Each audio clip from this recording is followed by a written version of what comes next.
Call the meeting to order of the Wilmington City Council. I'd like to welcome all those who are with us this evening and all those who are watching us at home. Thank you for taking an interest in your government. This time, I'd like to introduce Chaplain Pearson Fields of the Wilmington Fire Department for our invocation. If everyone would stand or remain standing afterwards for the Pledge of Allegiance. Chaplain, welcome. If you'll pray with me. Heavenly Father, we come before you this evening humbly seeking your guidance and blessings as we gather to discuss and make decisions for our city. Grant us with wisdom to discern what is right and just, courage to uphold these principles in our actions, and compassion to serve our community with fairness and empathy. Lord, we are thankful for all of our city's leaders and advisors here tonight. We ask that you would continually bless them with insight and understanding, that they may work together in harmony for the common good. May their decisions be guided by integrity and goodwill, reflecting your divine wisdom and compassion. We ask for your protection over our city and its residents, and for your grace to be upon us as we strive to build a better future and to glorify you in all we do. In your name we pray. Amen. Amen. Pledge allegiance to the flag of the United States of America and to the republic for which it stands, one nation, under God, indivisible, with liberty and justice for all.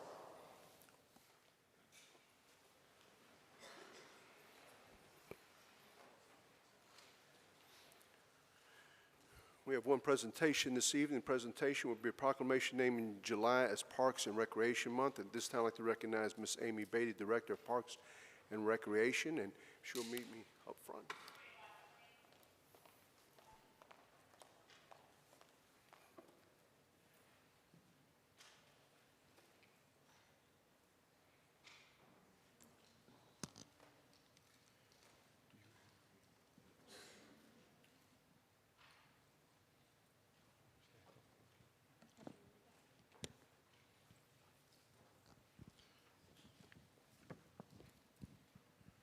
City of Wilmington, North Carolina proclamation reads, whereas parks and recreation are an integral part of communities throughout this country, including the city of Wilmington, North Carolina, and whereas parks and recreation promotes health and wellness and time spent in nature, improving the physical and mental health of people who live near parks, and whereas parks and recreation provide space for popular sports, hiking trails, swimming pools, and many other activities designed to promote active lifestyles, and whereas recreation programming and education activities such as after-school programming and youth sports are critical to childhood development. And whereas parks and recreation increases a community's economic prosperity through increased property values, expansion of the local tax base, increased tourism, the attraction and retention of businesses, and crime reduction. And whereas parks and recreation are fundamental to the environmental well-being of our community and adaptable infrastructure makes our communities resilient in the face of natural disasters. And whereas the U.S. House of Representatives has designated July as Parks and Recreation Month, now therefore be it resolved by Bill Safford, Mayor of the City of Wilmington, in conjunction with the City Council, that July is recognized as Parks and Recreation Month in the City of Wilmington, North Carolina. And I know, Amy, that you do a fantastic job maintaining all of our parks and all of our great places here that people enjoy here, and we have several members of your staff that are here with us that do outstanding work day in and day out, and I'd like to read them. So just come up, come on up.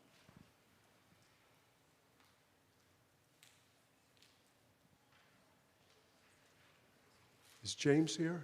Is James Woodall here? Well, he's working on the turf. So James Woodall is a turf grass technician at the municipal golf course, is being recognized for achievements in the city of value of accountability. James is a dedicated employee who has been with the city for over 24 years. Recently, he has been responsible for repairing the aging golf course irrigation system, which I hope we're going to be replacing, Mr. Manager, soon. By fixing leaks, sometimes on a weekly basis, he helps keep the golf course functioning at a very high level. James' hard work and dedication have undoubtedly contributed to the success of our golf course, and his unwavering commitment to excellence and accountability sets a standard for others to follow. And for those of you that do not play golf, or maybe for those who do play golf, The municipal golf course is one of the most popular courses in the state of North Carolina with almost 70,000 rounds, or over 70,000 rounds that have been played there this past year. And this gentleman maintains that course and is one of the most popular courses in our community. And we just want to thank him for all of his hard work. And I know every time I go out there, I hear great compliments about him. So thank you.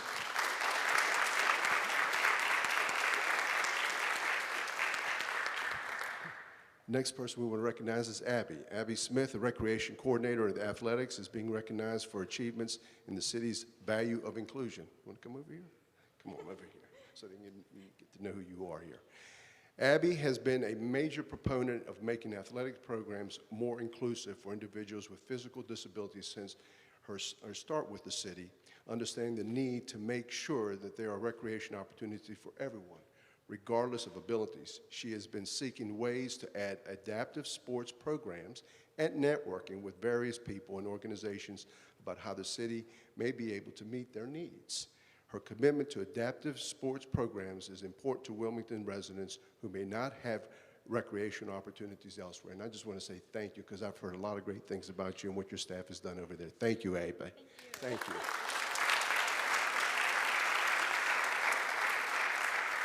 Where's Brooke? Brooke, come on. Brooke Diamaro, correct? Yeah. Close enough. Recreation Coordinator in the Special Needs is being recognized for achievements in the city's value of creativity. The 20th anniversary of the Special Olympics polar plunge was held last February, and I've done that once or twice. It's absolutely freezing sometimes. Brooke is the lead of the largest fundraiser for Special Olympics. The goal this year was to have 750 participants and raise $100,000. Both goals were smashed, with 1,000 participants and $140,000 raised. Congratulations. Since joining the city, Brooke has grown the program to 27 sports year-round, including participating in local and regional invitational competitions, social events, recreation activities, and more for children and adults with intellectual disabilities. And Brooke, thank you so much for all the great work that you do. Congratulations. Thank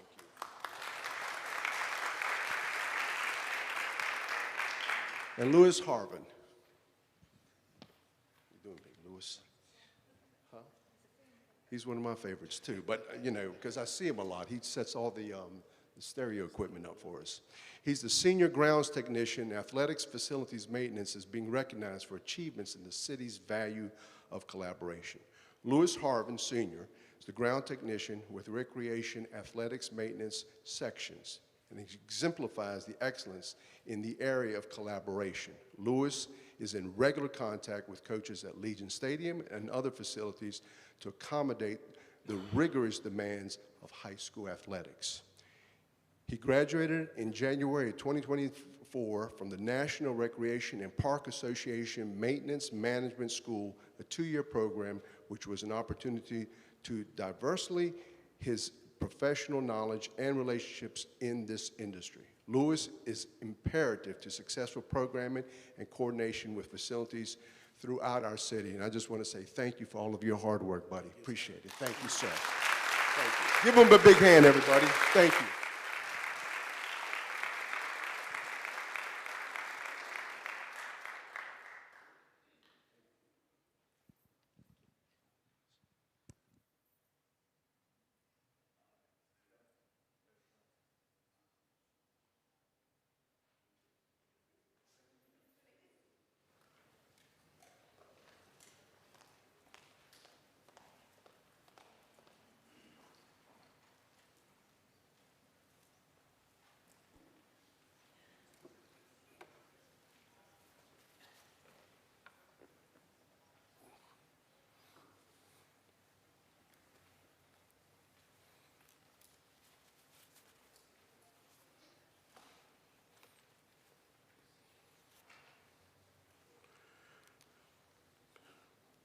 Our next item of business is our consent agenda, items 1 through 8. Are there any items that any council member would like to hear separately? If not, what are the wishes of council in respect to the consent agenda?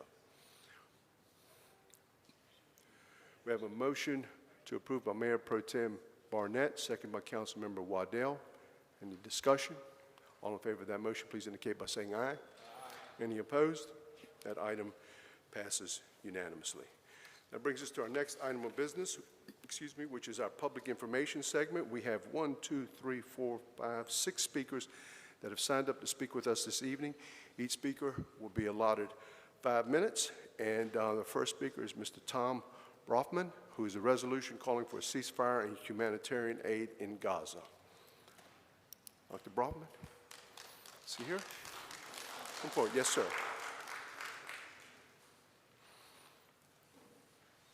You want to just give that to the clerk over there? Thank you, sir.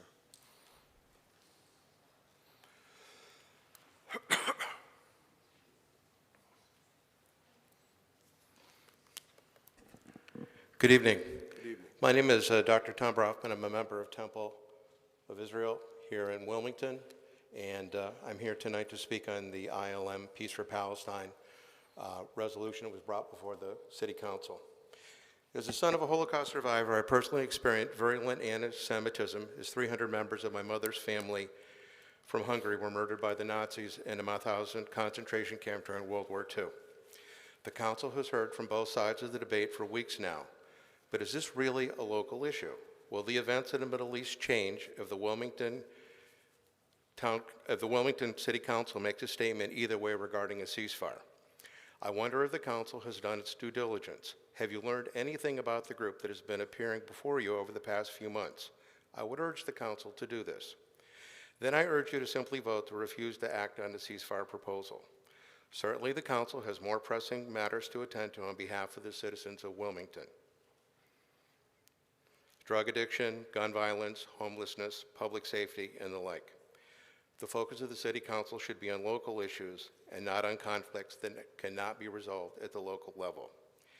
Each side in the debate has had more than enough opportunity to speak. I ask the Council to vote to put the proposal aside without action and return to the duties you were elected to serve. The facts are, on October 7, 2023, Hamas and several other Palestinian militant groups launched an attack on Israel. This is the first time since the war of 1948 that Israel was attacked. On October 7th, as part of the Hamas-led attack on Israel, 251 people were taken as hostages, 1,400 people were killed. The 251 hostages include not only Israeli citizens, but also citizens of America and citizens holding other passports. This was the largest murder of Jews since the Holocaust. Never again. The ILM Peace for Palestine ceasefire is riddled with inaccuracies. It omits that Israel was attacked by Hamas. 1,400 people were murdered, 251 hostages were taken, and Israel is at war with Hamas to secure the return of its hostages. The reality is that ILM Peace for Palestine is, according to their Facebook webpage, not seeking a two-state solution, but a one-state solution, the restoration of Palestine and the elimination of Israel. They also ask us to stop condemning the October 7, 2023 attack and asking, why are we condemning the oppressed? Let's be clear, the ILM Peace for Palestine is a proxy of the Islamic Republic of Iran. That's who's buying the Palestinian headscarves and flags. They are in league with Al-Qaeda, the Taliban, Hamas, Hezbollah, the Houthis, and ISIS, who hate all non-believers. Those who forget history are doomed to repeat it. It will be 23 years ago this September that America was savagely attacked by Osama bin Laden's Al-Qaeda, also funded by the Islamic Republic of Iran. This past spring, the Islamic Republic of Iran funded outside agitators who shut down many universities and colleges with pro-Palestinian campaigns and demonstrations. The theocracy of the Republic of Iran is committed to America's destruction as an ally of Israel. Early on this year, persons unknown spray-painted Free Palestine on the obelisk just down the street at the intersection of 4th and Market. If apprehended, it's a misdemeanor. If they had spray-painted our temple, it would have been a federal hate crime. The inconvenient truth is we are under attack by ILM Peace for Palestine, acting as a proxy of the Islamic Republic of Iran. In closing, I strongly urge the Wilmington City Council to do your due diligence, research the ILM Peace for Palestine group and its financial backers before calling for a vote in this resolution. Thank you. Thank you. Next speaker is Mr. William Hubbard, who will be speaking to us about the ceasefire resolution. Mr. Hubbard? Is Mr. Hubbard here? Yes, sir.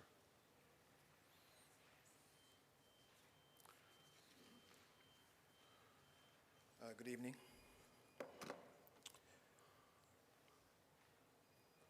This topic is challenging because there's no agreed upon reality. Some people are only reading what they want to hear, or they have their own personal beliefs. As soon as religion is brought into a discussion, logic and reason disappears. That's one of the reasons why we have the separation of church and state. Only 47% of the population of Wilmington is religious. An agreed upon reality exists when discussing the meaning of the Pledge of Allegiance. We all know what the United States of America stands for. Even that can be divisive. I feel the need to point out to the council that there is a difference between a divisive topic and a divisive person. I suspect that some people who feel that this issue is too divisive to talk about are the very same people who are prepared to vote for a president who has been most divisive since Jefferson Davis. This council represents all of Wilmington, but based on some of the articles I've read, some of you sound like you have your own group of constituents. Is this your biggest donor? Should this be about the majority? We live in 2024, not 1898. I know that 6,000 miles is a great distance, but even in 1898, the United States was able to direct and influence world events. In 1898, the Philippines was one of our colonies, and that was over 8,000 miles away. With today's technology and our capabilities and influence, we can reach all the way around the globe. We all matter, and we all can make a difference. Israel has been designated as our closest ally. We sent them hundreds of billions of dollars for defense. If we can't influence them, then no one can. Local governments have plenty of influence on the global scale. You all should know how local government works. We have representatives at every level. We have our former vice president and former ambassador signing bombs and missiles for Israel and kill them all. What is wrong with them? Politicians saying how great this war is for American business and for the economy. What's wrong with us? And here we are, standing for a prayer and a pledge. Christians and Americans not willing to stand up for peace, rules of engagement, and international law. What's wrong with this city? The people of Wilmington wants a ceasefire resolution. All it is, a temporary suspension of fighting. Typically, that's when peace talks occur. I just recently retired from Hoggard High School, so I have some experience with children. And I can tell you, whenever they do not want to learn, they always say the same thing. It won't make a difference. Sounds immature, sounds lazy, and you cannot see the value in persistence, then there's something wrong. I expect some adult reasoning that's a little more constructive.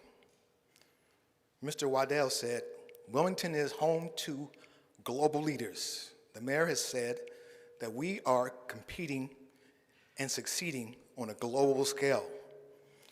So I guess we're not being isolated then. What about for the greater good? What do our sister cities think about making a statement for peace? San Pedro and Bridgetown support a ceasefire.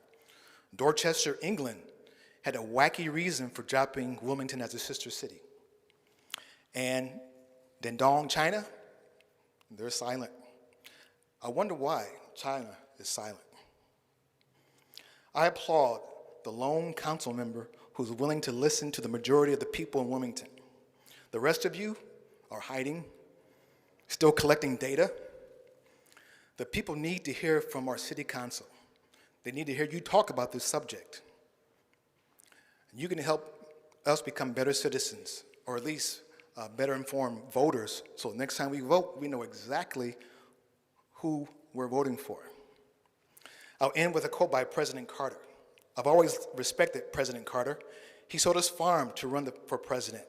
I was 16 when the Camp David Accords were signed.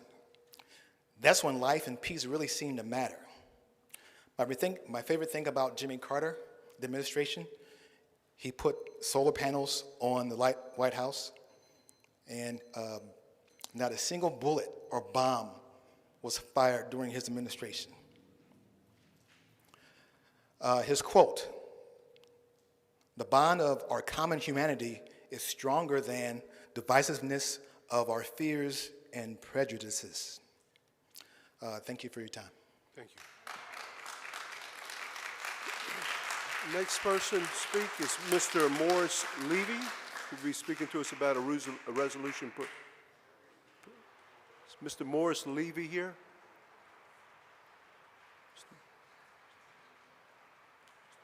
Mr. Levy? Can you bring it down that microphone a little bit there, Mr. Levy? Yes, sir, thank you. Good evening. My name is Morris Levy, and I want to thank you for allowing me to express my opinion on the subject of a proposed City Council resolution on the Palestinian-Israeli conflict in Gaza. I strongly believe that the City Council of Wilmington, in addition to its role in keeping the city functions of public safety and service running smoothly, has a significant responsibility to bring and keep the community together and in harmony for our growth and prosperity for the future. Any statement, resolution, or proclamation that could serve to divide the community would, in my opinion, be harmful and not serve any public service at all. I believe the local Jewish community would be harmed by a resolution implying the condemnation of Israel for the high casualty rate and suffering in Gaza, and the call for the immediate unconditional ceasefire. The resolution is written in such a way as to connote the censoring of Israel for the present situation in Gaza, and would imply a justification, an unbelievable justification for the Hamas murder and slaughter as some kind of movement towards freedom. The local Jewish community is a strong supporter of Israel's right to defend itself and to recover the hostages, which are still 124 approximately, including 5 Americans. Again, in my opinion, the local Jewish community would be highly offended and potentially hurt by such a resolution. As you know, anti-Semitism is on the rise in America, and it's partially due to the pro-Palestinian demonstrations at universities this spring and propaganda circulated by the Iranians and others. Our local city council, you,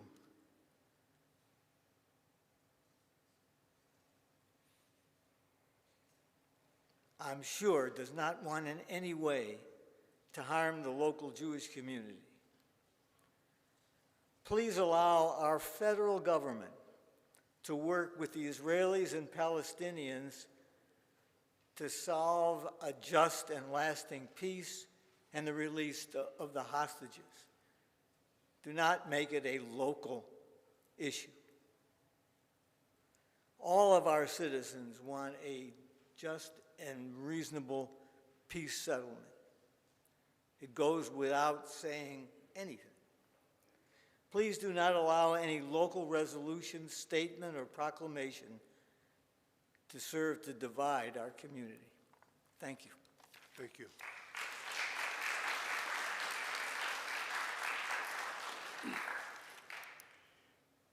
Next speaker is Mr. Corey Emerine. He'll be speaking to us, Pedal Pub, Wilmington.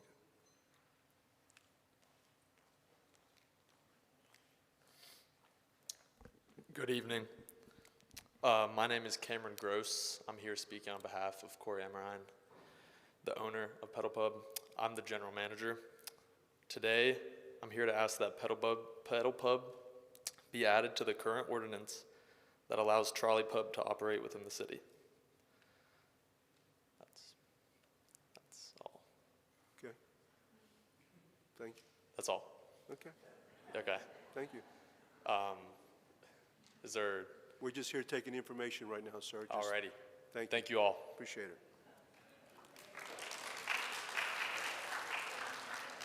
Sure, sure. Yeah, I thought we did. Our next speaker is Miss Angelica Ulmer, who will be speaking to us about the cost of housing. Miss Ulmer here? Angelica Ulmer. Okay.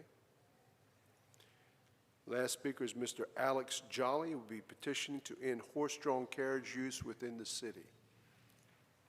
Mr. Jolly? So I think we might have something a little easier to talk about now. Good evening, council members, members of the public.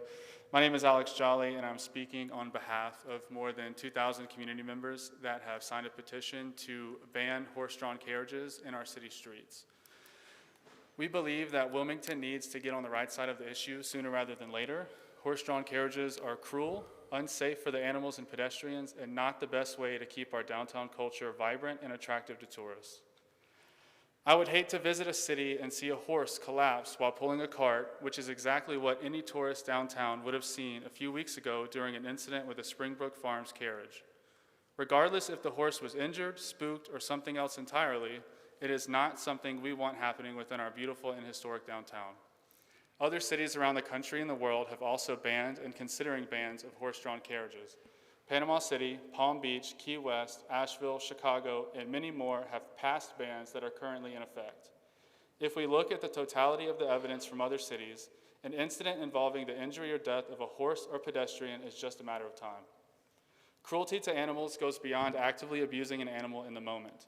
A business using the guise of a horse sanctuary to profit off the work of these retired horses are doing is cruel. Making a horse brave traffic, walk on hard surfaces all day, and pull a heavy cart is not how Wilmington residents want to see our city allow animals to be treated. We ask that the city and the current business owners of the carriage companies work with us, the public, in getting these horses off of our city streets and into a real sanctuary life. Help us get the workers new positions and come up with a better way to entertain tourists and residents in our beautiful city. We look forward to working with the council to get these horses in proper retirement, make our city streets safer, and continue to maintain Wilmington's riverfront as a walkable community. Thank you. Thank you, sir.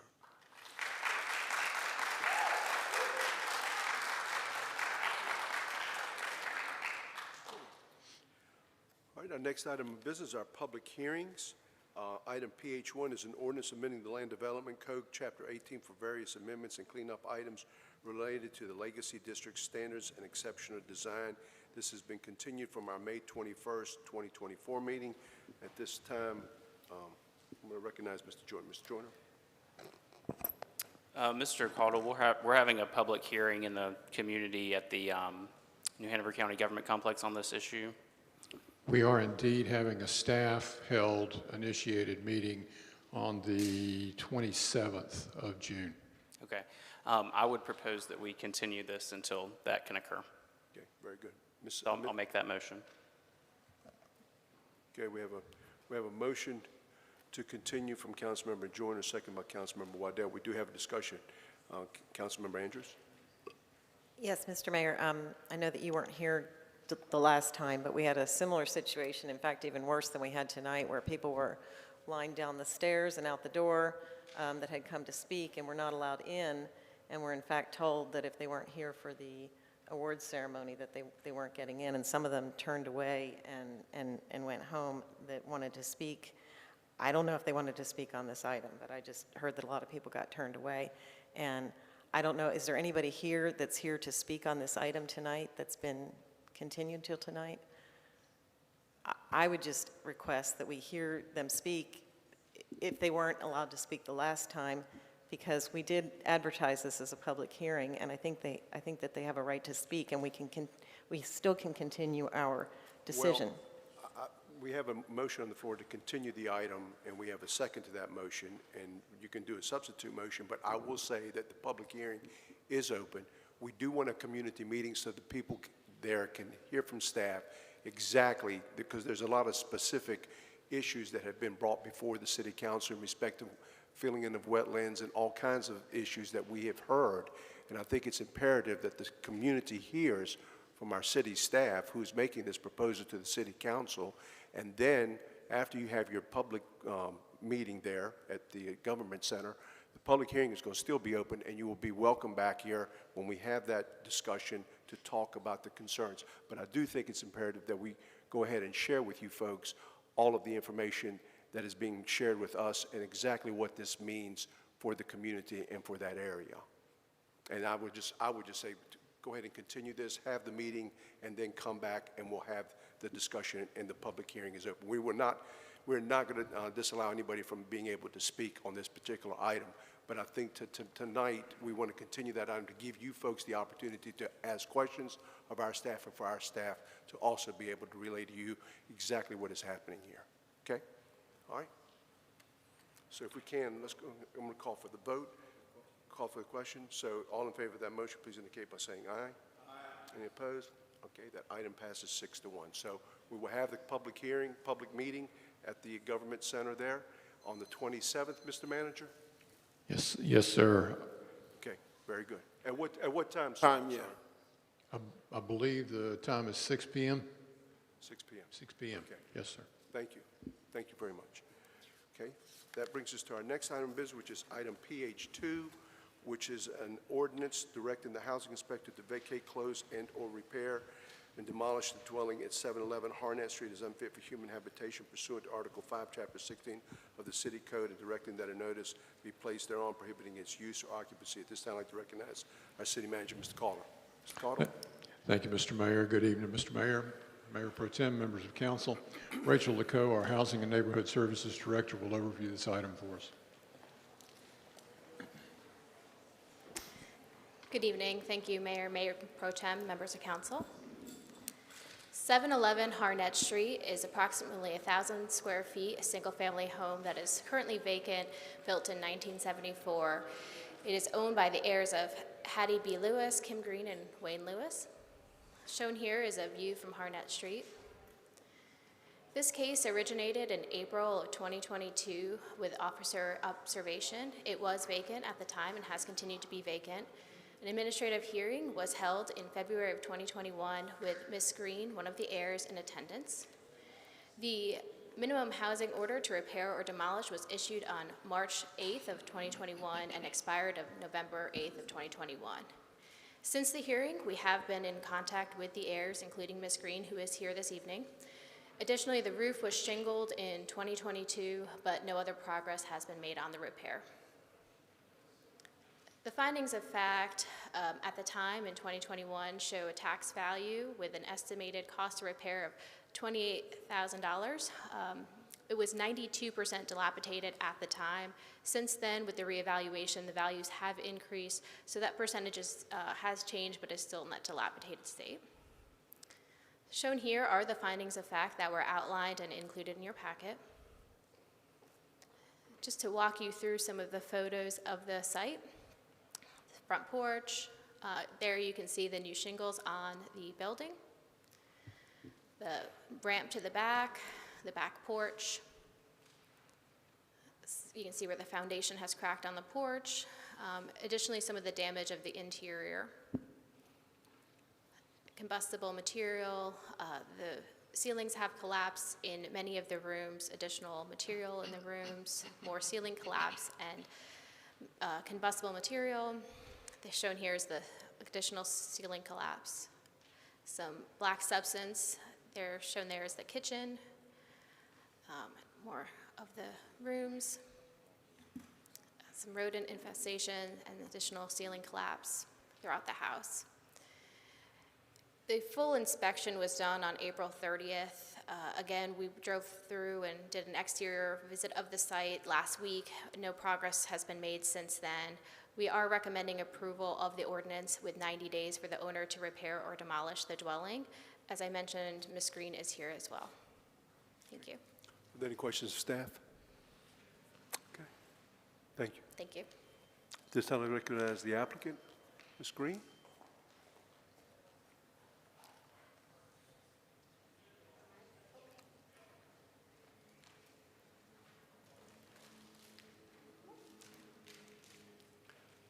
Ms. Green, if you would just speak into that microphone. Right here? Raise it up Okay. there. Thank you, ma'am. Alrighty.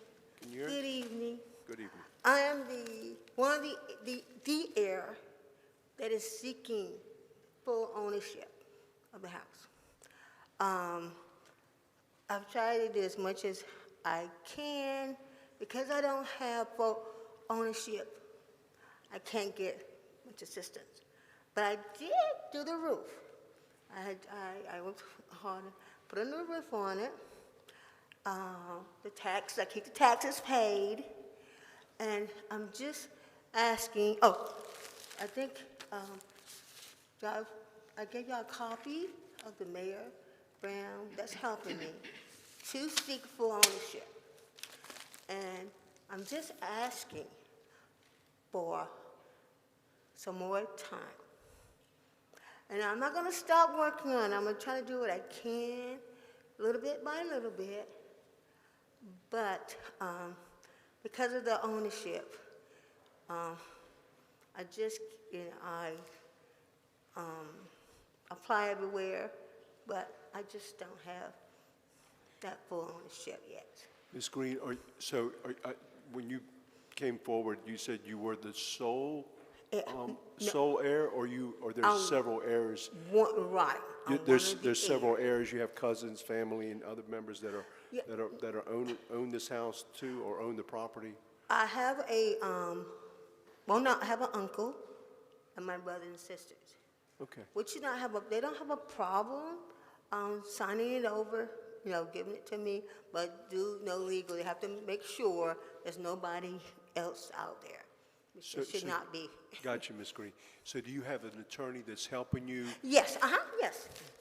Who's the? Mayor and Brown, does she have a copy? Could you give that? Oh, I'm sorry. I'm sorry. copy of I'm that. sorry. I'm sorry, Miss. Yes.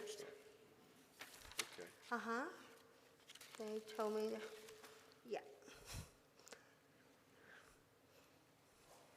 Okay. Yeah, she's trying to get. Okay. Mayor Pro Tem, did you have a question? Okay, Ms. Kim, Yes. is anyone living in the house? No. Oh, no. No, Is it no. boarded up? It's living. Is it boarded up? Has it been boarded Yeah, up? it has been, right. It has been boarded up. Has been boarded up. And like I said, I have a very nice contractor. He tries to help me, help me along the way. And that's why I said, I'm not going to stop. I'm going to continue to do what I can until I get ownership, because I feel I will get ownership. Because I'm the one that paid the taxes. I've kept the taxes the last 20 plus years, and like I said, I put a new roof, and but no one's in there. Because when I do, I'm going to gut it out. I want to renovate it. I'm going back into that house. That's my goal, is to go back in there. Right, so you mentioned that there are other heirs that have rights to this house as well. That's what, right. Okay, because I remember we did an heirs workshop, and they said that, like, if you got all these heirs, that, you know, you can't do it by yourself. So I heard you mention that they're willing to sign, but they have not signed it over to you. Right. What's going on now, they're checking, the lawyers say, they're making sure there's no, you know, I gave them who I know, who I know, but, they have to check, make sure there's no, no other one out there. So like I told them, I got one uncle and just my mom, which is my brother and sisters. That's it. Yeah, there should be no one out there. And they're willing to sign, they are willing, and they know the law, they know they are willing to sign. Are any of those heirs here with you? Anybody here No. other than you? Other than just me. That's me. Okay. Yeah. Just me. Yeah, because they know, Okay. how much I want it. Okay. Yeah, because I want to renovate it. I'm saying I want to go back in there. And my grandparents built that old house, and I just want to go back in there. But I can't do it by myself, and that's what's holding me, the ownership, full ownership. Mrs. Spears? You have a question here from Mrs. Yes. Spears. Over here. This Good way. evening, Ms. Brown. Now, my initial question was to ask what you were going to do once you get sole ownership, but you've answered that question. Yes, sir. I am. But my second question is, if your family members are willing to sign. Oh, and yes. Wait. And if what you're going to do is contingent upon them signing, could you not go ahead and start the process now? Because what's the difference between now and then if your other heirs are cooperating with you to be the sole owner of the property? And that's true. And that's what, Mr. Pierce, and that's what I'm going to do, I'm going to do a little bit what I can, because I want to work on the front, the column and the porch, and I'm willing to do that. Yes, I'm willing to do that. But, like I said, I need time. But, I'm willing to do that. Okay. I have no problem. And so my last question is, which you didn't all the way answer that question, but I'll take the answer you gave me. Okay. But my last question is, you're asking for more time, but how much time?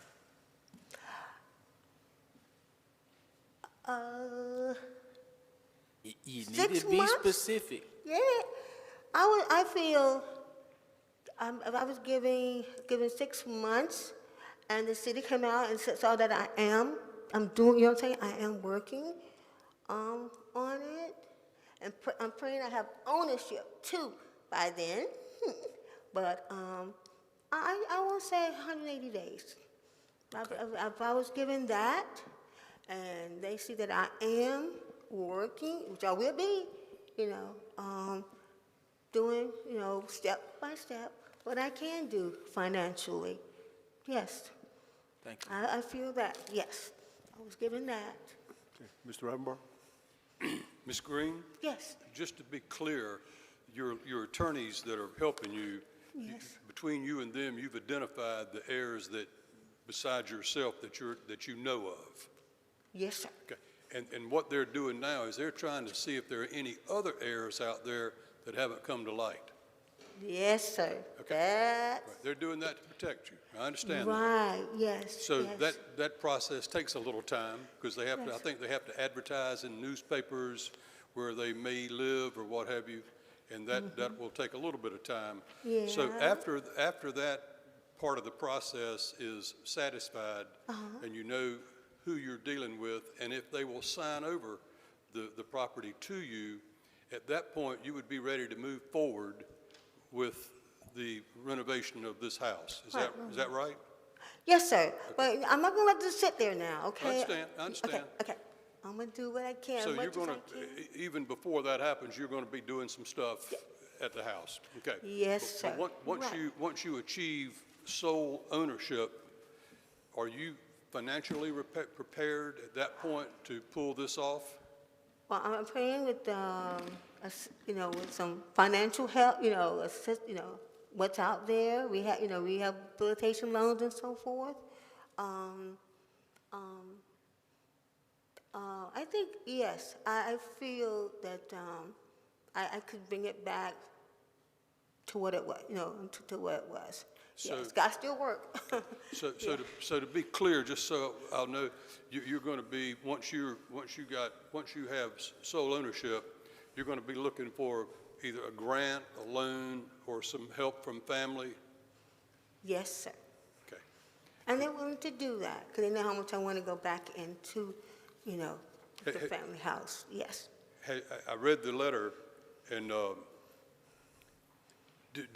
does Mayor Brown give you any indication as to how long this process we're going through now will take?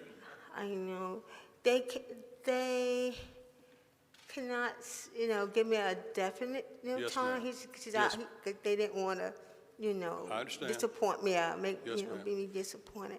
So the But- 6 months that you just mentioned to Councilman Spears, that could easily be taken up by the process of trying to locate the other heirs? Yeah. Okay. Yes. Okay, Just thank you not very doing much. I just wanted to be clear on that, Ms. Green. Thank you. Okay, all right.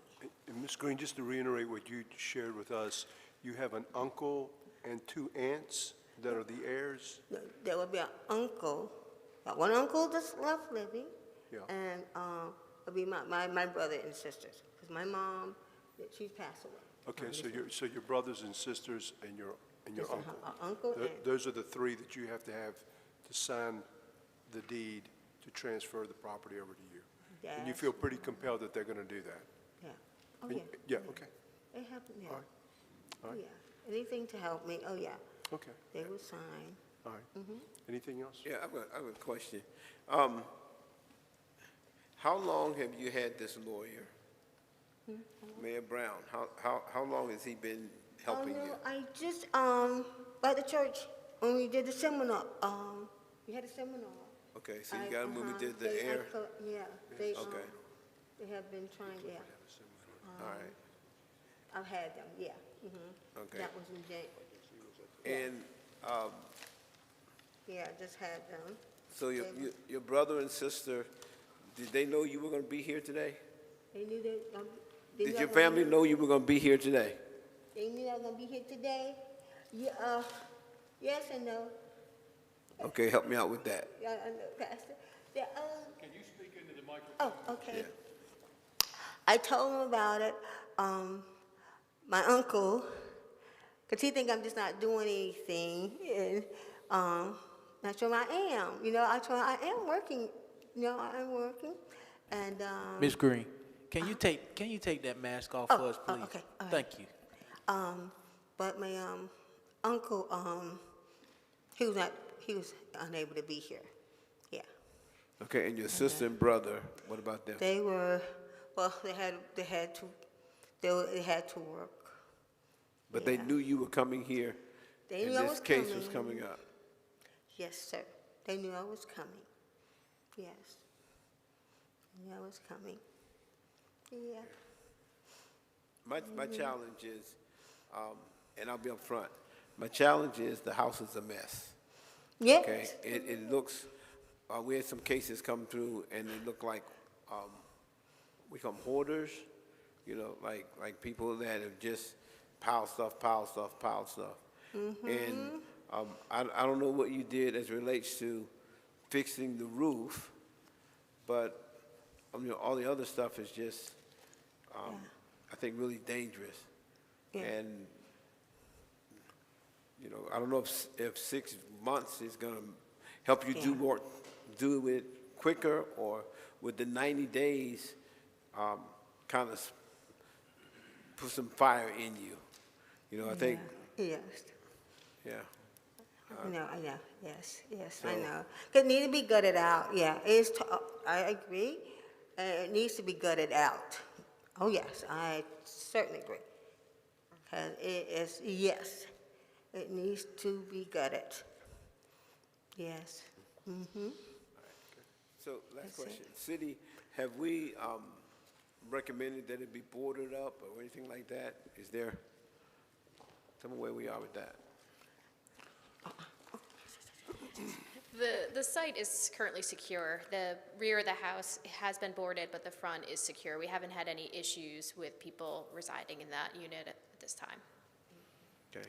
And have you been working with Ms. Kim prior to this? Excuse me? Have you been working with her We have been in contact with her throughout this process.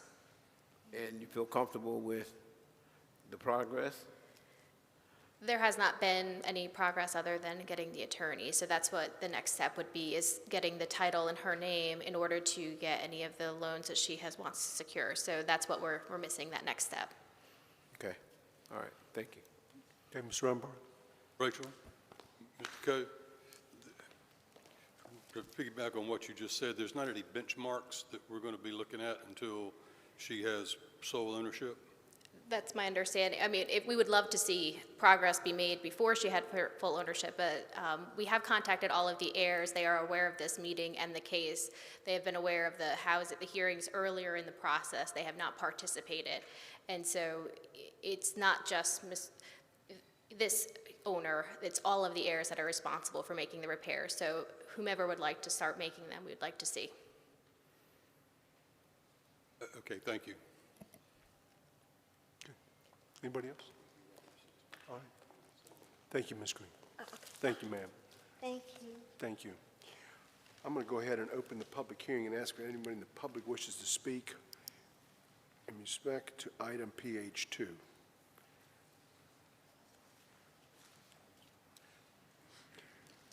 Madam Clerk, have you received any additional commentary or emails? No, sir, I have not. Okay, very good. Any further questions of council? Yes, sir. Mr. Rambar? It's refreshing to have someone come.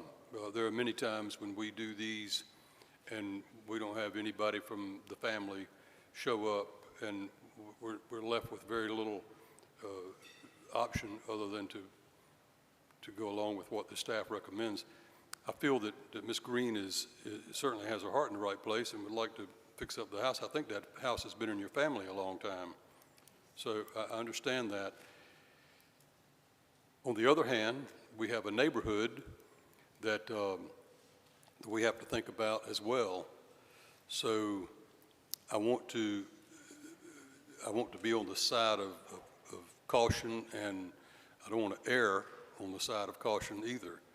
So I wouldn't be opposed to giving you the time you want, but I don't want to be back here 6 months from now with the same situation that we're in right now. So anything you can do to further, get the house more, even prior to you becoming sole owner, and you and your brother and 2 sisters or your uncle do everything you can to do that. And I think you will, but we want to help. We like to preserve our housing stock. So those are my comments. Okay. I'd like to perhaps see that we give her the 6 months, but having a 90-day check-in. So in 90 days, we bring it back and we see where we are, and then we can extend up to the 60 days, 6 months. I'd like to offer that as a motion, if I'm in order. We haven't closed the public hearing yet, so Okay. we still have commentary here. Councilmember Andrews? So I think we tried this the last time we had a hearing like this, and we were basically told that if we give her the 6 months, if we give the owner the 6 months, they've got the 6 months and there's no check-in period. So, I mean, if you want to make a motion to give her 90 days, I mean, I don't know. This is something that was brought in 2021, and there's been virtually no progress except for some roof shingles. Mrs. Spears, and then I'm going to go to the attorney. I think everybody in the room knows where I stand. Ms. Green, I would love to give you the 180 days. Council's, the rest of my council's not going to go for it. But they're growing. I think somebody just threw out 90. Councilman Barnett, Mayor Pro Tem Barnett spoke of the 180 with a 90-day check-in, but as Council Person Andrews said, we've tried that on several occasions, and Our city attorney told us that that's not possible. So we're gonna go 180, or we're gonna go 90, or we're gonna go 60. I mean, if there's a motion for 90, I'm on board. If there's a motion for 180, and I'm definitely on board. But we know there's no check-in, so if it's 180, it's 180. If it's 90, it's 90. But you have the motion on the floor, so. Yeah, he hasn't put it in. Okay. Oh, I'm on board, but. All right. Did you want to, you've been. Yes, sir. We actually, for the last one, what we wound up doing was we got the, Madam Clerk, some revised, a revised ordinance. And what we did was the 6 months, the 180 days, and then with the option, and then we used some language that said if council then can decide if they want to give another 180 days on that one. And so this one would maybe be the 90 days with an option for council to then extend it to it for another 90 days to get to that 180. But I've got that language that we used on the last one that I could use on this one as well. Okay. Mr. Joyner? But Meredith, to that point, actually, I didn't request to speak to ask you this, but now that you said that, we always have the option to continue it. You do, but it doesn't automatically come back to you. I see, okay. I just think, putting my attorney hat on, if we have a comeback date at 90 days, but actually say it's not going to be enforceable until 180, this attorney is going to tell her that we actually mean 180, and that would be an appropriate thing for that attorney to advise their client of. And that's not specific to this instance. It's because we're having this conversation multiple times that the statutory scheme or the ordinance scheme of this is for us to have enforcement authority. And in my view, we don't need to add carve-outs just for check-ins. I mean, if we aren't satisfied with the scheme that we have in place, we should do a comprehensive review of the scheme. But we have staff who are very qualified, who are actively helping people. I don't think that I've, in my entire time on council so far, felt that staff had not been helpful and generous and resourceful to the people who have had these sorts of issues in front of us. So I just think we need to not do comebacks. We need to pick a deadline and stick to it consistently for all of the issues of this nature. Councilman Manders? I just wanted to clarify that I wasn't advocating for 90 days or 180 or anything, because I think the issue here is a little bit different because we have an attorney who's still searching for heirs, and we have no idea how long that's going to take. And that's what this owner is saying, this heir is saying that she needs in order to get loans in order to fix the house. So I don't have any idea how much time that we should give for that, if any. Yeah. All right. I'm going to close the public hearing and ask for the wishes of council in respect to item PH2. Is it 90 or is it 180? I'd like to offer a motion that we give her 90 days. Okay. I want to offer a motion that we agree with staff, and 90 days it comes back to us.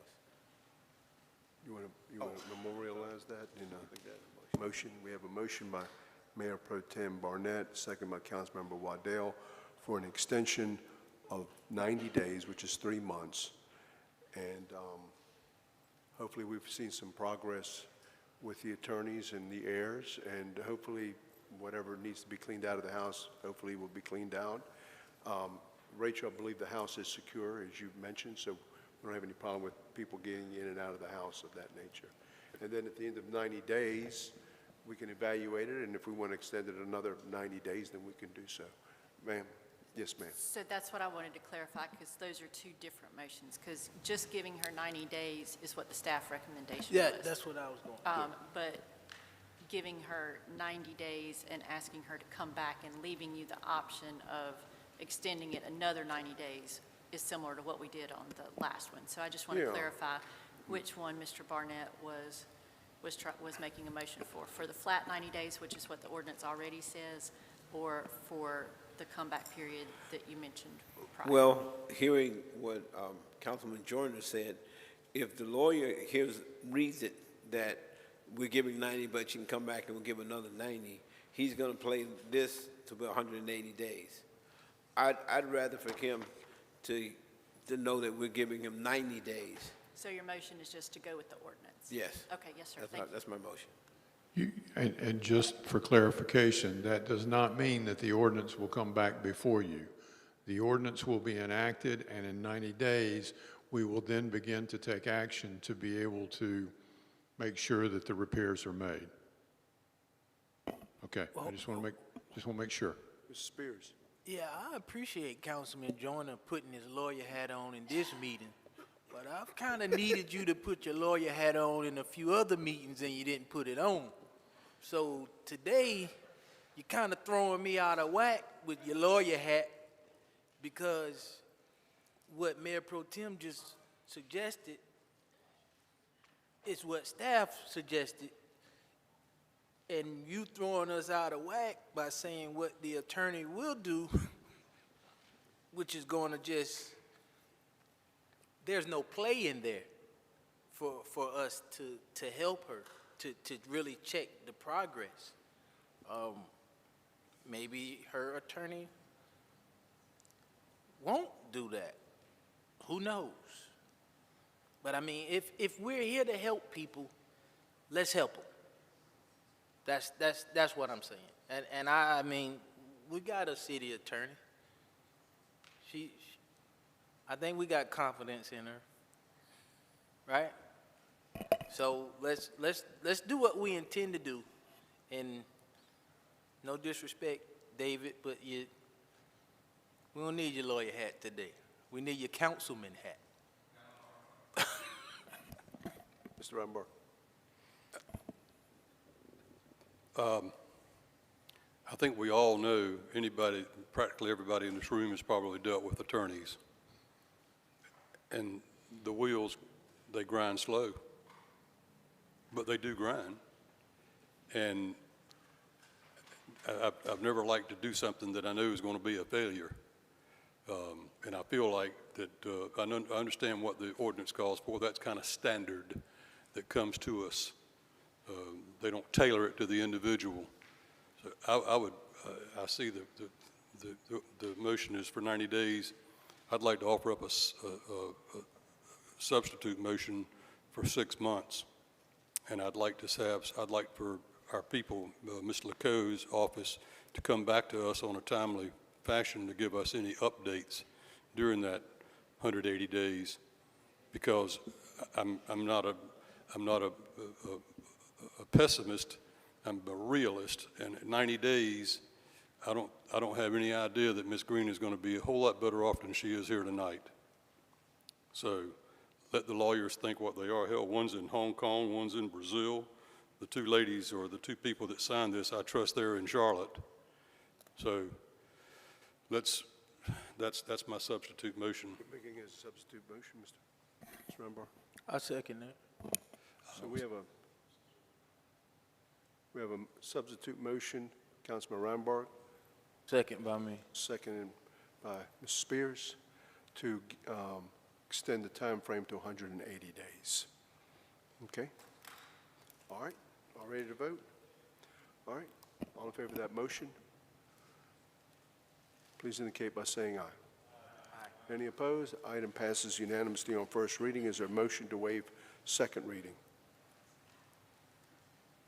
Motion made by Mayor Pro Tem Barnett, second by Councilmember Waddell. Discussion. All in favor of that motion, please indicate by saying aye. Any opposed? Item passes unanimously on first as well as second reading.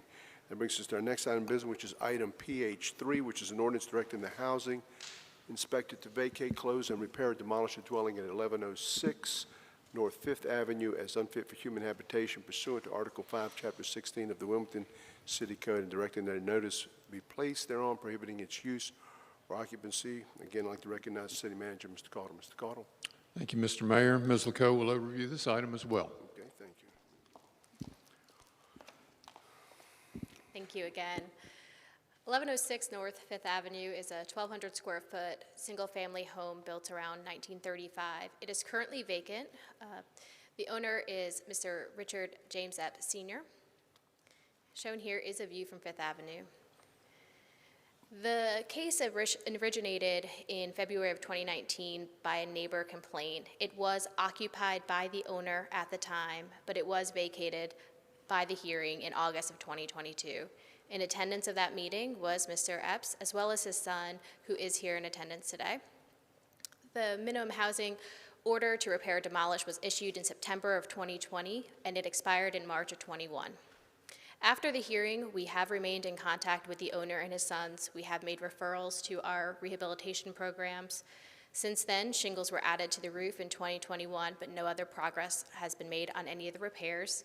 An internal and external inspection were done in April 30th, and then an exterior inspection was conducted last week. No improvements to the exterior of the building, but some of the grass and some of the car has been moved. The findings of fact, the 2020 tax value at the time was $50,500 for the building, $36,000 for the land, with an estimated cost of repair of $36,000. It put it at 72%, which is a dilapidated. Since then, again, with the reevaluations, those values have increased.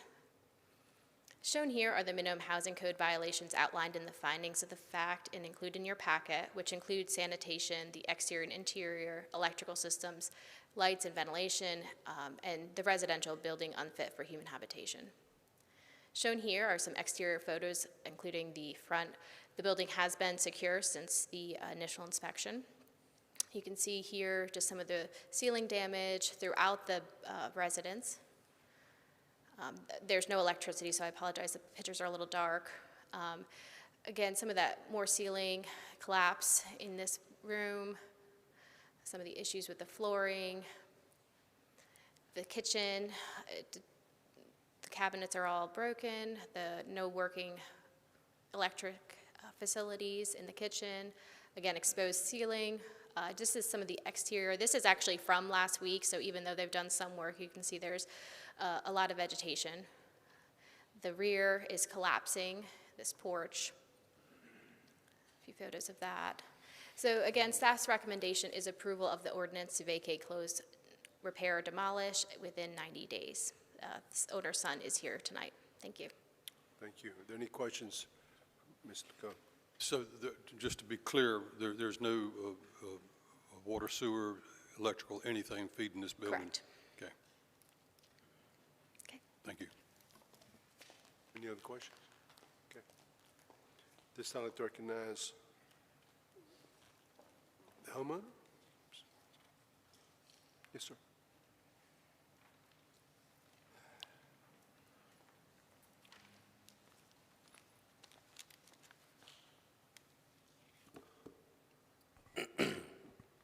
Good evening, Council. I am Norman Epps.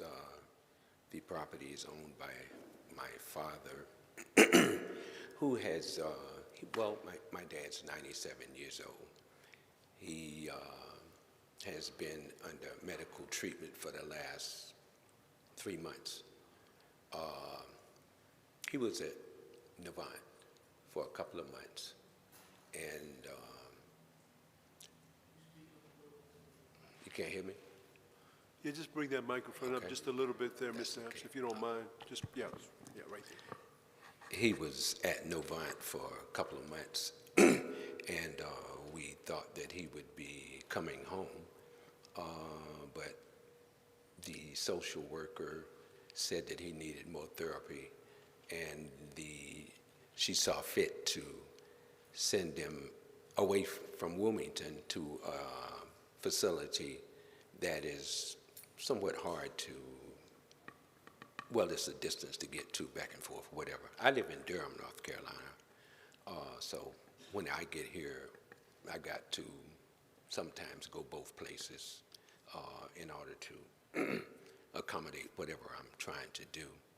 For the last couple of days, the property has been, outside has been worked on, and it's pretty, a whole lot better than it was. That picture there may be from a few days ago, which is better than it was. Anyway, because of the fact that the medical has been quite costly, and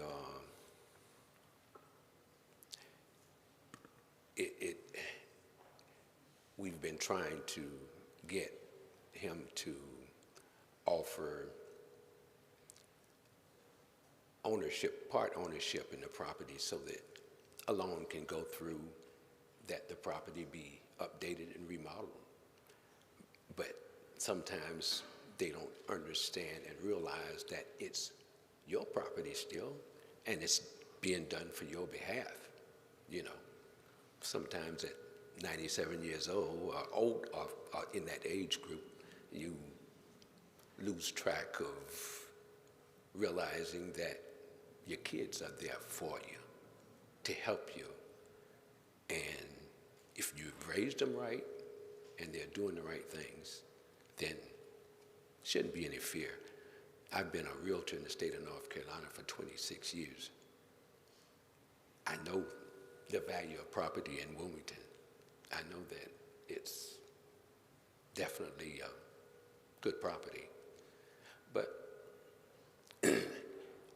we also found out that a couple of weeks ago, well, we found out a few weeks ago that he had a stroke, and doctors didn't know it until they ran certain tests, and they realized that he had a stroke. So we were trying to figure out why he showed signs of dementia in not trusting hardly anybody or forgetting a whole lot of things, you know. So, but that's the deal whenever you get, it sometimes happens whenever you're 97 years old or whatever, you know.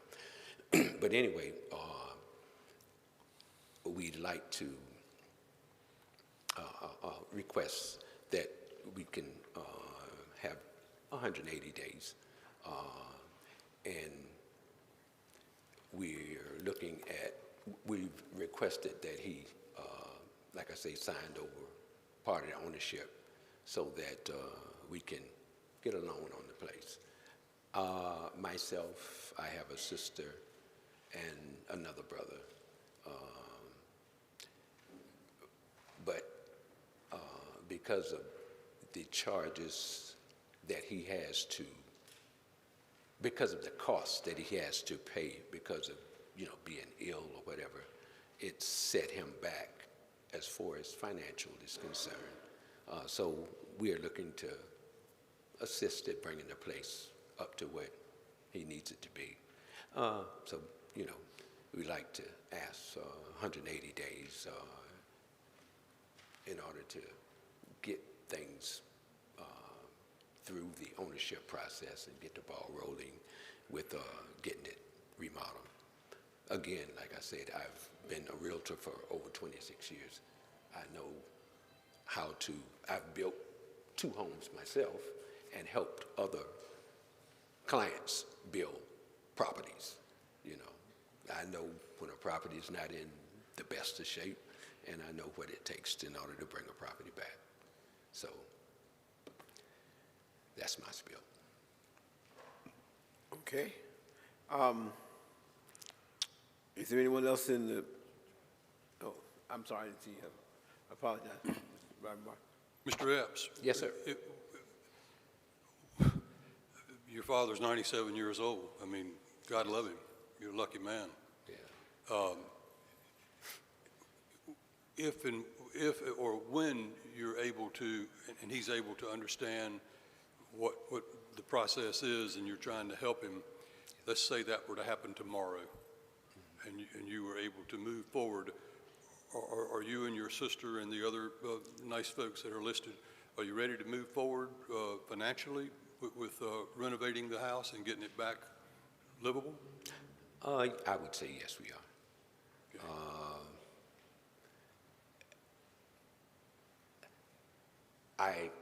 Because of the fact that you don't know how the ownership is going to go, that has yet to be determined as far as percentages or this or that and the other, but that's not a, you know, if he says, okay, well, okay, I'll sign me to it. Okay. Let me ask my question a different way. If your father were to say, have at it, I understand, I know you're trying to help me, then there will be like 4 of you or 3 of you that will have to come to an agreement to move forward. It won't be just you. It won't be just me. Okay. That leads to my next question. Is everybody on the same page? They all want to achieve the same thing? They want to get the house done, or is there going to be some conflict about who owns 30%, who owns 20? Is that? From my speaking with them, they are in compliance with that happening. If not, and I am listed as part owner, I will then do whatever is needed to do in order to bring the property up. Yes, sir. At that point, we will settle that outside of Dad's, outside of him deciding who gets ownership and who does not or whatever. As long as, well, I have been the one who has been working with him in the court appearances, and he seems to be fairly comfortable with that happening and things like that. But he thought that he would still be the person who could make it happen himself, you know. There's no one living in the house, is there? There's no one living in the house. Okay, and the house is secure, nobody can get in and out of it? It is. I just left the other day. I live in Durham. I came yesterday. I worked on the house yesterday, and I worked on it today because I know that sometimes when, you know, money gets a little tight and you need to do things kind of some on your own, you just got to do what you got to do, you know. We all understand that. Thank you very much, sir, Mr. Epps. Yes, sir. Mr. Epps, to me, now you mentioned, you know, your dad being 97, and I understand that. Yes. And you talked about like 3 months and all that. But when I look at this house, and I look at it was longer than 3 months. I mean, this just didn't happen, let's say, 3 months ago. Mm-hmm. This to me appears to have been happening a long time. And I guess my question is,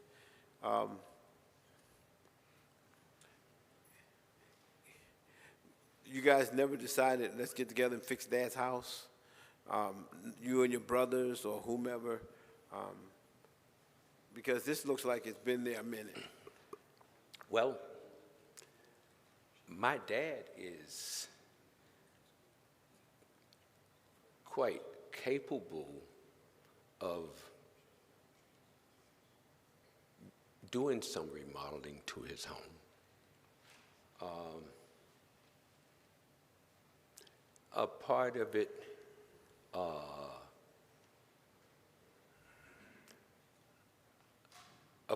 it was kind of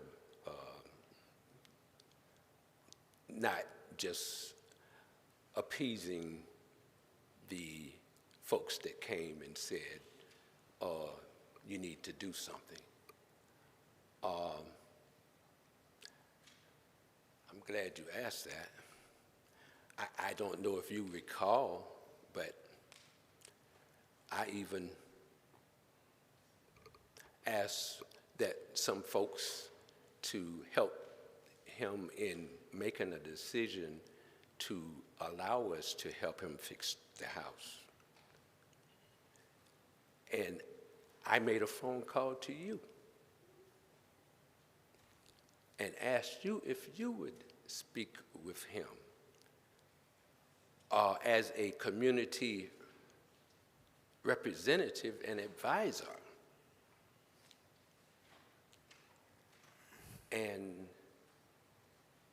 I didn't get a phone call back. Yeah. I called you a second time. Okay. And I don't know what happened the second time. I think I talked to your secretary or somebody. She said she would tell you or whatever.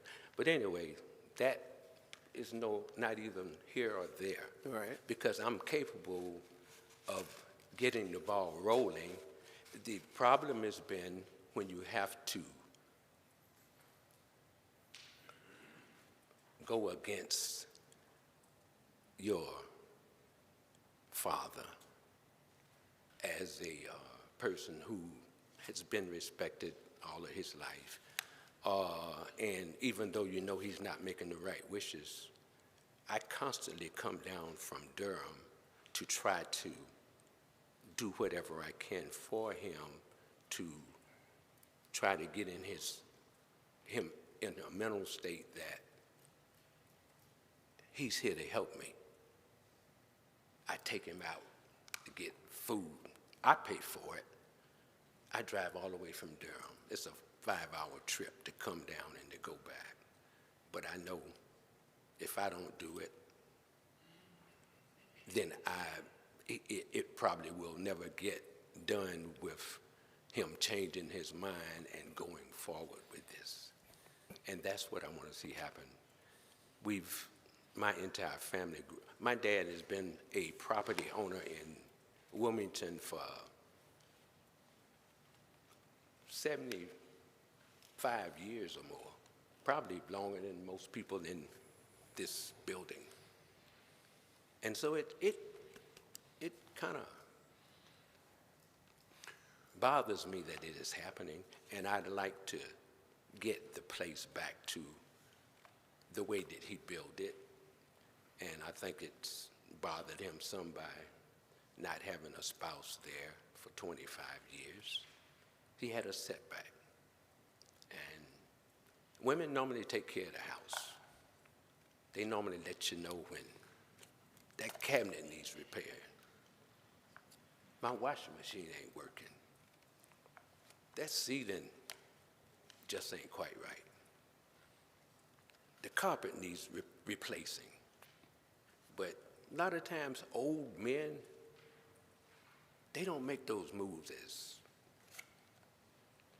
diligently and drastically as women do. That's why a lot of men don't last long after their wives. But my dad has lasted to 97 years old. He's been blessed.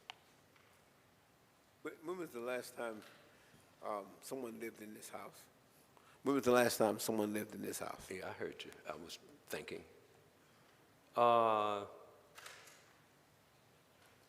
At least Ballpark. 2.5 years. And all during that time, I've been coming down, trying to get him to. I was the one who got the person that he approved to do the roof. And it was quite an expensive roof because when he went to get insurance on the house before there was a storm, the insurance agent told him, knowing that he was 90-some years old, you got to have flood insurance. On 1106 North 5th Street, in the history of Wilmington, North Carolina, there's never been any water elevation anywhere near that part of town. I mean, like I said, I'm a realtor. I know a little something about insurance and how people, about how it's priced and those kind of things. But anyway, so in getting the roof repaired, he had to spend about $15,000 to $17,000. And it's a 1,200 square foot house. And he had to just, dig it out of his pocket.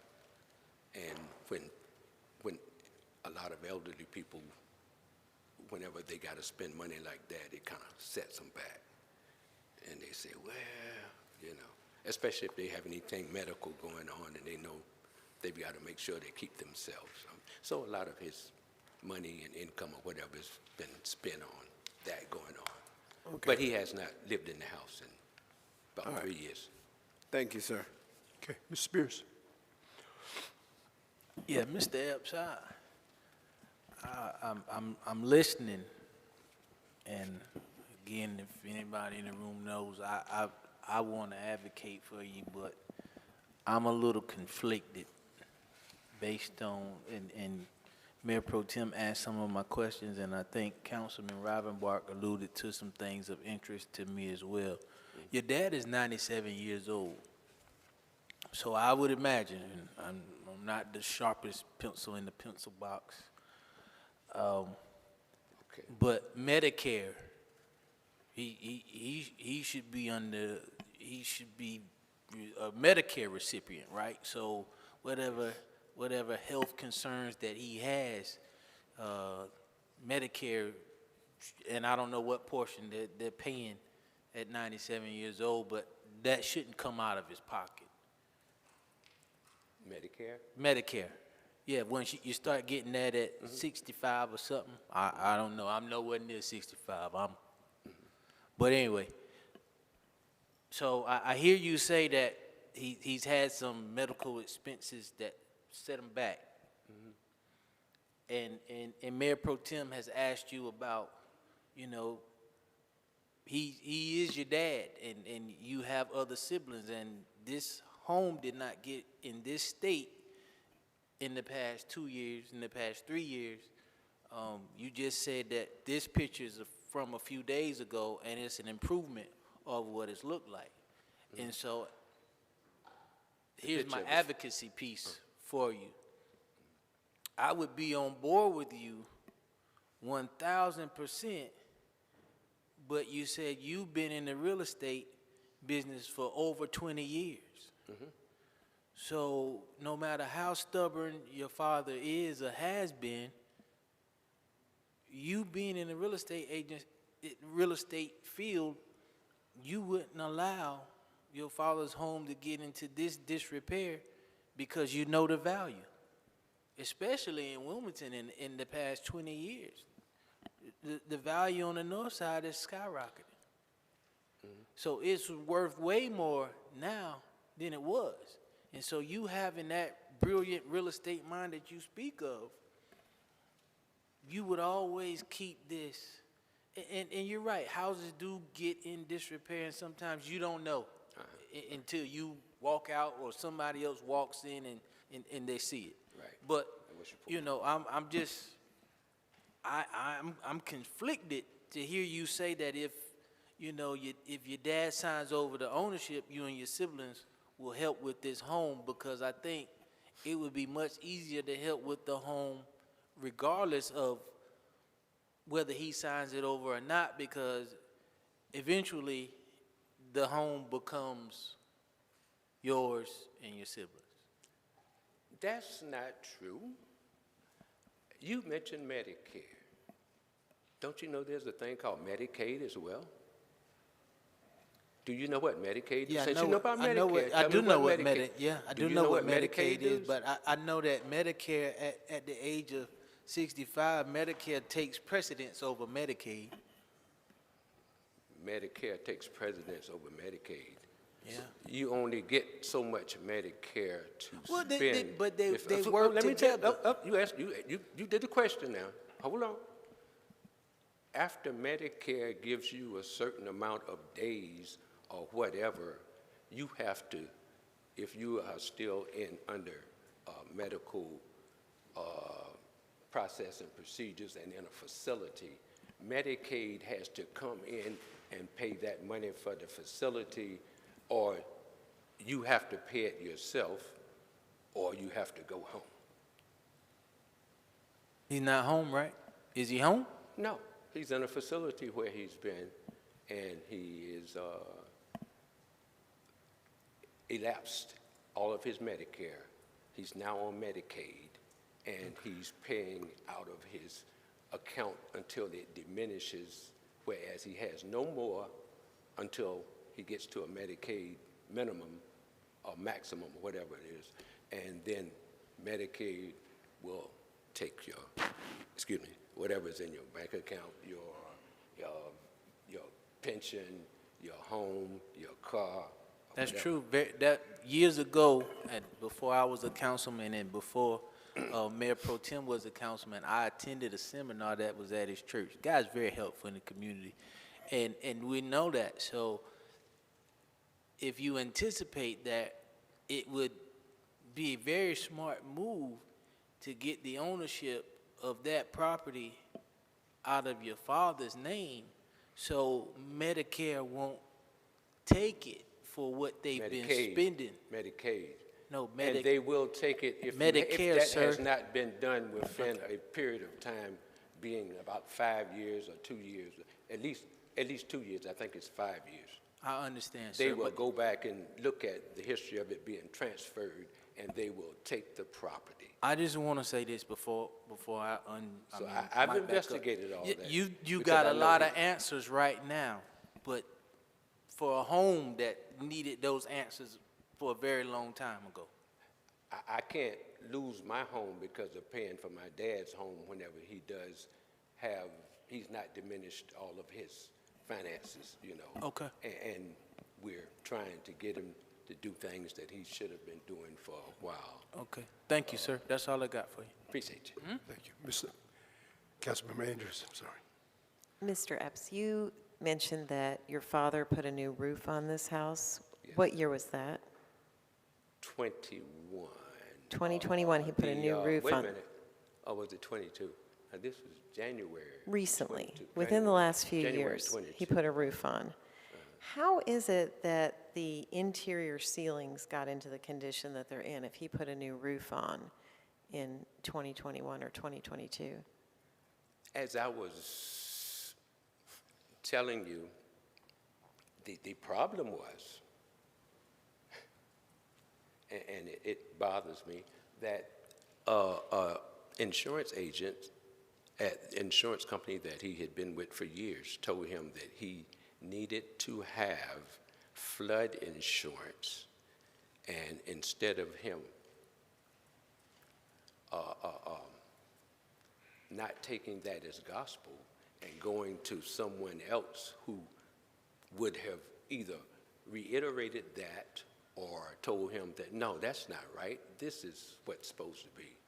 He just said, well, I ain't gonna pay no insurance if I gotta pay all that money for insurance. He didn't do it. Storm came, damage to the roof, water got into it. He didn't repair the roof for a period of time, and it caused the roof, ceiling to be damaged, some ceiling damage, and some damage kind of throughout the house. So this storm that damaged the interior ceilings happened before he put the new roof on? Before? Before he put the new roof on? Oh, yes. So then he put the new roof on with the interior ceilings left like this? Well, the thing is, if you don't put the roof on, you don't do the Oh. interior, because the interior is going to get messed up again. You have Right. to No, put no, the no, roof I on. totally- That's the number one thing you need to do. Right, and I agree with that. Okay. And so he put the new roof on, but then didn't proceed to repair the rest of the damage from the storm. I guess it must have been about money. I specifically was one who said, we got to do something. You need to do something. Go ahead and take the loan offering that the city is giving you and go ahead and get the work done. And they're going to come back and tell me all the laws and the rules and tell me I can't do this and I must do that and all that. I said, well, it can't be so many laws and rules, Dad. You got to go ahead and do whatever needs to be done, Some part of it is probably, I think this was after he had the medical problem that was causing him to forget some things and be distrustful at other times or whatever. But anyway, still did not do what was due diligence. And just one more follow-up. And so what is going to change in the next 90 or 180 days or however many days? What is going to change to fix this situation? Have you ever been through a 90-day period of being away from home in a medical facility, not knowing as to whether you're going to be able to return home or not? I haven't, but my son has, and so I was with my son when he was... It kind of changes your perspective on life and gives you a more of a appreciation for being at home, for trying to establish a family, or being with your family again, So and enjoying your family again. I don't mean to interrupt, but what you're saying is that you're expecting that your father will get out of the hospital or the facility, the rehab facility, and that he will come home and make these repairs. We're hoping that that would be the ultimate case, but we're hoping that he will give the ownership over to, if not the kids.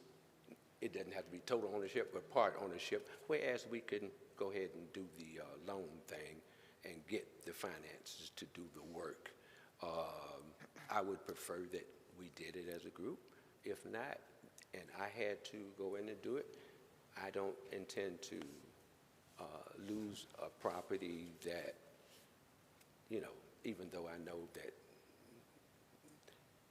it is his somewhat duty to do it, I would do it myself in the process of getting the loan, because I figure there's a way that the finances can be paid, or it will be a family home for the family that grew up there, and know how to appreciate the house.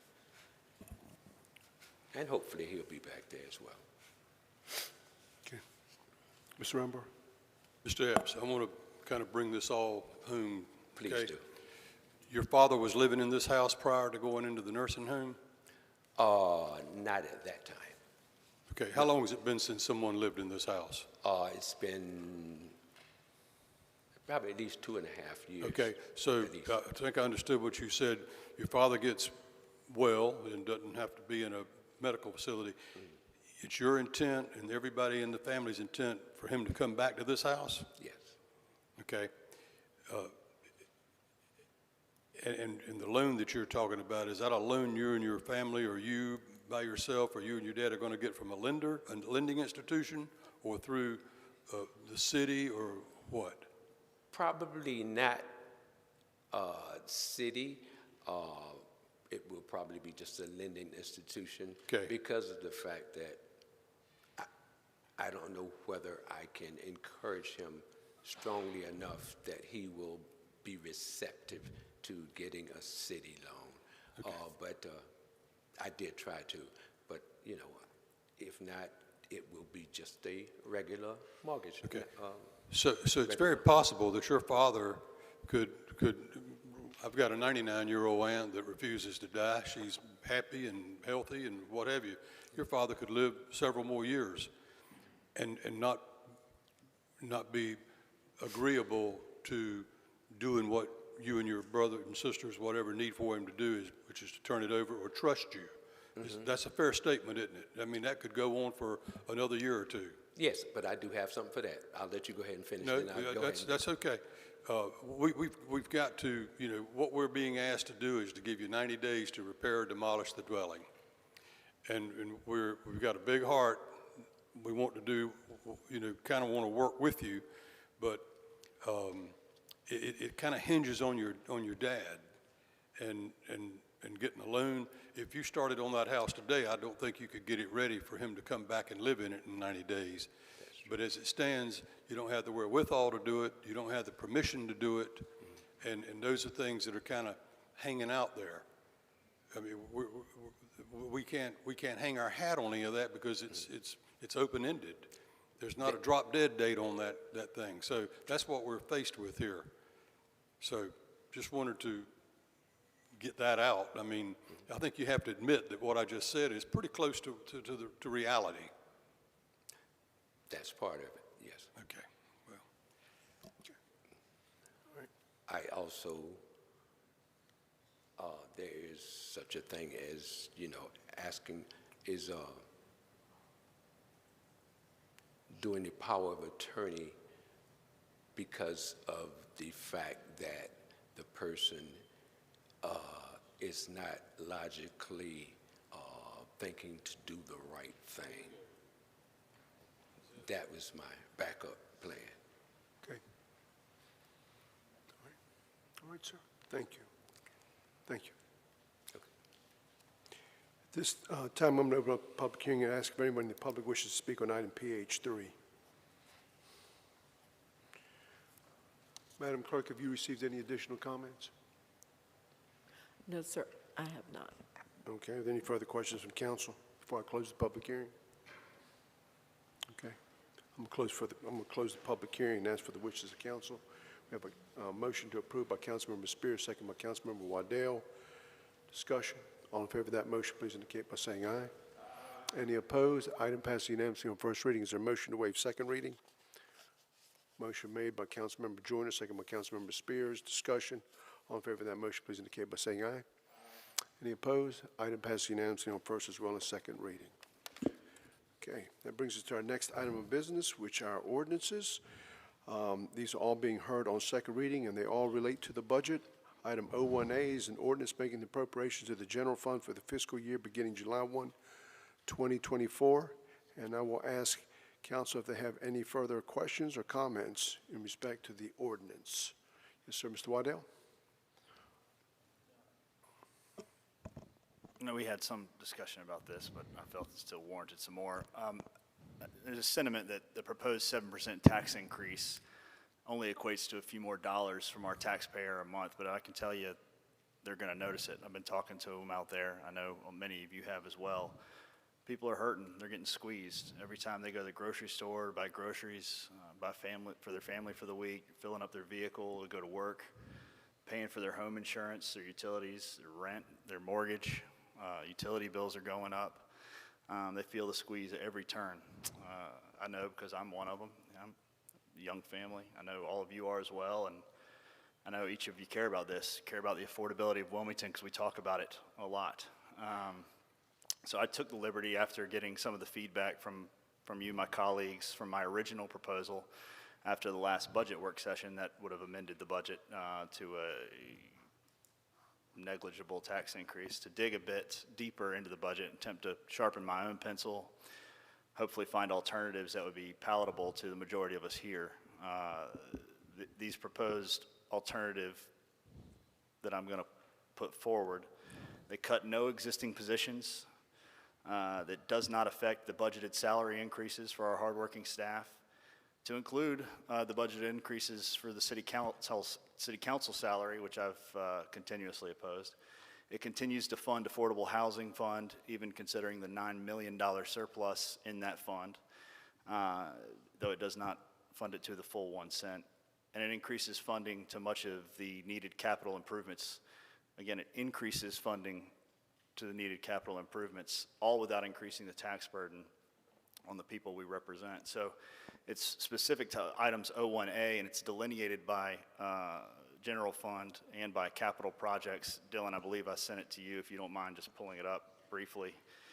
And I know we've got a long meeting, but if you'll bear with me while I walk through this with you, because I'm going to offer up I don't know if it needs to be a substitute motion since this is the second reading, but for the general fund purposes, if you'll look at the yellow box on the bottom, the 1.25 cent of the 2.75 cent tax increase is for the general fund. That equates to $2,875,000.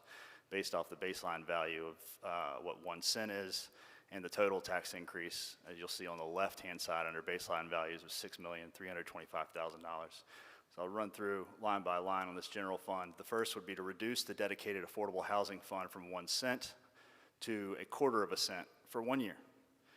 Considering that $6.4 million surplus, I know I referenced the $9 million surplus, but as we found out in our budget workshop after all staff and council came around to this, that surplus that's unallocated is about $6,400,000 in cash the city has. And that's on page 17 of your budget workbook. Reducing that dedicated from 1 cent to 1/4 cent would put $1,725,000 back into the general fund. Remove our $250,000 for council contingency. If we need to tighten our belt, we need to tighten our belt. So $250,000 to remove that. $161,000 cutting new finance FTE additions. Again, just focusing on core services, not growing the organization on the interior. Cut a new position for the housing rehab technician, $100,000, and cut citywide studies from sundry appropriations. You'll see that on page 75 of your budget, and that's $200,000. Cut the miscellaneous incentives. It's on page 80 of your budget. That's $155,000. And there's a new FTE position for a transportation project engineer that would be removed due to reclassing the vehicle registration revenue, which I'm happy to talk about, but really that affects item 01C in this amendment, which I'll talk about when we get to 01C. So that total amount comes to about $2,833,000. Again, a negligible amount from the increase of $2,875,000 that's attached to our 7% tax increase. And I intend to make that motion, but if there's any discussion, I'm happy to hear it. One of the interesting, and Luke, I appreciate you sharing this. The $4,100,000 to the Carolina Beach Road streetscape plan for 2029 on the state. That's a state project that we're participating in, and of course that project has been moved back to 2029. And I could see possibly taking that $4,100,000 and applying it toward one of the bridges that we need to replace. But before I do that, we need to also ask the question to staff and to our transportation coordinators, where do we stand on that in respect to the $4 million? Because that's money that we have set aside, that we've set aside specifically for Carolina Beach Road, and all of these state projects continue to get pushed back. We've been waiting for 5 interchanges for over 10 years that supposedly have been funded, and I know the cost of those intersections and a lot of this other stuff has increased dramatically with inflation. But I would like to ask from the city manager's perspective, we've parked that money aside, and could we use that money for one of the CIP projects? You certainly can reallocate any amount of funding that you so choose. The $4.1 million was for improvements to Carolina Beach Road as a result of the state project that was going on over there. As of this afternoon, the state has redivided part of the Carolina Beach Road project, which is scheduled to be funded in FY29, into the South Front Street widening project, which is scheduled to be done in FY27. Our participation as of this afternoon was estimated to be approximately $1 million of that $4.1 million that would need to be expended in association with the FY27 project and not the FY29 project.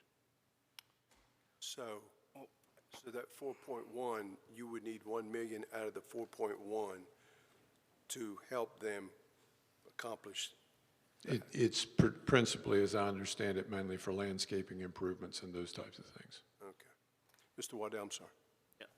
Again, this is CIP related, which would be in 01C, so I didn't really walk through my proposal for the CIP. I'm happy to do so, but I asked specifically what that money was for. I asked staff specifically what that money was for the Carolina Beach streetscape, and they said there's $4.1 million. There was no discussion whatsoever about any alternative projects. So that was split by the state today.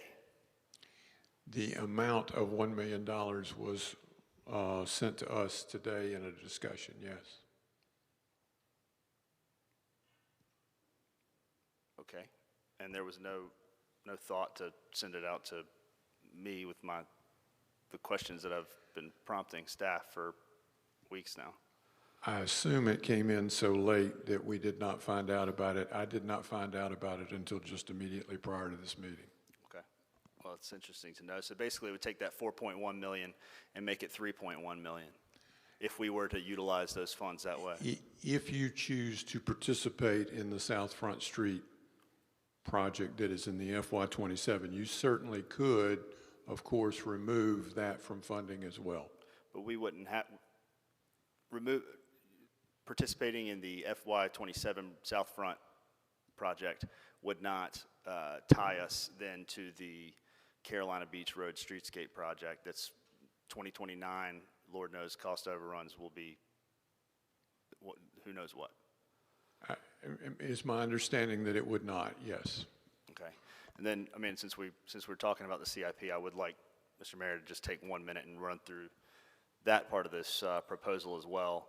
So we have 1.5 cents of the tax increases to capital plan, to fund our capital improvement plan. That 4.1, may become 3.1 here.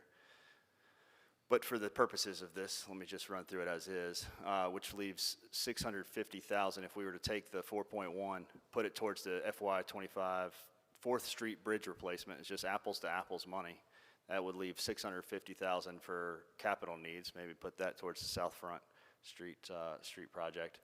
And then the major meat of the proposal here would be to take the vehicle registration revenue, which is being proposed to take it from $5 to, I believe, $25, and then utilize that fund in the current budget.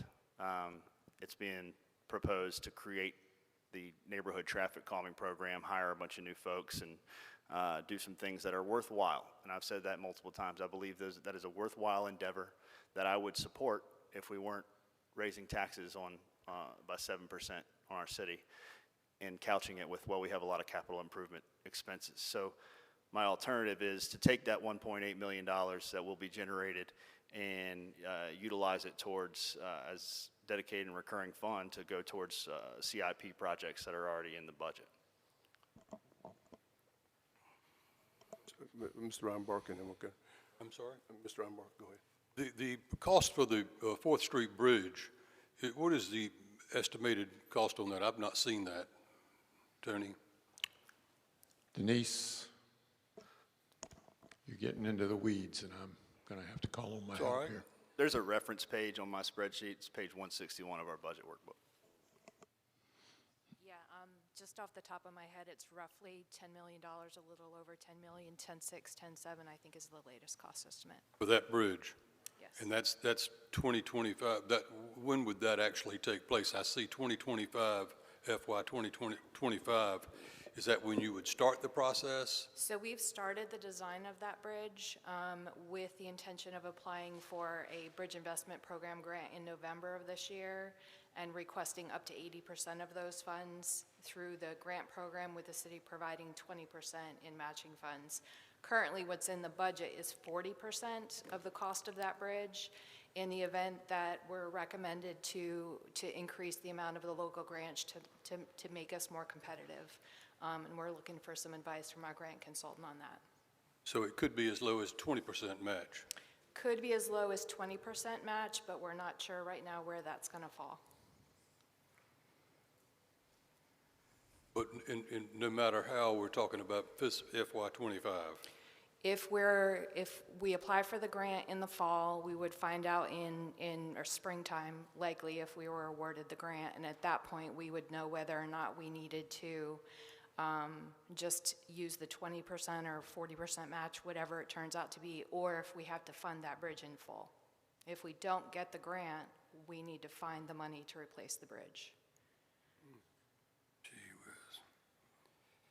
I I know I've got another question, I just don't know how to ask it. But I'll Mr. Joyner? Changing topics slightly. I'm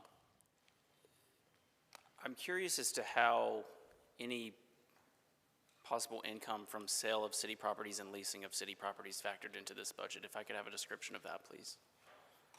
There have been no programmed monies in FY25 for the sale of property. Explain to me the choice in accounting practices for that. Simply, we don't have the money in hand, and so we're not going to include that in this budget. We don't have a contract. We don't have any, well, with the exception of a couple of pieces of property, we don't have any expressed interest in that yet. We just do not have a reliable revenue source on which we can base our budget. We don't have a reliable revenue source on which to base our budget, specifically talking about the revenue source that would service our debt for the Skyline Center. Is that accurate? The debt from the Skyline Center has already been included in the debt model. The sale of the proceeds are not tied to that directly.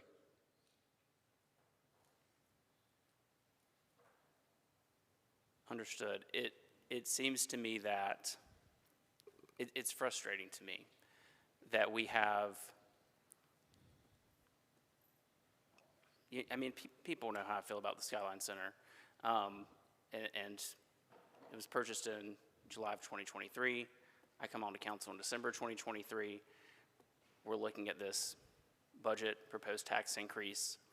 I've already had this conversation. We've already had this conversation. But, you know, we're looking at potentially 8 figures in income of what should be coming in from the sale of those properties and the lease of those properties. And it's not factored into the budget because we don't have expressed interest and contracts in hand and a firm figure to work with. And I think that deserves to be said publicly. Mr. Waddell? I'm going to follow up on that because it's interesting. Is it legal if we were to say, yes, we have what, in property value that we have that we intend to sell about 40 million, let's call it $40 million worth of property, something like that, maybe more, maybe less, but just for about $40 million. Plus we have some leasing that we need to still lease up the Skyline Center. So a really conservative estimate for what we could potentially budget for this year's budget would be $2 million in some sort of sale income, some sort of leasing income. But I think, I don't want to speak for Councilman Joyner, you can correct me if I'm wrong here, but what that may do, when we purchased this building, and I still stand by the fact that I think it was a wise real estate choice, and I think it will play out to be that. Purchased it unanimously. But when we purchased this building, we made a promise to the taxpayers that we were going to sell real estate, surplus real estate, to pay for the building, which is wise, and that we would, and we made that promise to the bondholders too. And if we were to do something like, let's call it $2 million in this year's budget as an assumption, it would align the incentives of this body and the executive management team on down that we intend to sell this real estate and give us some motivation to do so. Tie us to the promise that we made and further align our incentives. I don't know if that is feasible. Want to make sure, of course, it's legal. And it may be a little scary from a financial modeling standpoint. But I think, and I agree, that it's we're not saying we're going to sell $10 million worth of real estate. We're saying we'll sell $2 million in aggregate from either selling one of our pieces of property or leasing up the Skyline Center, which both of those need to happen more quickly and more direct in our marketing approach. So I agree. I think that's interesting. And if it can reduce this proposed tax increase, I'm all for it. Mr. Barnett? Yeah, I guess with that thought being placed on the table, can you count a bird in your hand? I mean, or a bird in the bush. You really can't, when you're dealing with a budget, can you possibly say, yeah, there's a bird in the bush that I know I'm going to get. I'm going to get this bird. And you can't, can you do that? I mean, I'm just asking. Ms. Moretti, I'm going to tell you that I cannot advise you to do that. Okay. I don't know what Ms. Moretti is going to tell you, but I'm going to tell you that I don't think I can advise you to do that simply because you do not have a prospect or a contract in hand. Also, I would say that I would agree $2 million would be a very conservative number, but if we sold any of our properties, it should bring well over $2 million as well. I agree with Mr. Cottle. Saying that we're going to have a revenue source that we don't have for certain, that revenue source is going to come in, you would have to match that with holding expenses. So you would say, if we're going to sell property, we're going to get $2 million in, then we're saying we're not going to spend $2 million of our budget until we get that $2 million revenue in. I mean, we could easily just build up the budget and say we're going to get all this revenue in, but then when it doesn't come in, we have to say, what are we going to do? What are we going to cut at that time to make up for the revenue we did not get in? So as Mr. Cottle mentioned, it would appear to be not responsible financially to add in revenue into a budget that we are not certain that we're going to get. Okay. As a follow-up, just something additional too, with your proposal, I am definitely not in favor of cutting or reducing the affordable housing piece. And that's because, again, we know that that's one of the major issues in our city, lack of.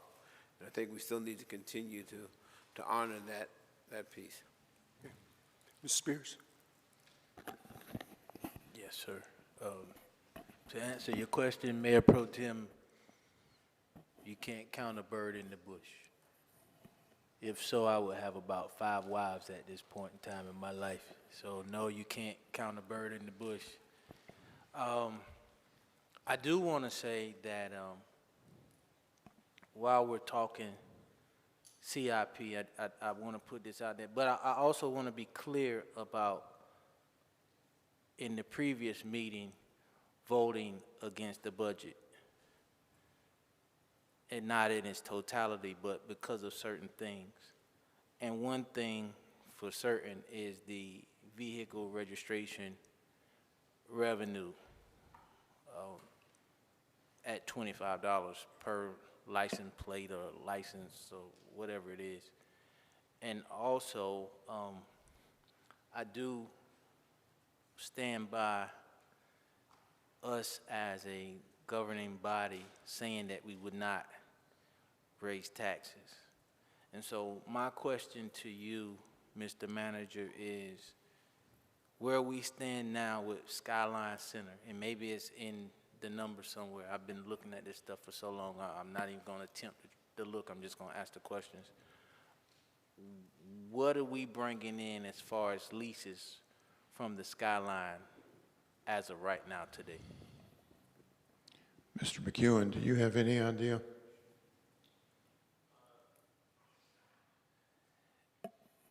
And let me just add this, because it does seem like people did jump on board with leasing space in the Skyline Center pretty rapidly, right? Correct. We have executed leases. We have 4 different executed leases. The bank on the first floor, the CVB. We have Sanctuary Wealth that's signed a lease as well. We have pending one that Excuse me, Chad. I don't need the names. Let's give me some numbers. Like where are we monetarily? In terms of annual, I would have to get that number to you, annual revenue, but my understanding is that money's going into the operation of the building to offset the operating cost of the building. Right. So is it? So are we solely operating off of that, or are we having to move money around to help with the operations? When you factor in the lease that's being paid by Thermo Fisher, I want to say that's $1.8 million a year for those 2 floors. We're considerably cutting into the operating expense, overall operating expense of that building. When you factor in these other leases that we've signed, the ones that are pending, we're chipping away slowly but surely. So we have weekly calls with our broker, and pretty much every week there's new interest, new calls coming in related to leasing space. But it is definitely a process when you have corporate entities that have their own internal process, then you have the upfit involved to get their space ready for them to execute a lease. So. All right, so that's good news. That's definitely good news. So again, it makes me think that there's some play as it relates to the tax increase. And I guess I say this every year now, we have to do a better job of how we illustrate taxes to our community, to our constituents, and what's going to happen. Not just how we paint the picture, but how we go about tackling the CIP projects. And so I would much rather have a tax increase than to have this vehicle registration revenue. And Councilman Waddell and I had this conversation earlier briefly, but he's talked about the tights that people are in financially. But I think this $25 out of nowhere puts people in a tight much faster than the tax increase would. And so I don't know. Lately I'm feeling like I'm not doing a good job of selling you all on what I'm trying to say. But I mean, I get it. I do. But if we're going to propose a tax increase, then we need to sell the hell out of why we're talking about increasing taxes and what we're going to do with it. But this vehicle registration revenue I'm not on board with that at all. And I'm definitely not on board with cutting anything from affordable housing, cutting any positions. I may agree with you, Luke, on some of the new positions. Sorry, anybody that's looking to get one of these new positions. I may be on point with that, but the main things that I've stated, I can't be on board. Sir, Mr. Barnett. Yes, sir. If we choose to go down the road and not raise taxes at all, then what would it look like 2025, year 25? Because what I understand is that this, and I call it a modest increase, this modest increase is going to keep us afloat, necessarily keep us where we're able to pay adequate salaries, and we're able to do some things with the capital improvement. And I know that next year, we definitely aren't going to probably want to push a raise because many of us up here will be running for re-election. But where would that put us, especially even with our ratings as relates to those AAA and AA and those kind of things? Is that a loaded question? It's a very loaded question, but let me try to answer it simply as simply as I can digest it. I believe that if you voted for no tax increase, we first of all would not have a CIP. And most of that would be related to resurfacing streets. And there are other things in there, but principally resurfacing streets and replacement of bridges are two of the big items that are in your CIP. We'd have to find some way to go ahead and replace that bridge. I think the repaving would have to slow down or stop. And this is just, it's a very complicated question.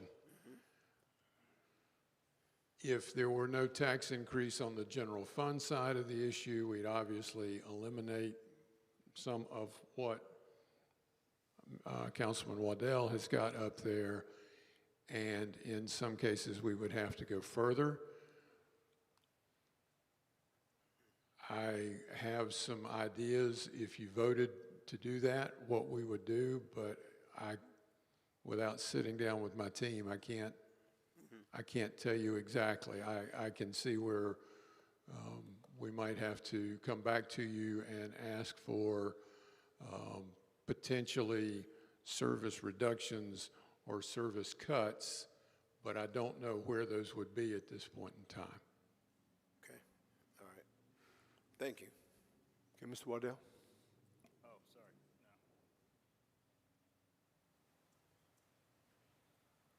no. Tony, if we take the 4.1 from the CIP and you applied the 1 million toward the south front project and about $3 million, what would that reduce it to? It would be less than 1/4 cent because the $4.1 million was equal to 1/4 cent, but 3.1 would be somewhat less than 1/4 cent. Okay. Go ahead, Mr. So, Waddell. If we took 3 million, rather than in my proposal is 4.1, we took 3 million, that would take it down to 1/4 cent tax increase. Is that what you're saying? No, what I have, the information I have, I Reduce it believe, 1/4. was that if the 4.1 million was taken out of the Carolina Beach project and put back into the debt model, it would result in which would be the most effective way to do it, would result in a 1/4 cent tax decrease in the proposal. If you go to 3.1 million, it'll be less than 1/4 cent. I don't know exactly what. And if we were to utilize the full 1.8 million, that's going to be generated by the vehicle registration revenue rather than increasing our internal government footprint. What would that look like? The staff projection would be a 1/2 cent tax, recommended tax decrease. So it would reduce the proposed increase. Yes, sir. Yes, sir. Absolutely. Okay.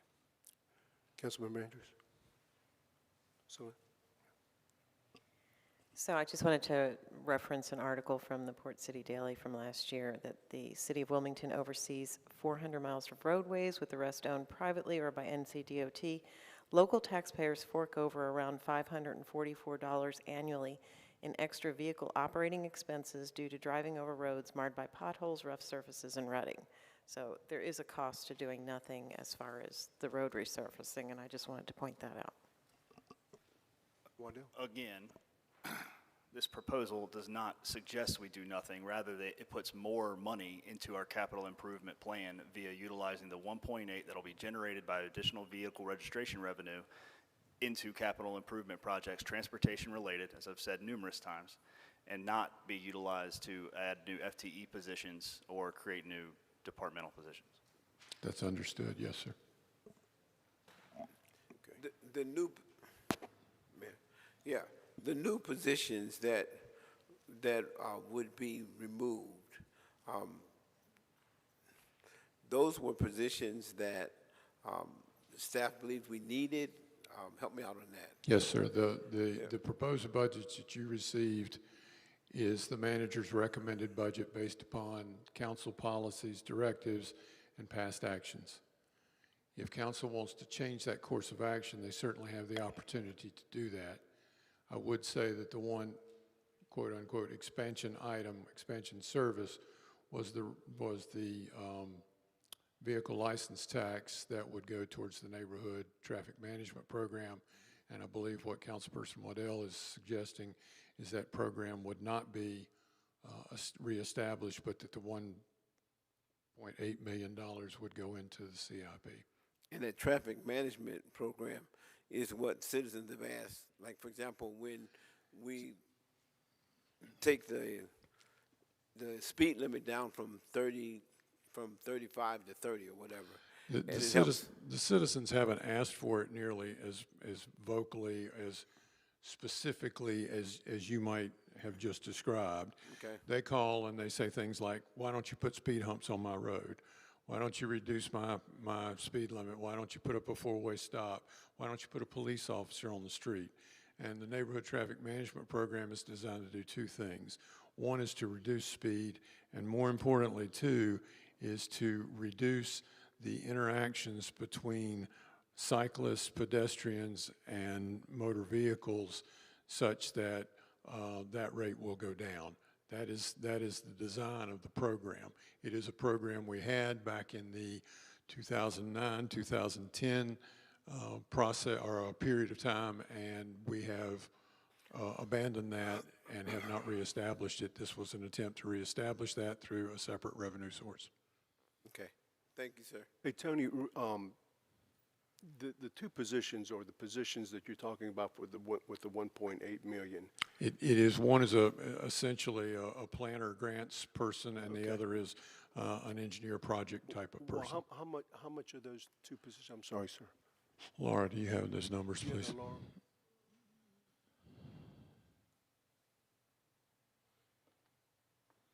$225,000. I'm sorry, will you repeat the question? 225. What I asked was the two positions in the 1.8 million for the traffic, for the neighborhood traffic in person. We have two positions for that, and you're saying that both of those positions combined is 250,000? 25. 225 combined. Yes. And so, I guess the question would be, going to Luke's point, if you took the rest of that and you put it into the capital improvement projects, once the folks design the traffic calming design issues for a particular neighborhood, it's going to come out of the CIP anyway, correct? And if you're applying that toward the CIP budget, couldn't you realistically use that 1 million or whatever the difference is for those neighborhood traffic calming things? Just Yes, sir. I mean, essentially, I don't know that it would, I suspect it would actually be plugged into the CIP process, but we haven't worked out the mechanics of that thus far. But it could, though. Yes, sir. Because it's going to take some time to get them hired, and then they have to design it, they have to evaluate that. Yes, sir. But in the meantime, we could plug that money over into the CIP, and then when those projects become available, whether they put in chicanes or whether they put in roundabouts or whatever that's going to be in a particular neighborhood to calm the traffic or slow the traffic down, we could apply that money toward those CIP projects. So it would be a CIP project, correct, Tony? Yes, sir. Would there be any problem with that? No, sir. That's the way to do it. I mean, that's a way to reduce it somewhat to take, if we sort of choose to take, go ahead. Projects, Tony, I'm sorry. the neighborhood projects would be added to the CIP. Sure. And therefore, then the revenue source would be matched to those CIP projects. Okay. I mean, I think that it's going to the same place, and if it's going into the CIP, and you're specifically hiring these two positions to evaluate those neighborhoods when we have those problems, then when those projects come to fruition, then we could apply that money toward those particular projects, could we not? Yes, sir. Okay. All right. Mr. Spears, I'm sorry. Yes, sir. So, Tony, Yes, sir. those two positions are well over $225,000, right? Yes, sir. And people in the communities have asked for more police officers, speed humps, and whatever else we can do to slow traffic down in these communities. Yes, sir. We have at least two agenda items on this agenda tonight where Councilman Rivenbark is asking to reduce speed from 35 to 25. So that's just interaction with the community. And I'm going to throw my longtime friend under the bus. He's gone, the chief of police. But, well, he walked out. He's not gone. He's in the back. Oh, he's in the back. He's in the back. But Chief, you pay starting out rookies around what, 40,000, what, 45,000? Because I did some loose calculations, but we can get 5.5 police officers for $225,000. No, sir. I'd have to go ahead, Donnie. I'm asking. I'm just throwing it around. But but generally speaking, you can add a third of the cost of the salary to the cost of the person, simply because you're going to have to pay Social Security, retirement, health insurance, all of the benefits that the city pays on top of that. The base salary is $47,000 or $48,000. Then to equip them is about $10,000. Then you got to put them in a patrol car. As the manager was saying, different compensation things you have to pay for.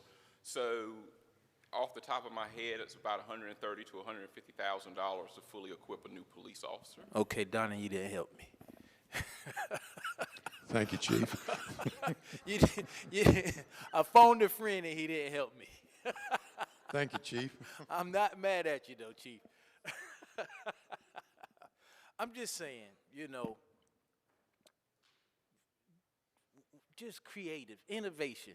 I'm never going to get away from innovative thinking and how we can be more thorough with our money, and how much more thorough we can be at doing our jobs and taking care of this community without hurting them. Because I still don't understand how we can talk about people being in a tight, but then we throw a new $25 vehicle registration, $25. In addition to everything else that we pay, but we're talking about groceries, and we may have a toll bridge coming. You know what I mean? So it's hard to drive that car across that bridge, pay the toll, pay the $25 vehicle registration fee, and I don't know what else. You know, we really just have to look at it more openly, more optimistically, or whatever, because I just don't think this is it. Well, I appreciate everybody trying. I mean, I know we've been at this process for quite some time, since last year, and I do believe that the manager is reflecting a budget to keep ahead of the demands for our roads, and making certain that the salaries are adjusted to keep pace with what we've seen with inflation and what we've been seeing out there. I mean, I know it's difficult for everybody. I appreciate everybody trying to do something to try to reduce that as much as they can. It's just, like as Salette alluded to, we have over 400 miles of roads in this community, and unfortunately, a lot of people use them that may not live in the city of Wilmington, but we have to maintain them. And the gas tax goes but so far. The other tax that the state gives us for roads goes but so far, and it's just the rate of inflation and what it's costing to do these projects just continues to inflate. And we see it reflected not only in what we're trying to do here, but we're also seeing it in business. We're seeing it in insurance rates. I mean, everything is kind of gone up, and I understand the squeeze. I'm trying to reduce it as much as possible. But we also have a job to do to maintain the infrastructure in this community and take care of the folks that live here, and it's challenging.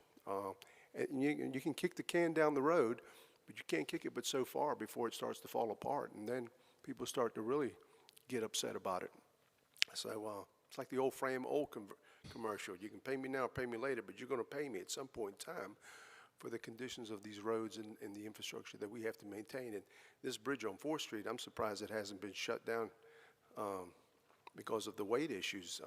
And that's a pretty critical bridge for 4th Street and for that north side. So, but I could definitely see, from my perspective, moving the 3.1, eliminating that, because we're not going to see that till 2029 at best. And we don't even know where the state, on all the state projects that I have seen in this community, I haven't really seen one except for the Memorial Bridge where they've really accelerated and got it done. There's been some resurfacing projects they've done, but a lot of these projects have been just up there in the air for quite some time. And the 5 interchanges that we've been waiting for quite some time, that they've been talking about having public meetings and all this and talking to the MPO, I haven't seen anything. And they say that the money's there, they say it's imminent, and nothing. And those are probably more critical than anything right now, is those interchanges. Maybe Mike can come in and give us an update on those one of these days. But anyway, my position would be we could take the 3 million, and take it out of there, and take the 1 million and apply it toward the South Street project, and then take the, whatever the difference is between the 1.8 million for the 2 positions and apply that toward the CIP, because it's going to go right back toward anything that we have to do with the CIP. I can live with that, because I think that's demonstrating to the public that we're trying to do whatever we can to reduce it, and at the same time, I think it's a good idea. But that's just my take on it. So I don't know what that would do to the budget, Mr. Manager. Could we have, I know you have some pretty smart people back there. We haven't done those calculations and don't yet know how it would affect the expenditures and the ordinances. Okay. Mr. Spears?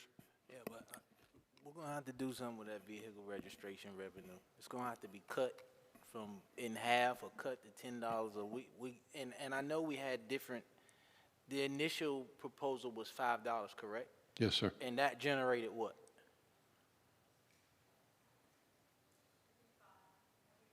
Is $450,000.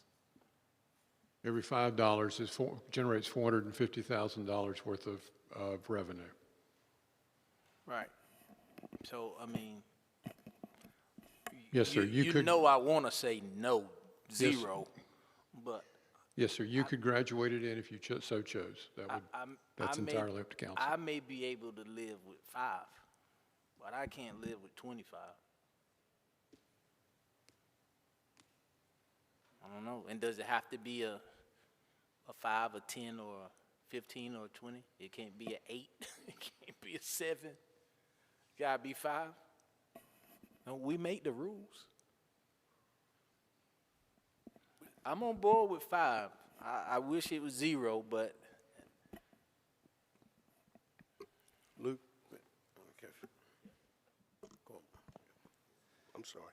It's somebody So else. 01A is the ordinance that we're hearing right now, which is the general fund, which has really nothing to do with the CIP. So I know I'm the fly in the ointment here with this presentation, but I intended to have us discuss the general fund and the presentation that I have in front of you. Just the general fund portion was, and I mean, we can go talk about the CIP here in 2 more votes. 01C is the CIP. Okay. So my proposal to reduce the tax burden that's being imposed with this proposal for the general fund only, so 01A, is as shown, to reduce dedicated affordable housing from 1 cent to 1/4 cent, considering the surplus, removing the council contingency, cutting all those new FTE positions that are listed, cutting citywide studies from sundry appropriations, cutting miscellaneous incentives. And I mean, I guess I'll just move that forward as a motion. We'll vote on it, and then we'll move on.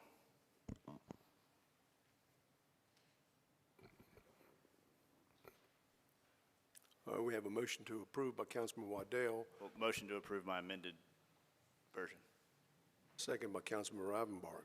Mr. Mayor, Discussion. if I may, as I sent out an email this afternoon, before we vote for 01A, that's where we're going to need to discuss the nonprofit organizations. And so if I could just ask you before taking a vote on that, if you could poll council and ask which nonprofits they sit on the board for that are not associated with their council positions, so that we can pull those out and vote on each of those separately. And you said not associated with the council position? Not associated with your council position. If Okay. you're appointed on a board like WAVE or whatever, because of your council position, that doesn't count. It's just the ones that you're personally on outside of city council. We'll need to remove those because they're being appropriated, the money for them is being appropriated through 01A. So still be voting for whatever you're motioning on the budget, just without these particular items. Your understanding is this is the motion I put forward is the amended as was shown on that I put forward, right? Not the Yes, for yeah. 01A. 01A, general fund, Yes, sir. what I propose, and it's been seconded by Councilman Rowe. Thank you. And so, just so I'm noting, that amendment then is, can you put that back up for me? Because I want to make sure that I'm clear that we're voting for the General cuts All that's on the screen? All the red ones in All that's on yellow the screen? box. Okay, and now it's in that yellow box. So you're cutting, so the affordable housing goes. Yeah, the affordable housing piece and the jobs. Okay, I'm ready to vote. I'm good. And I Ms. believe that wait a minute, Councilman, we have more discussion here. Councilmember Andrews? Yeah, I definitely can't support the affordable housing, the cut to affordable housing, and that's the biggest part of this. We do have a surplus in affordable housing, but when we're asked to participate in some of these large projects that may need, city council participation in, 6.4 million doesn't go that far, and we have a huge need for affordable housing in this community, and it's been brought to us by many, many people, and shown up in very many organizations that have come before us, and I can't support it for that reason. Any other discussion? All right. and All I right. believe Councilmember Joyner has already told me that there are none for himself as far as nonprofits, correct? For the list that was sent out today, I am not a member of the board of directors of any of those nonprofits. Yes, sir. And the mayor, Mr. Mayor, you have already indicated Wilmington Business Development, the Wilmington Regional Film Commission, and the Blue Ribbon Commission. And the TDA, but I don't, It's not. yeah, correct. Gotcha. Yes. Councilmember Waddell. I'm not associated with any of those. I'm on the Thalian board, but I'm on there by way of the council. Councilman Rivenbark, were there any that you were a member of that? I'm No. sorry? I'm not involved in any nonprofit. Councilmember Andrews? No. Councilman? No. Okay.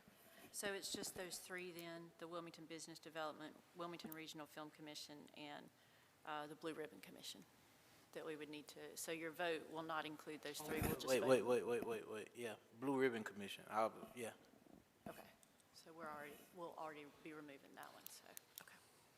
So Okay. your vote will be for Mr. Waddell's motion, which was seconded by Mr. Rivenbark, but without the appropriations for those three organizations, and we'll vote on them separately. Okay. Okay. All ready to vote? All in favor of that motion, please indicate by saying aye. Okay. That fails 5-2, so we'll go back to the original 01A. What are the wishes of council in respect to that motion? We have a motion approved by Mayor Pro Tem Barnett, second by Councilmember Andrews. Discussion. All in favor of that motion, please indicate by saying aye. That passes 4-3. Okay? That brings us to our next item of business, which is item 01B, which is an ordinance making appropriations to the... I'm sorry, Mr. Mayor, we need to go back to those three really quick and just vote on those three. If you could take a votes individually for the Wilmington Okay. Business Development first. We do them individually, all three of them? Okay. I can't vote, though. Well, you cannot vote. That's right. And so, Councilman Barnett, if you will call for a vote on the Wilmington Business Development. All right, call for a vote on the Wilmington Business Development. I'll move. Is there a second? Second by Councilman Waddell. Okay, all those in favor, let me know by the sign aye. Aye. Aye. Any opposed? Ayes have it, and so ordered. The next one is the Wilmington Regional Film Commission. Okay, Wilmington Film Commission. All right, I have a motion by Councilman Rivenbark, seconded by Celeste Andrews. All in favor, let me know by the sign aye. Aye. Aye. Any opposed? Ayes have it, and so ordered. And the final one is the Blue Ribbon Commission. All right, the Blue Ribbon Commission. Motioned by Councilman Rivenbark, seconded by Councilman Luke Waddell. Those in favor, let me know by the sign aye. Aye. Aye. Any opposed? Ayes have it, and so ordered. Okay? Thank you. That brings us to the next item, which is item 01B, which is the ordinance making appropriations to the grants, projects, financial plans, enterprise funds, debit service funds, special tax district, and convention center fund for the fiscal year beginning July 1, 2024. Any questions from council in respect to any of that? If not, what are the wishes of council? We have a motion to approve by Councilman Ravenbach, second by Councilmember Andrews. Discussion. All in favor of that motion, please indicate by saying aye. Aye. Any opposed? The item passes unanimously. That brings us to our next item, which is item 01C, which is an ordinance making appropriations to the capital projects funds for the fiscal year beginning July 1, 2024. Mr. Waddell?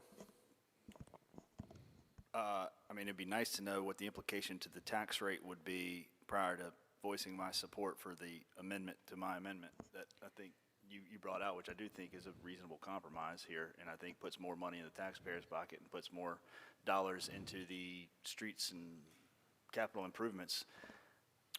Mr. Mayor, you would have to go back and amend your vote on 01A because you actually set the tax rate in 01A, in ordinance 01A.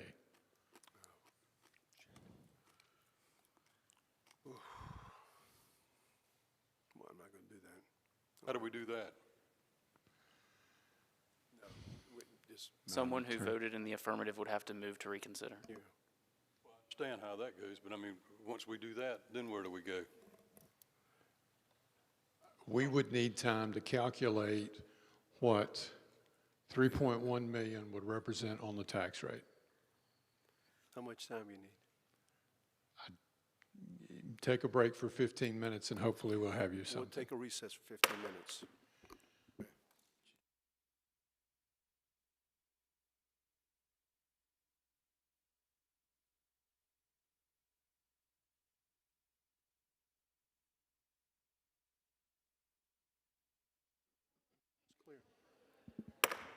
All right, we're back in session. I believe that we're going to have to go back and amend the 01A to be able to amend the 01C. Is that correct? That Mr. is Manager? correct, Mr. Mayor. In order for that to happen, you'll have to have someone who voted in the affirmative vote to reconsider the motion. I will reconsider the motion since I've voted in the affirmative. So, Madam Attorney, just make sure I'm doing it right. Yes, sir. So Okay. your motion is to go back and reconsider 01A?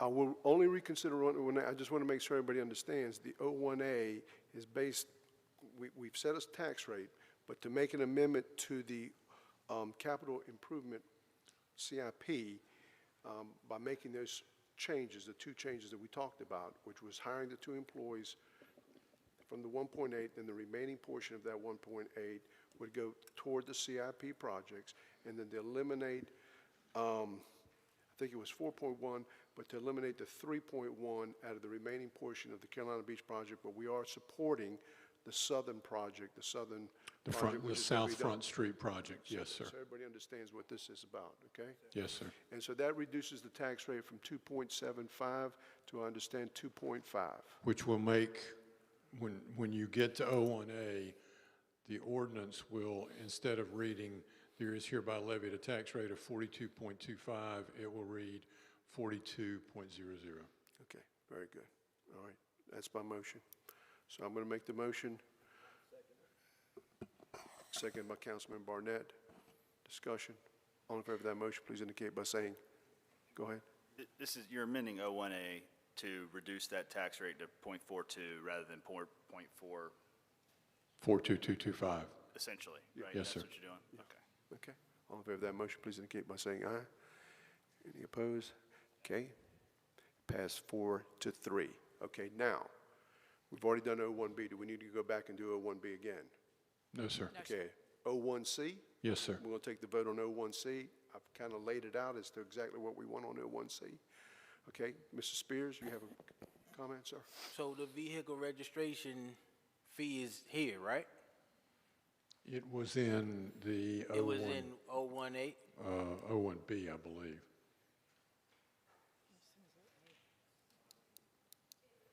It is in 01B, but if you're going to take the tax rate down, you got to go back to the first one, if you're going to do anything that impacts the tax rate.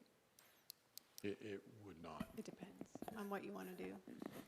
It's all right, y'all got me this time. You It- win. 01B would have to be voted for consideration, and then we'd have to go in and change that fee. You got it. All right, let's go to 01C, which is the ordinance making the appropriation of the capital projects funds for the fiscal year beginning July 1, 2024. What are the wishes of council? We have a motion to approve by Mayor Pro Tem Barnett, second by Councilmember Spears. Mr. Mayor, if I may interrupt, just to be clear, we are removing from the CIP the Carolina Beach Road project. We are keeping in that CIP $1 million for the South Front Street project. Correct. Thank you. Yes, sir. Okay. Yes, sir, Ms. Spears. But are we keeping the two positions or no? Yes. The two positions are coming, but the remaining portion of that money goes back into the CIP instead of going toward that neighborhood thing. We will appropriate that funding when those projects are ready to go. Yes, sir. Okay. But if you opted to take the two positions out, that would have to still be in 01A2 or 01B?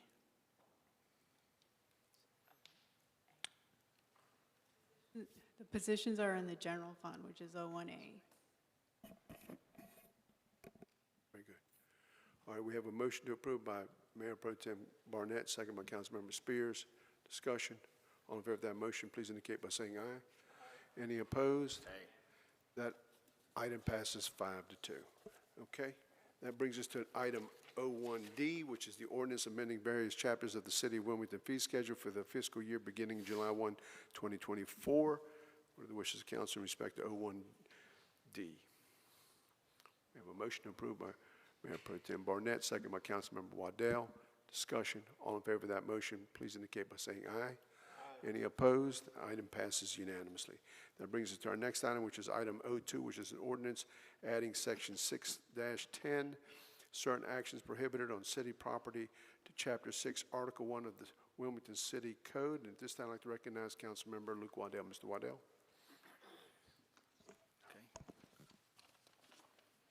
I think there's been significant discussion about this. I don't intend to belabor it, but effectively, what we would be doing here is really what I would consider an ordinance cleanup that has been cried for from specifically the downtown community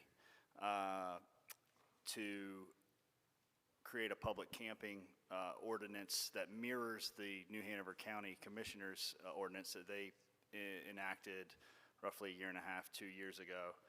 I'm sure there will be some form of discussion on it, so I'll hold any other comments until that time. Okay. Are there any questions from council in respect? Yes, sir, Mr. Barnett. I've got a question. The one thing that's different from this that the county is not doing is the sleeping part in the car. Is that correct? That is the primary difference, is for sleeping in your cars, either in surface lots or in parking decks. Okay. I did send out a memo kind of detailing how they mirrored each other and what ordinances that we had, but I believe that that's the most significant one, is that our current ordinances don't address parking decks at all, and they don't address surface lots. Now, we have not had any problem with sleeping in parking decks or sleeping in public places. Not that I'm aware of. I would certainly defer to the chief, but I've not been made aware of any of those issues. Okay, so that's one part of this piece I would like to have removed. The second thing is we had talked about these laws or rules were found in our code book already, right? Now, are we putting them all in one place?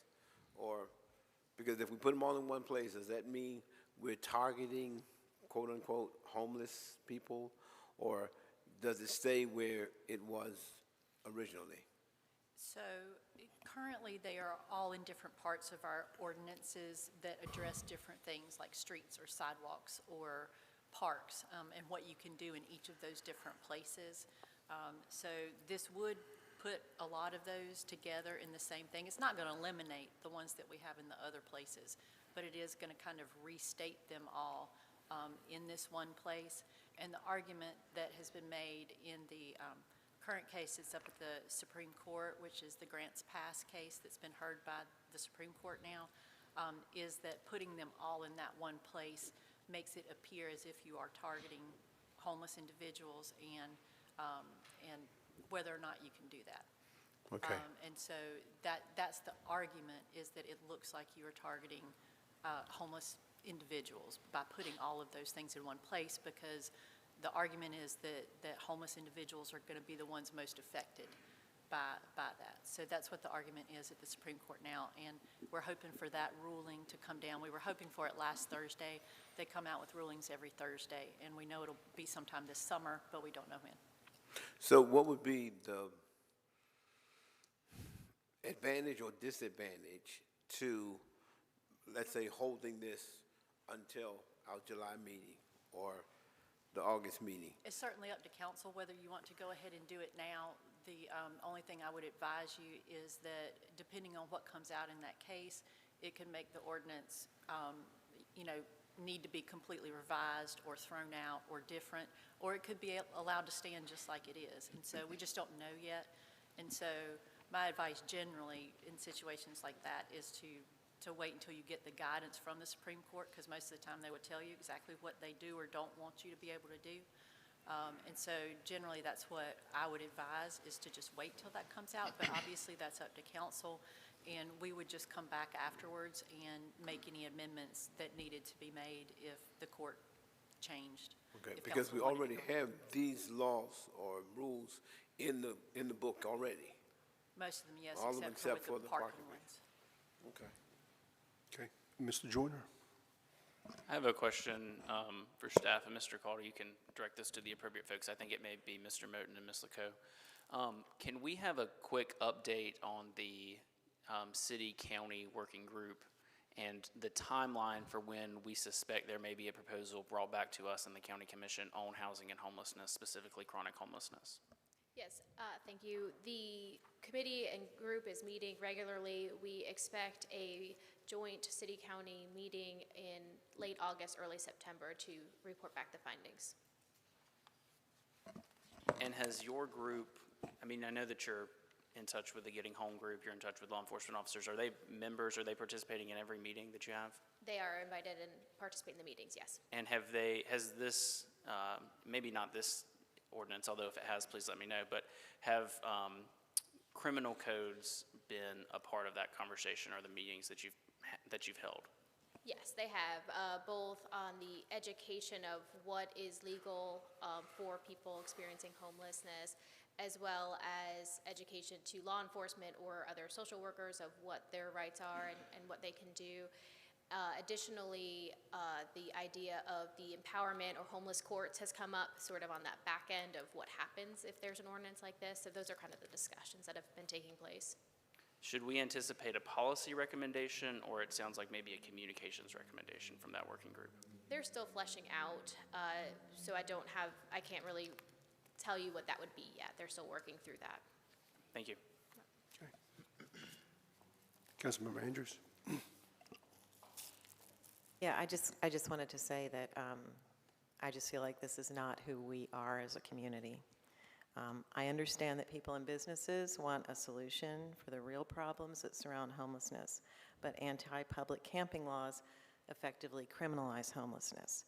It is far more costly to the taxpayers, our public safety officers, and our healthcare providers to house people in jail cells or emergency rooms than it is to provide permanent supportive housing. Anti-camping laws can be problematic for a variety of legal, ethical, practical, and economic considerations. First, the courts have found that anti-public camping laws are unconstitutional, particularly when there are not enough shelter beds available.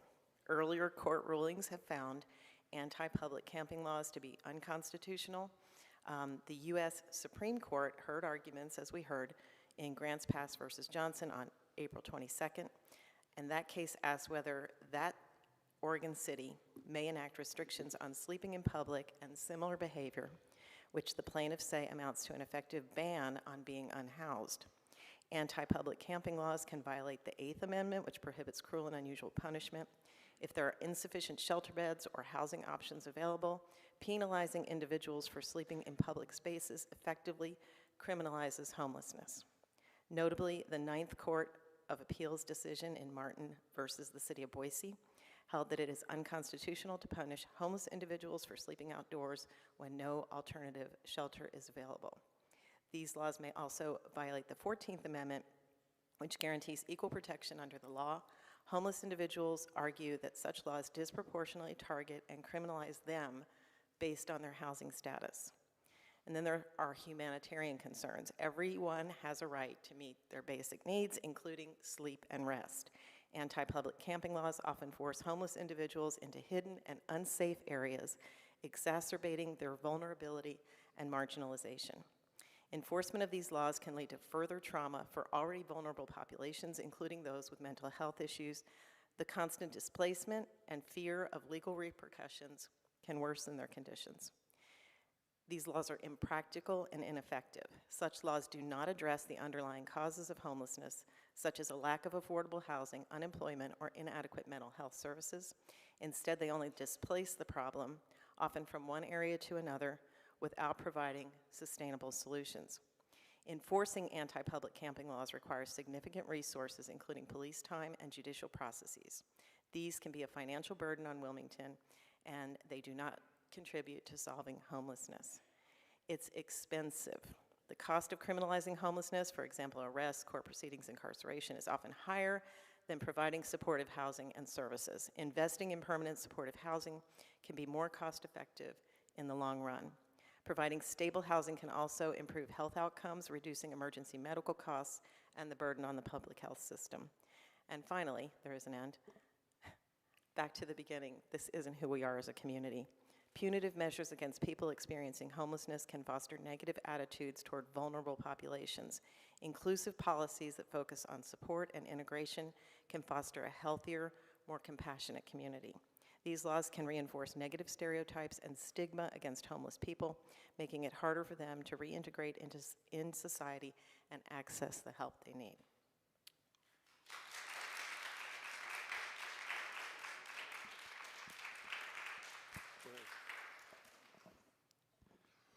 Yeah, I think my argument to the majority of what I just heard there would be that by all means, if you want to become San Francisco, Portland, Oregon, or some of those folks that have completely lost control of their cities, then those are the policies that we should back full force. But I'll continue to advocate that a stable society, and I would argue a stable and flourishing city, requires setting boundaries, requires putting public safety first, and requires enforcing laws.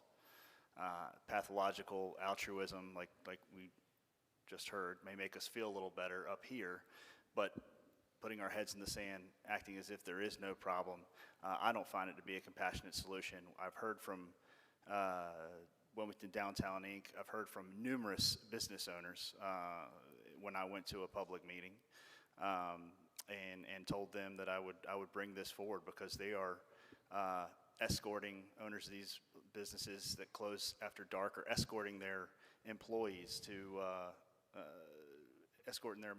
their vehicles because they're being harassed and for fear of what's going to happen. I mean, there is a very real effect to the work that has gone on to create a vibrant and beautiful downtown. Do folks need help? Absolutely, they do. I would argue that we do a lot because I believe we are a compassionate community, but we do need to set boundaries. We do need to put public safety of our community first, and that's what I aim to do, no matter what names may be hurled at me. I think leading sometimes is having these difficult conversations. And so I also believe that I understand, and Ms. LaCoe may be able to answer it, that there's a certain amount of beds at the Healing Place that are held aside for City of Wilmington. Is that true? 14 beds.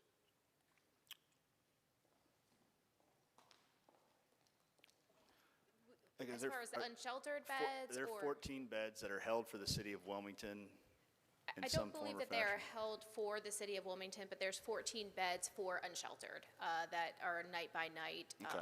Is that what you're speaking of? That is. Yes. Yeah, I mean, I would even consider some sort of amendment to it that I think would be common sense, that if someone, I think the majority of what I hear are a small group of individuals that are abusing substances, have severe mental health disorder, probably both, that our police department are having to deal with night by night, that our downtown, specifically downtown business owners, are having to deal with on an evening by evening basis. So maybe something just as simple as, hey, we have a space for you at the Healing Place, paid for by the taxpayer. Will you go there? If not, then you're going to jail. We can't allow our streets to just be run all over, as they have been. I know it feels good to say there's no problem. There is. So that's something I could offer up as some sort of an amendment to, I guess, what I've proposed. Mr. Spears? I just want to point out another instance of us talking out of both sides of our mouths. Earlier in the meeting, we talked about people being in a tight. We just talked about who we are as a city, right? And now we're talking about homelessness in our community. Yet, we levied a $25 vehicle registration fee on people. So now, what if all that you have is a car to sleep in? You got to scrounge up $25 for a tag for a vehicle registration on that car that you can't sleep in certain areas of this community? I don't know about anybody else that sits here or anybody else that governs in this community, but what I do in this seat and what I do in this community is a body of work. It's not a one-of thing. Who you are, who I am as a councilman in this community, who I am as a proud native of this community, says that I'm going to always put empathy into how I make these decisions. So I'm not going to take what $25 means for vehicle registration in the budget and then turn around on an ordinance about homelessness and say, hey, too bad if you got to sleep in the car. If you don't have a home, you can just go to jail. That's a real tight. That ain't even a tight that's, and pardon my French, I don't normally talk like that up here, but I want to be effective. That ain't even the tight that you face at the grocery store, because at least you can go in the grocery store and come out with a smaller amount of groceries. You're not struggling to figure out where you're going to eat, where you're going to sleep. So I just want people to pay attention. I want staff, I want us as the Wilmington City Council to pay attention, that we're not just saying things for every agenda item. Because you look crazy. You look like a liar. We look like liars. We look like liars if we don't do what we said we were going to do. And I can't defend it. I can defend it for me. Councilmember Andrews? Yeah, according to the DSM-4, the pathological altruism is people who have it are willing to submit to what others want, even if the demands are unreasonable.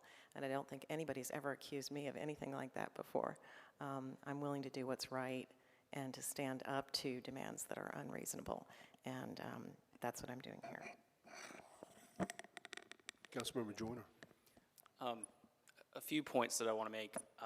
When we have been doing this working group with the county, we've had sort of an inventory of service providers that are working on chronic homelessness, and I am doing my best to get to each and every one of them to do site visits, to meet with their staff, to meet with their clients. I was very grateful that the Healing Place had me out recently, and we did talk specifically about the non-treatment overnight beds that exist on their campus that essentially I think were designed for the purpose that was described, of saying, you know, if you encounter somebody who is in a crisis, we have a bed available to them. My understanding is that the reality of that is that it is not actually happening on a day-to-day basis, because 14 or more people are showing up of their own volition at the Healing Place on a day-to-day basis, saying, I'm in line for that bed. As soon as the line, or as soon as the spaces are open for the day, there are enough people in line that those beds are already taken up. I am optimistic that this working group is going to identify for us the resources that we need as far as bed availability and the geographic locations that we need them in town. One piece of what I hear from service providers already is that we have a daytime downtown day shelter which does not operate every day of the week, but on the days of the week that they are open, there is less loitering, there is less panhandling, because folks who find themselves chronically homeless downtown do have a place to go during business hours. And so I'm optimistic that that is something that we are going to be presented with that we need to increase. If you look at what Houston is doing, Houston did break up encampments, but only when they could offer people individually a bed by name and by address of where that person was going, basically saying, we have come to this encampment, we have signed you up on a waiting list to get housed, to get a bed, and we're here today to tell you that that bed is available, and if you choose not to go, now you're trespassed. And I don't know that the scheme in front of us tonight is that robust. I am very hopeful, and I'm grateful for the work that staff is doing with the county to try and get us to a place where we have a meaningful, impactful plan. And actually, let me ask this question. A few weeks ago, I sent an email to city staff leadership about a number of questions around the 10-year plan to end homelessness, and I asked for a time frame of when those questions would be answered, because I knew that I was asking a significant number of questions about a document that was quite old. And I don't expect people to have answers to those 39 questions right now, but I would like to know what the timeline is, because comments have been made to me that indicate to me that people are working on these questions, but I've never actually gotten a response as to when I can expect a full report back. The purpose of those questions was to inform the work of the working group. Mr. Bowden?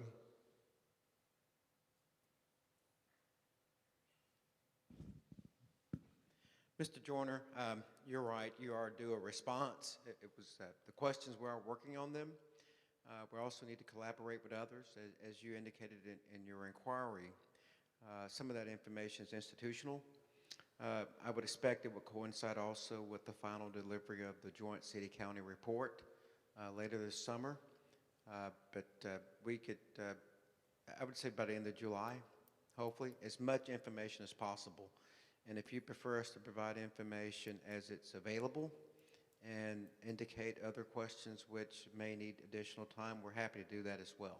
Okay, thank you. Let's reframe it that way. I would like that information as it becomes available, and I would like I would like some sort of packet of that information provided to this body and to the county commission, because you know, when we had our very first joint meeting with the county commissioners, there were people in that meeting who said it's too expensive to dedicate city staff time and hire an outside consultant to answer some of these questions for us.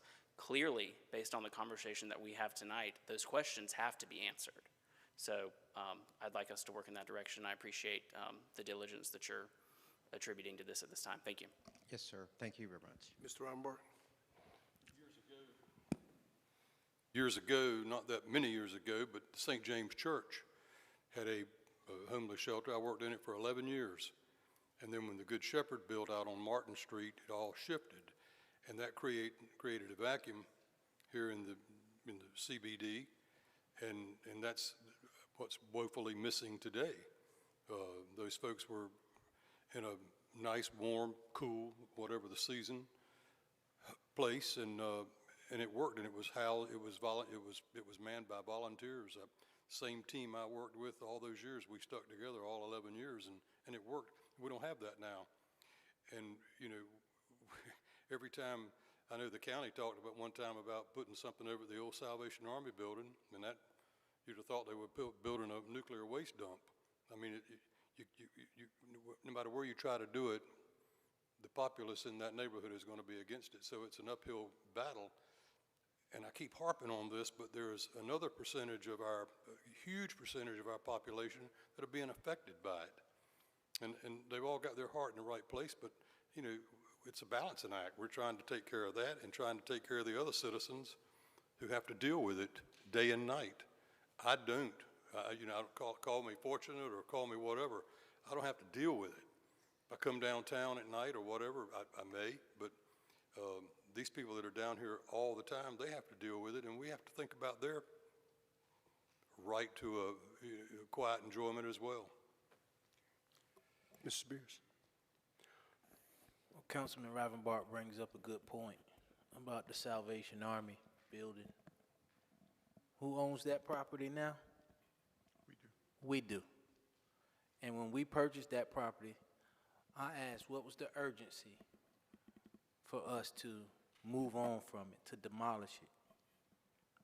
Maybe allow them the opportunity to still maintain and operate until we decided what we were going to do. We blinked twice and the building's gone. So again, it's a body of work. We have to take accountability for what we've done. And there's nothing there because we're planning for a gateway. Beautification of Wilmington when people come across the bridge so they can say, oh, this is beautiful. Meredith, what the Supreme Court is hearing is what came down in that case, which came from the Ninth Circuit.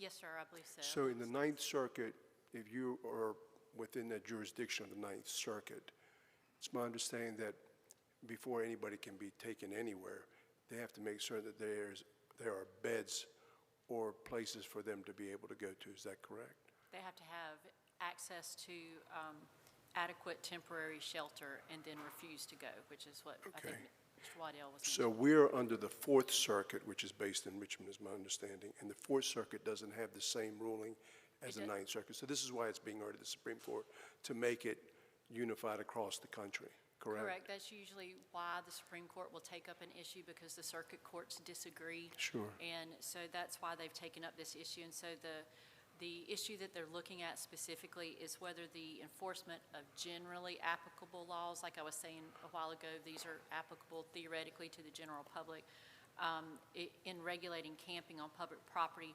constitutes cruel and unusual punishment, which is what Councilmember Andrews was mentioning as under the Eighth Amendment. So let's just say hypothetically that the Supreme Court rules in favor of what the Ninth Circuit is currently saying. That would mean that any police officer that would roll up and got a call about some issue with possibly somebody that's unsheltered, they would have to provide them or have a list of shelters or an ongoing list of availability of shelters. I would imagine that the watch commander, whoever's in charge, would have to be able to provide every officer on duty some sort of a list. Is that correct? There would need to be some sort of mechanism in place, whether it be through the watch commanders or through whoever else, for the officer to check and see if there was temporary shelter available somewhere before they could cite them. Okay.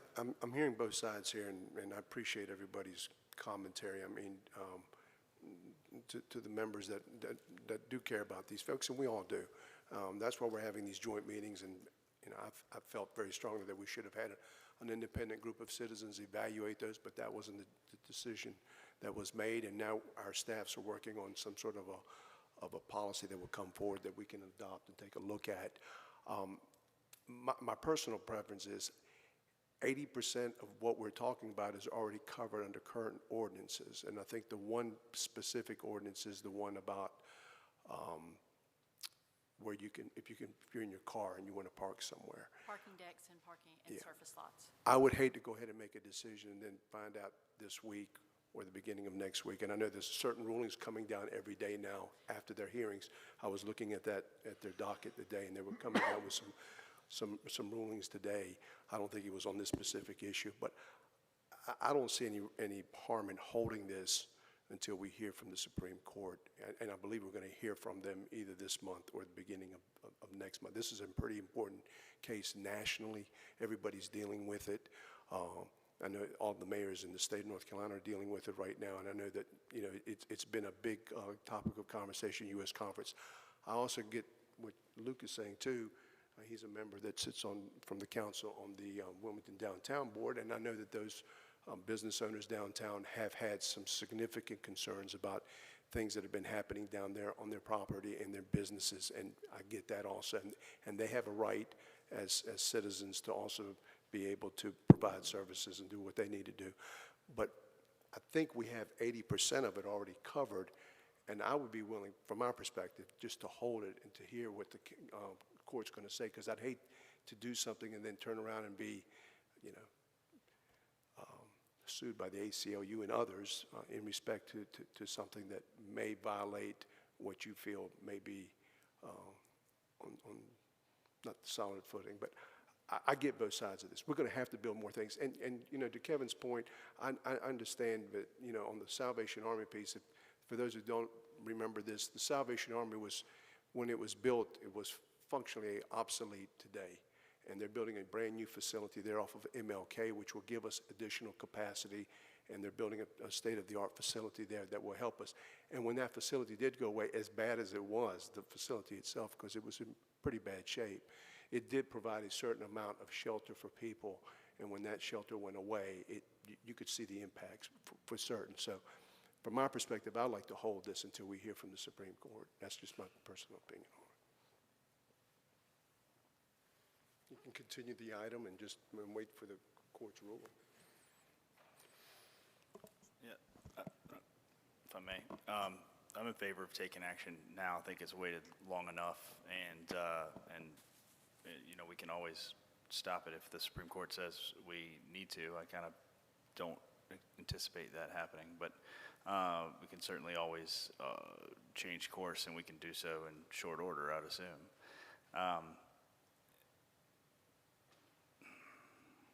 So yeah, I mean, that's the extent of my comment. Okay. Anybody else? Okay. What are the wishes of council in respect to the, I would ask to continue it. I mean, I can make the motion to continue it until the ruling takes place, which I believe it's imminent. I think they've been talking about it all over the country, so I'm sure somebody's writing the brief now, whether they hasn't already been written, but that's my position. I mean, I'll go ahead and ask for a continuance of the item, and so I've made a motion to continue the item. We have a second to that by Mayor Pro Tem Barnett. Discussion. Okay, all in favor of that motion, please indicate by saying aye. Okay. Mr. Mayor, since that wasn't continued to a date certain, what we'll do is we'll just wait for that, and then we'll ask the manager to put it back on the. Well, it okay, failed sorry, anyway. It failed 3 to 4. Oh, So. sorry. I thought it was the other way. Okay. All right. That motion failed, so there's no continuance. So. And then we vote on. Yeah. Original motion. Yeah. Okay. Motion made by Councilman Waddell, second by Councilman Rivenbark. Any further discussion? All in favor of that motion, please indicate by saying aye. No. Okay, fails 5 to 2. Okay. Let's go to item 03, which is an ordinance reducing the speed limit from 35 miles per hour to 25 miles per hour along Chippenham Drive from George Anderson Drive to St. Andrews Drive. This time I'd like to recognize Councilmember Charles Rivenbark. Mr. Rivenbark. Thank you, Mr. Mayor. I've had a number of calls from people in the area, and when I delved into that area, I was real surprised to find out that entire neighborhood, and on the supporting documents, on the second, I believe it's on the second page, you can,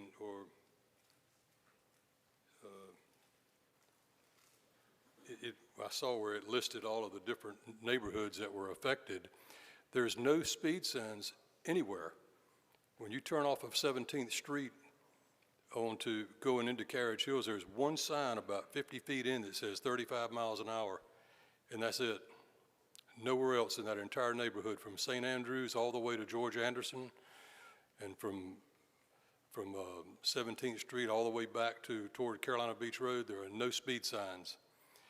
And it needs to be 25 miles an hour. And Chippenham, I can read off a number of streets that are 25 miles per hour: Lincoln Forest Road, College Acres Drive, Cardinal Drive, Longleaf Hills, Rose Avenue and Mallard, Rogersville Road, Hooker Road, Forest Hills Drive, and Park Avenue from Hawthorne Drive to Greenville Avenue. These are all roads that, in my opinion, could qualify. I could see somebody calling them collector streets, and they're all 25 miles per hour. And these folks just want to be treated like other neighborhoods. So I'm going to go against the staff recommendation. I'd like to see Chippenham reduced to 25 miles per hour and all of the street, and let it be area wide. The next issue coming up is about Hanover Heights, and I don't want to jump ahead, but you can ride up and down College Road in the city limits of Wilmington, and every street you pass by, you can look, and it says 25 miles per hour, area wide. All of Pine Valley, all of Lincoln Forest, and these folks want to be treated like other neighborhoods and have 25 miles per hour. This goes a long ways toward some traffic calming areas. And here again, I know that people don't always obey the speed limits, but when they see 25, maybe they'll only go 35. When they see 35, they're going to go 45. So with that, I would make the motion that we approve this, and I'll be glad to. I mean, I'm no traffic engineer, but I talk to people and I ride around and I look and I see, and I've really paid attention to what I've put together here, and it's amazing that this has slipped through the cracks all these years. So that I make the motion that we approve this. Okay, we have a motion to approve by Councilman Rivenbark, second by Councilman. With the amended, that Chippenham also be included in the 25 miles per hour area wide. And I'd like to see that signage go up as soon as physically possible. Okay. Any other discussion, comments? Okay, all in favor of that motion, please indicate by saying aye. Any opposed? The item passes unanimously. Is there a motion to waive second reading? Motion made by Councilmember Joyner, second by Councilman Rivenbark. Discussion. All in favor of that motion, please indicate by saying aye. Any opposed? The item passes. Thank you. Unanimously. All right, that brings us to our next item, which is item 04, which is an ordinance reducing the speed limit from 35 miles per hour to 25 miles per hour throughout the Hanover Heights subdivision. At this time, I'd like to recognize Councilmember Rivenbark. Mr. Rivenbark? To beat a dead horse, it's kind of the same situation. Hanover Heights runs from Carolina Beach Road all the way. You can meander your way, depending on which road you're, all the way around to Shipyard Boulevard. And there's one road in there that's 35 miles an hour, and I believe it might be Midland that says 35 miles an hour, but there are no other signs in there anywhere. And this is something Mr. Gray, Mr. Wallace Gray, who lives in there and been there for 50, 60 years, he said, you know, back in the early 2000s, this came up and we were told we were going to get some relief then, and it never happened. And he contacted me probably 6 months ago, and we've been trying to get this done, and it's staff needed to take their time to put together this information that we're looking at. So I am asking on their behalf to have this neighborhood treated like all the other residential neighborhoods that have become cut-throughs. But I don't look at Midland as a collector street or any of them, because you have to wind your way out to get back, and none of them are straight shots. So these streets all beg to be 25 miles an hour, and I offer that up for your consideration. I'll make that motion. Okay, we have a motion by Councilman Rivenbark, second by Councilmember Waddell. Discussion. Yes, one more thing. This is something that, you know, we had a great deal of discussion about the traffic calming in our neighborhoods, and I think this is an inexpensive way that we can at least let these folks know out there that we care about the cut-through traffic, because believe me, with the traffic we're seeing in this city, the old saying, water seeks its lowest level, everybody's looking for a shortcut, and it's generating a lot of traffic through these neighborhoods. Lincoln Forest, this one, they're all catching a lot of traffic that they're not used to seeing, and maybe this will help slow it down a little bit. All in favor of that motion, please indicate by saying aye. Any opposed? Item passes unanimously on first reading. Is there a motion to waive second reading?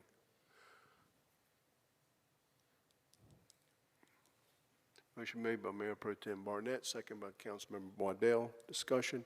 All in favor of that motion, please indicate by saying aye. Aye. Any opposed? Item passes unanimously on first as well as second reading. Thank you. That brings us to our next item of business, which is item 05, which is an ordinance to amend various funds to comply with the accounting requirements of GASB Statement Number 87 regarding leases and of GASB Statement Number 96 regarding subscription-based information technology arrangements. At this time, I'd like to recognize the city manager, Mr. Cottle. Mr. Cottle. Thank you, Mr. Mayor. Jennifer Moretti, our finance director, will overview this item for us.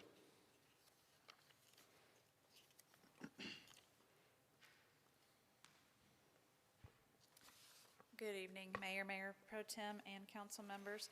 The ordinance before you this evening is needed to record the impacts of the GASB Statement 87 on leases and the GASB Statement 96 on the subscription-based information technology arrangements. These standards require the city to record the right to use assets as a liability for the term of the lease or subscription, similar to a debt payment, instead of recording these as annual expenses. The change in accounting for these items requires a budget to record the full value of the lease or subscription based on the terms of the arrangement which exceed 1 year. Staff is requesting approval of this ordinance to allow for the proper accounting of these items for the current fiscal year. Answer any questions if you have any. Are there any questions of Ms. Moretti? If not, what are the wishes of council in respect to the item? We have a motion to approve by Salette Andrews, Councilmember Andrews, second by Mayor Pro Tem Barnett. Discussion. All in favor of that motion, please indicate by saying aye. Aye. Any opposed? The item passes unanimously on first reading. Is there a motion to waive second reading? Motion made by Councilmember Joyner, second by Councilmember Andrews. Discussion. All in favor of that motion, please indicate by saying aye. Any opposed? Item passes unanimously on first as well as second reading. That brings us to our next item of business, which is item 06, which is an ordinance accepting and appropriating funds from the North Carolina Department of Insurance Office of the State Fire Marshal's Summer Fire Camp Grant to purchase equipment and supplies in the amount of $4,200. At this time, to recognize our manager, Mr. Cottle. Mr. Cottle. Mr. Mayor, Tom Robinson, our Assistant Fire Chief, will overview this item for us. Good evening, Mayor and Council. This grant will allow us to continue and enhance our Citizens Academy program, our Junior Firefighters program, as well as our Academy 2.0 program, which we use for citizen education as well as recruitment for the fire department. Okay. Any questions? That'd be cheap. Okay. What are the wishes of council? We have a motion to approve by Councilmember Andrews, second by Councilmember Waddell. Discussion. All in favor of that motion, please indicate by saying aye. Aye. Any opposed? The item passes unanimously on first reading. Is there a motion to waive second reading? Motion made by Councilmember Joyner, second by Councilmember Andrews. Discussion. All in favor of that motion, please indicate by saying aye. Aye. Any opposed? The item passes unanimously on first as well as second reading. That brings us to our next item, which is item 07, which is an ordinance making supplemental appropriations to public facilities capital projects funding the amount of $485,566 for the River Lights Fire Station project. And at this time, I'd like to recognize our city manager, Mr. Cottle, again. Mr. Cottle. Thank you, Mr. Mayor. Anthony Gathers, our project manager, will overview this item for us.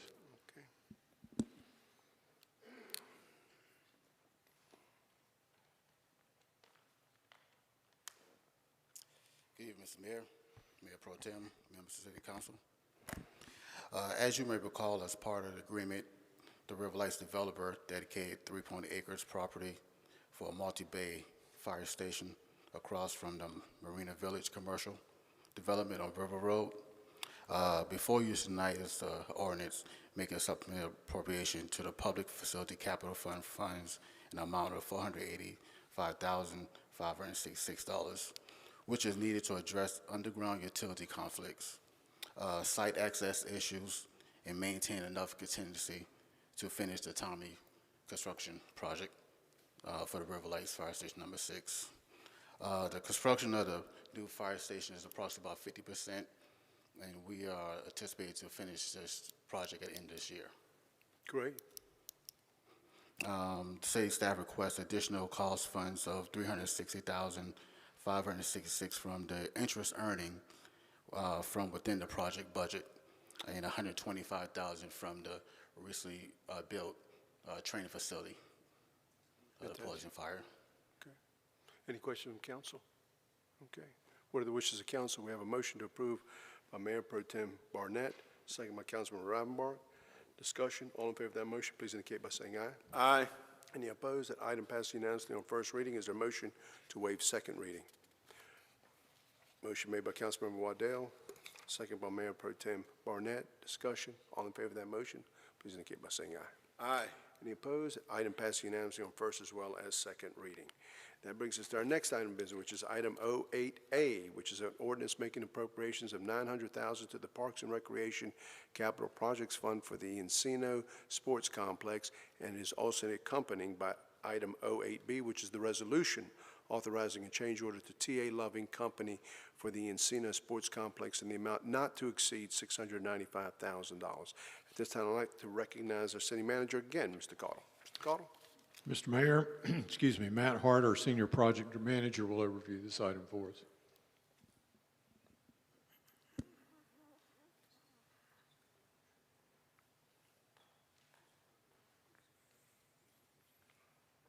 All right, good evening, Mayor Safa, Mayor Pro Tem, members of the council. I can't tell you tonight how enthused I am that we've came this close to completing this project. We're approaching 90%. In 60 short days, we're going to have play times on these fields. Goodness. So in September of 2023, I came to the council with 3 major challenges that we were facing. One was going to be the need for a mass import of soil. The other was going to be engineered pile foundations for our light poles. And the third one was going to be some irrigation and landscape modifications. On that date, I reported a $3 million possible budget gap. Today, we're looking at a possible $2.8 million, or a realized $2.8 million budget gap. So for your consideration, I present you tonight an ordinance and a related resolution authorizing an additional appropriation of $900,000 to the Encino Sports Complex project. The additional appropriation is needed for the construction contract change order T.A. Loving Incorporated in the amount not to exceed $695,000. And it's for the landscape and irrigation modifications, some additional landfill material removal, additional import soil needed for the stormwater control measures, and the general conditions that were extended because of the duration of the project for the contractor. The difference in the amounts of the appropriation in the change order is due to the unexpected tipping fees that we encountered at New Hanover County landfill. So in order to execute this contract change order and close out the project, an ordinance making the supplemental appropriation to the Parks and Recreation Capital Projects Fund for the Encino Sports Complex is necessary in the amount of $900,000. The additional funding comes from the interest earnings, the second 80-20 split planned pay-go, Parks Bund pay-go, and general fund transfer. This passage of this ordinance is recommended. Any questions? Okay. Any questions, staff? Yes, sir. Would you go back to, you said there was a shortfall, that one of them was something that I couldn't hear you, I couldn't understand what you said. What were the reasons? For the reasons of the challenge that we face? The additional money. The additional money. The additional money was needed for a mass import to raise the site to a certain elevation. I understood that one. Yes, sir. Then we had engineered pile foundations for light poles around the site. And then we had modifications to the irrigation and landscape package. Okay. The modifications to the landscape package, originally we didn't have permanent irrigation around the restroom facility and up the drive around the synthetic fields, and also at the premier entrance to the park. So we put permanent irrigation there to make sure we have sustainability for all the plantings and landscaping that we installed. Okay. And those are the 3 triggers that caused the gap. Correct. Okay. And back in September, it was going to be about 3, and it's coming in about 200,000 less than that. That is correct. Thank you, sir. Thank you. And you said it's 90%? We're approaching 90%. 9%. Awesome. Anybody else? Okay, we have a motion to approve by Mayor Pro Tem Barnett. Have a second to that. Second by Councilmember Waddell. Discussion. All in favor of that motion, please indicate by saying aye. Aye. Any opposed? Item passes unanimously on first reading. There is a motion to waive second reading. Motion made by Councilmember Joyner, second by Councilmember Andrews. Discussion. All in favor of that motion, please indicate by saying aye. Aye. Any opposed? Item passes unanimously on first as well as second reading. Now to the resolution authorizing the change order to TA Loving in the amount not to exceed $695,000. What are the wishes of council? We have a motion to approve by Councilmember Andrews, second by Councilmember Waddell. Discussion. All in favor of that motion, please indicate by saying aye. Aye. Any opposed? Item passes unanimously. That brings us to our next item of business, which is our resolutions. Item R1 is a resolution to appoint Councilmember David Joyner as the City Council representative to the Board of Trustees for Thalian Hall Center for the Performing Arts Incorporated, replacing former City Council Mayor Pro Tem Margaret Haynes. And at this time, I'd like to recognize Councilmember Andrews. Yes, Mr. Mayor, this item came to us from several members of the Thalian Hall Center for the Performing Arts Board of Trustees, and that they advanced an offer to Councilmember Joyner, which they asked the Appointments Committee to put forward. Unfortunately, it came right after our last meeting, and they were anxious to get somebody on there to start with their new year, and that's why it's in front of you. Okay. All right. So what are the, I'm sorry, Mr. Spears. So I have a question. So members of the Thalian Hall Center for Performing Arts approached you about being on their board? Yes, sir. When Councilmember Andrews and I were first sworn in, I think we each were invited to have a tour of the building, and we ended up doing those separately because I guess our schedules didn't work out. But a few months later, I was reached out to by Commissioner Zappel, and I think one or two other members of the Board of Directors of Thalian also said, you seemed like you were interested in Thalian during your tour, and we'd love to have you on the board. And I'm happy to do it. If anybody else is interested in that position, let's have that discussion as well. If somebody's particularly passionate about it, they can step in.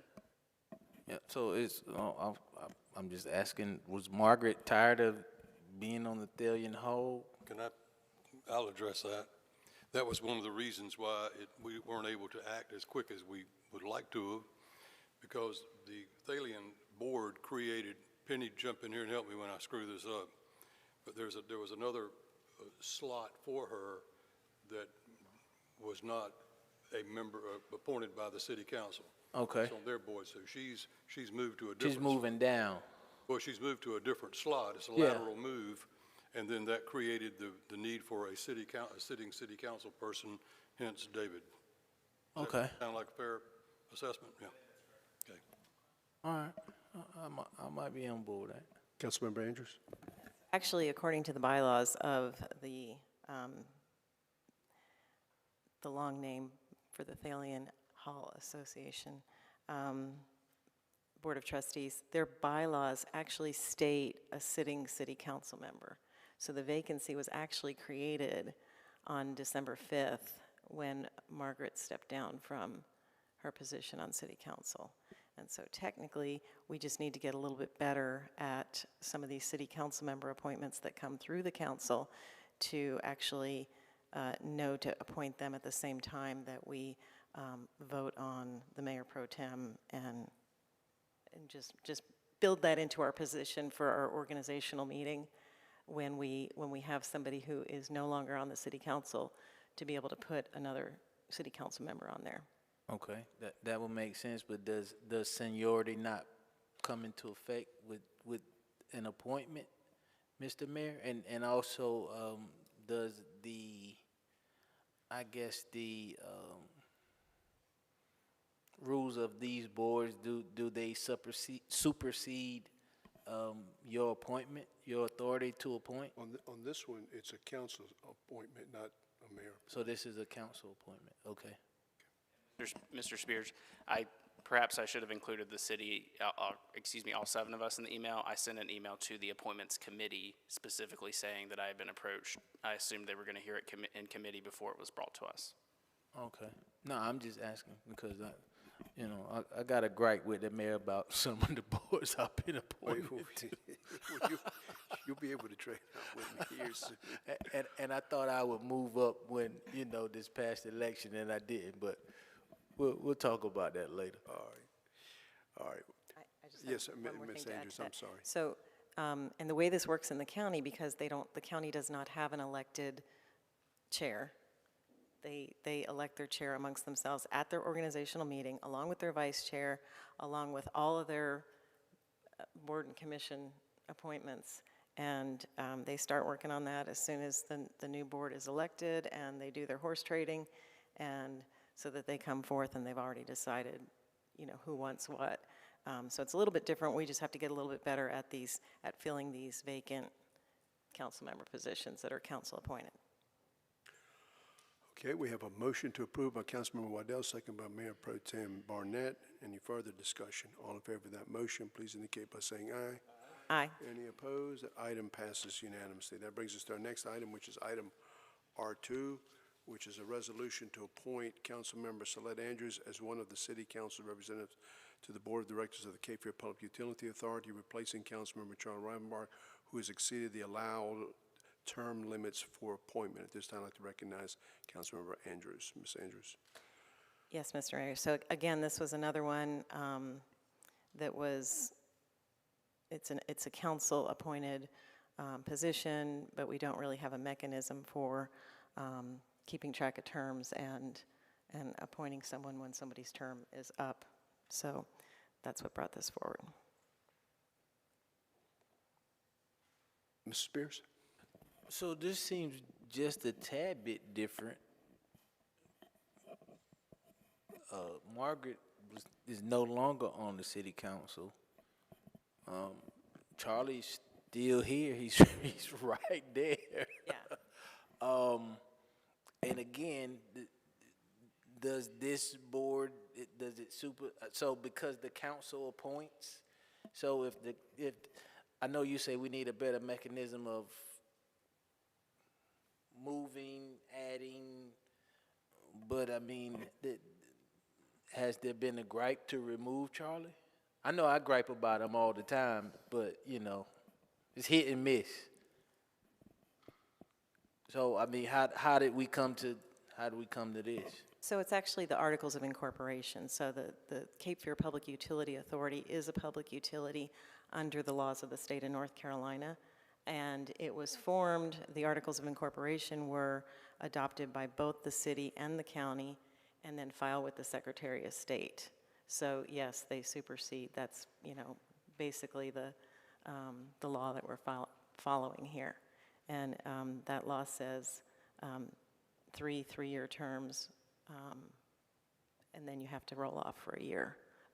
Three-year terms? Yeah, you're supposed to be appointed every 3 years, so for a 3-year term.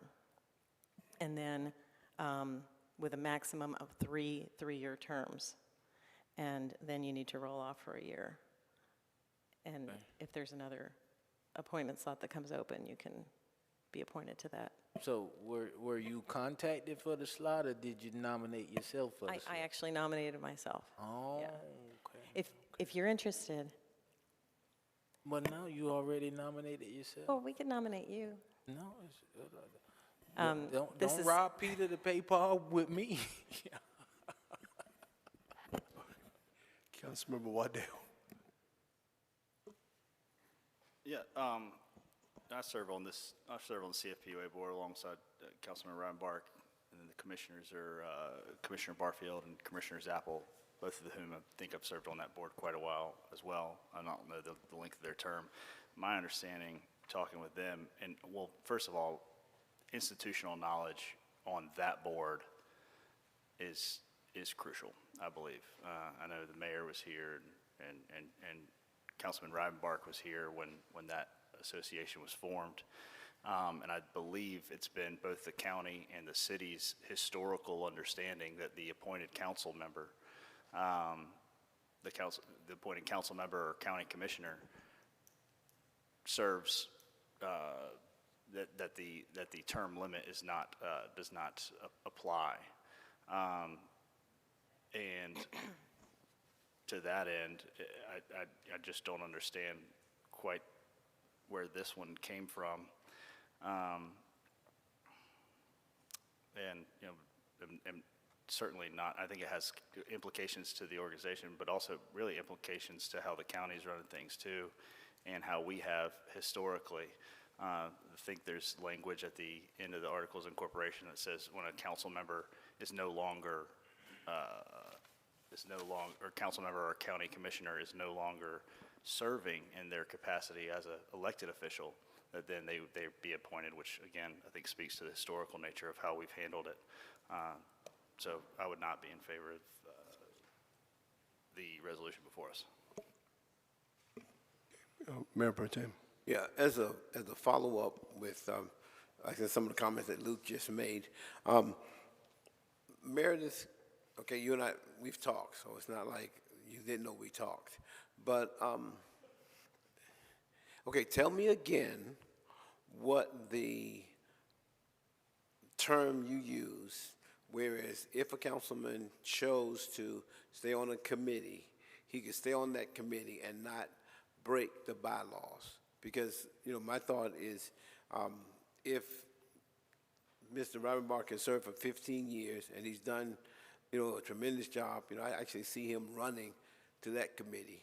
But also, I just think that to me, it's poor timing to ask him not to finish out his term, or not term, but finish out his time on council if it's only a year and a half. So I just wanted to give me some leeway. I think the term that you're looking for is holdover. Holdover. Holdover. So the fact that Councilman Ravenbach is still there at this point after the 9 years or the three-year terms.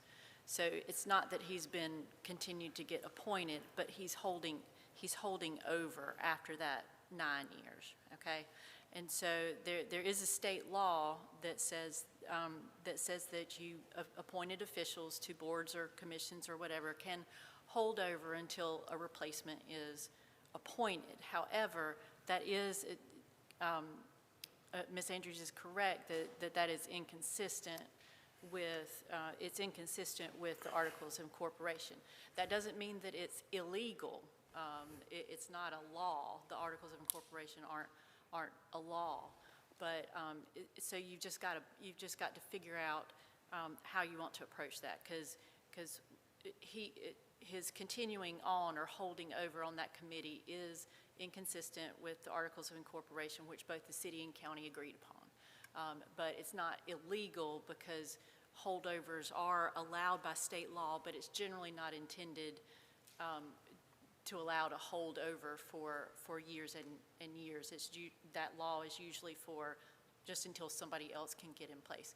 But it's up to council at this point when and where to make that appointment. So if you choose to not do it now, you're not breaking a law, but it is consistent. It is inconsistent with the Articles of Incorporation. So.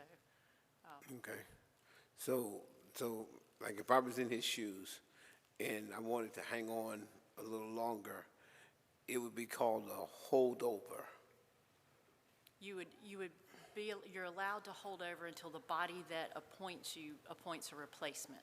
So what Okay. Ms. Andrews is asking for now is for council to go ahead and make that decision to make that appointment that it hasn't made since his term ended. Okay. All right. Thank you for the clarity.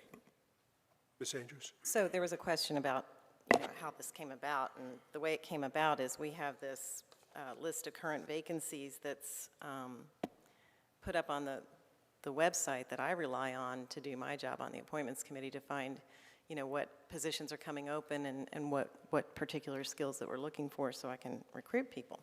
And it said right on here, this one that came out 507, which is the latest one, said Cape Fear Public Utility Authority, that there were 2 openings, and one was for Bill Norris, who was rolling off, and one was for Councilmember Rivenbark. And that's when I approached Councilmember Rivenbark to discuss that. But his impression was that he did not need to be reappointed, and that's what led me to the Articles of Incorporation, which, in fact, even though he has been holding over for 15 years, he actually, as far as I know, hasn't ever been reappointed. Oh, okay, I'm sorry. When was the last time you were reappointed? Before you got here, obviously. Right, okay. So, but according to the Articles of Incorporation, it's three-year terms, and then you roll off for a year, and you would be eligible for reappointment. If we wanted to change the Articles of Incorporation, we could move to do that, and it would require us ratifying the changes and the county ratifying the changes, and then filing it again with the Secretary of State. Is that correct? If you wanted to change the Articles of Yes. Incorporation, yes, ma'am. It would be the two, yeah. Okay. But we don't have to change the Articles of Incorporation if we choose to allow him to just hold over. Is that correct? You could refuse to make a new appointment, We- and which would be inconsistent with the Articles of Incorporation, but would not be illegal. And that would allow him to remain until you did decide to make an appointment. Okay, and just for the record, Mr. Rivenbark, would you like to remain on that committee? Okay, just want to double check. And there's no, like, you've done a good job and all that kind of stuff. I'd like to think I have. Okay. We've been through a lot of trials and tribulations at the CFPUA, and I'm on the Long Range Planning Committee, and we are in the process of we're voting tomorrow morning on a very critical item, and we're planning for a complete brand new Southside wastewater treatment plant, and still operating the other one in the meantime. So that to piggyback on the phrase that Councilman Waddell used, that it's not something that somebody else smart like anybody up here couldn't go in and eventually get it. It's not a short learning curve, and so we're all on committees. I tell you the truth, it's akin to being like on another city council. We have our subcommittees, and I mean, we have a budget process that is not unlike what we done here since last November, and it's quite time consuming. And fortunately, I have a job that allows I don't punch a clock. It's not so structured that I can't do it. And but yeah, I have a great affinity for the CFPUA, and Yeah. go. And, to me. I'll do whatever this council decides and Yes, walk out sir. here with my head held high. Yes, sir. I think that to me, and I've wrestled with this, and actually I call it praying, and I prayed over it, and the thought I had was that if I had a person in my church who had all of that experience and all of that knowledge, it would be difficult for me to say, Ms. Maud, I'm kicking you off the choir. It would just to me, it didn't seem like the right thing. Now, I do understand, and I think that I appreciate Celeste for finding this out, and I think we need to do a better job at making sure we know when people are supposed to roll off and roll on. I think we need to do a better job with that. But I'm in favor of him remaining on. Mr. Joyner? I just want to direct our attention to the document. It is in the supporting documents from the council agenda, beginning on page 4. It's the Articles of Incorporation for the Cape Fear Public Utility Authority. And I just want to read out loud the portions that are relevant to terms, because I think really we're engaging in either statutory or contract interpretation of how we as a council interpret the means by which we can appoint somebody to this body or to that board.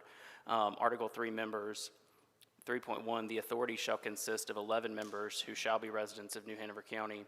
3.1.1, the governing body of each participating political subdivision shall appoint to the authority the number of members set forth opposite its names below. City of Wilmington, 5. New Hanover County, 5. No more than 2 of the members appointed by the city and 2 of the members appointed by the county may be elected officials. Skipping down to 3.2, and I'm going to read the whole thing. A bit of it is just about how to fill the vacancies that existed at the time of the creation of the body. A proportionate number of the initial members of the authority shall have terms expiring 3 years, 2 years, and 1 year respectively from the date of issuance of the certificate of incorporation or charter for the authority by the North Carolina Secretary of State. After the initial terms, each member of the authority shall be appointed for a 3-year term. No appointee shall serve more than 3 consecutive terms.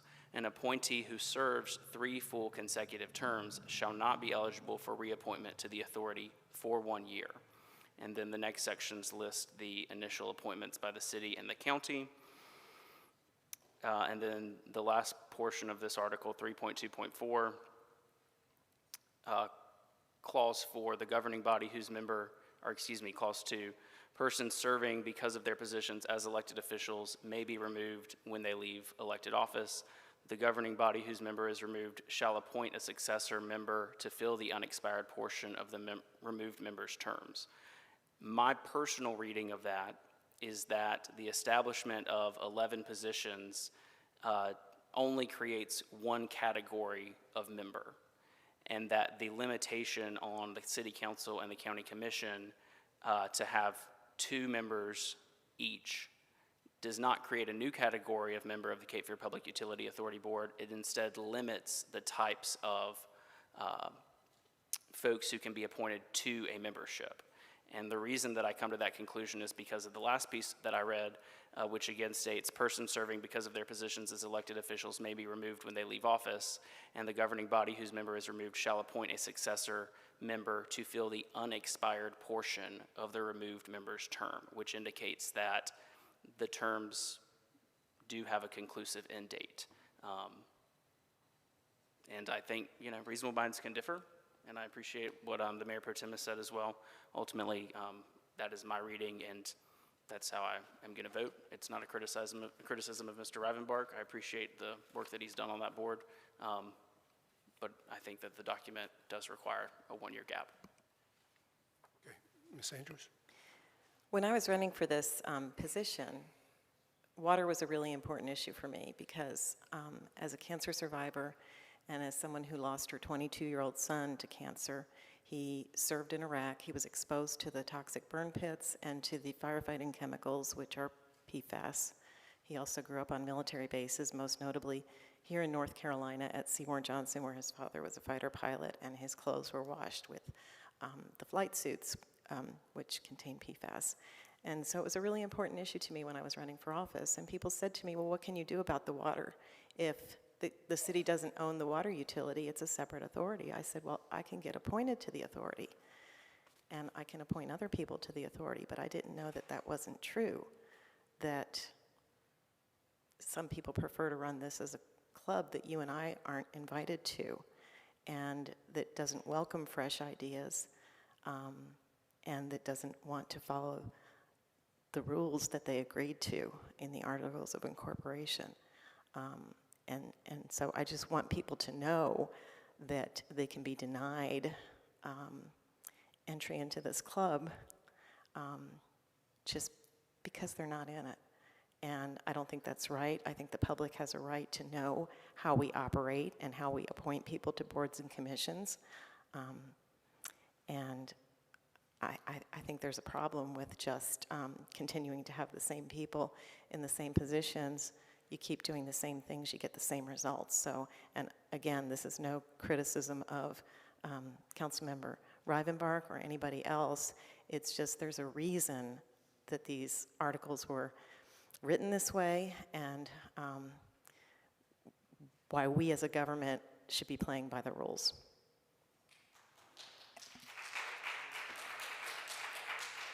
Yes, sir. I don't want to debate what the Articles of Corporation say. We went through this exercise about 2 years ago. It came up over at CFPUA, and the clerk and the city attorney were made aware of it. I was appointed in broad daylight to this committee, but I really want to take exception to what you said about we keep doing the same things over and over. When that PFAS report was made by Professor Kanapi and Vaughn Haggerty, who is now our PIO, we didn't know what PFAS was, and everybody accused us of knowing about it and not doing anything about it, and that was just a complete lie. It was a falsehood. We had a great board, and we did everything we could, and in just a few short years, we did something that nobody else in the entire country did. We contracted with a company that told us the best way to do it. We funded it with ratepayer money. No grants, no loans, no nothing. We did it on the back of the ratepayers, and we've got a system at it, our Sweeney treatment plant. If you hadn't been through it, you need to go through it. And you've got clean water coming out of your tap. So don't tell me we did business as usual and you're going to go over there and snap your fingers and make it even better than it is, because you can't. So, Ms. Spears? So I get what you're saying, Celeste. And I also get I get what everyone's saying, but I think the words of Mayor Pro Tem are as equally as profound for your reasoning for wanting to be on the CFPUA. I think timing is of the essence, or timing is really important. And listen, I never miss an opportunity to stick it to Charlie, but just to abruptly kick him off the board when I can say that he has advocated in the best interest as it relates to water for the citizens of this community. I can say that. I can definitely say that proudly. I may not agree with a lot of stuff, most of the stuff that he does, but I can agree with that. And I also, just for me, and I'll be honest, I'm putting a little bit of personal interest here. I think seniority, not the good old boy system, not saying that I don't agree that there's a good old boy system, because I do, but I think seniority kind of comes into play as well, you know. So I may be I may agree to let him finish out a term. I may agree to let him get to November, whatever, and then I'll be 1,000% supportive of putting you in that position, in his spot. But I don't really feel like doing it this way is the way that I would do it. Ms. Andrews? I just wanted to say that I didn't mean to imply that experience doesn't matter, and that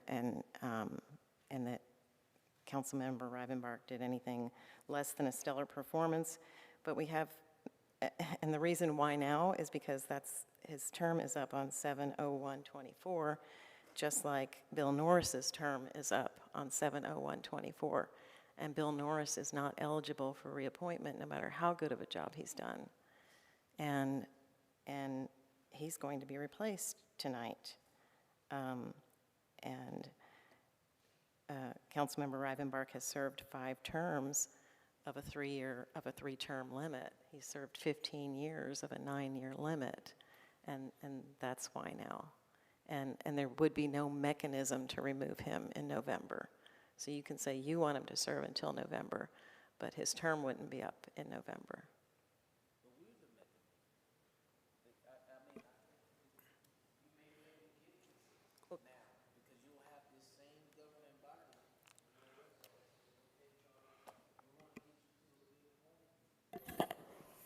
Get you out of here, and if you can convince 3 more people to believe in that with you, then that'll happen. And I don't know, maybe you can do that tonight.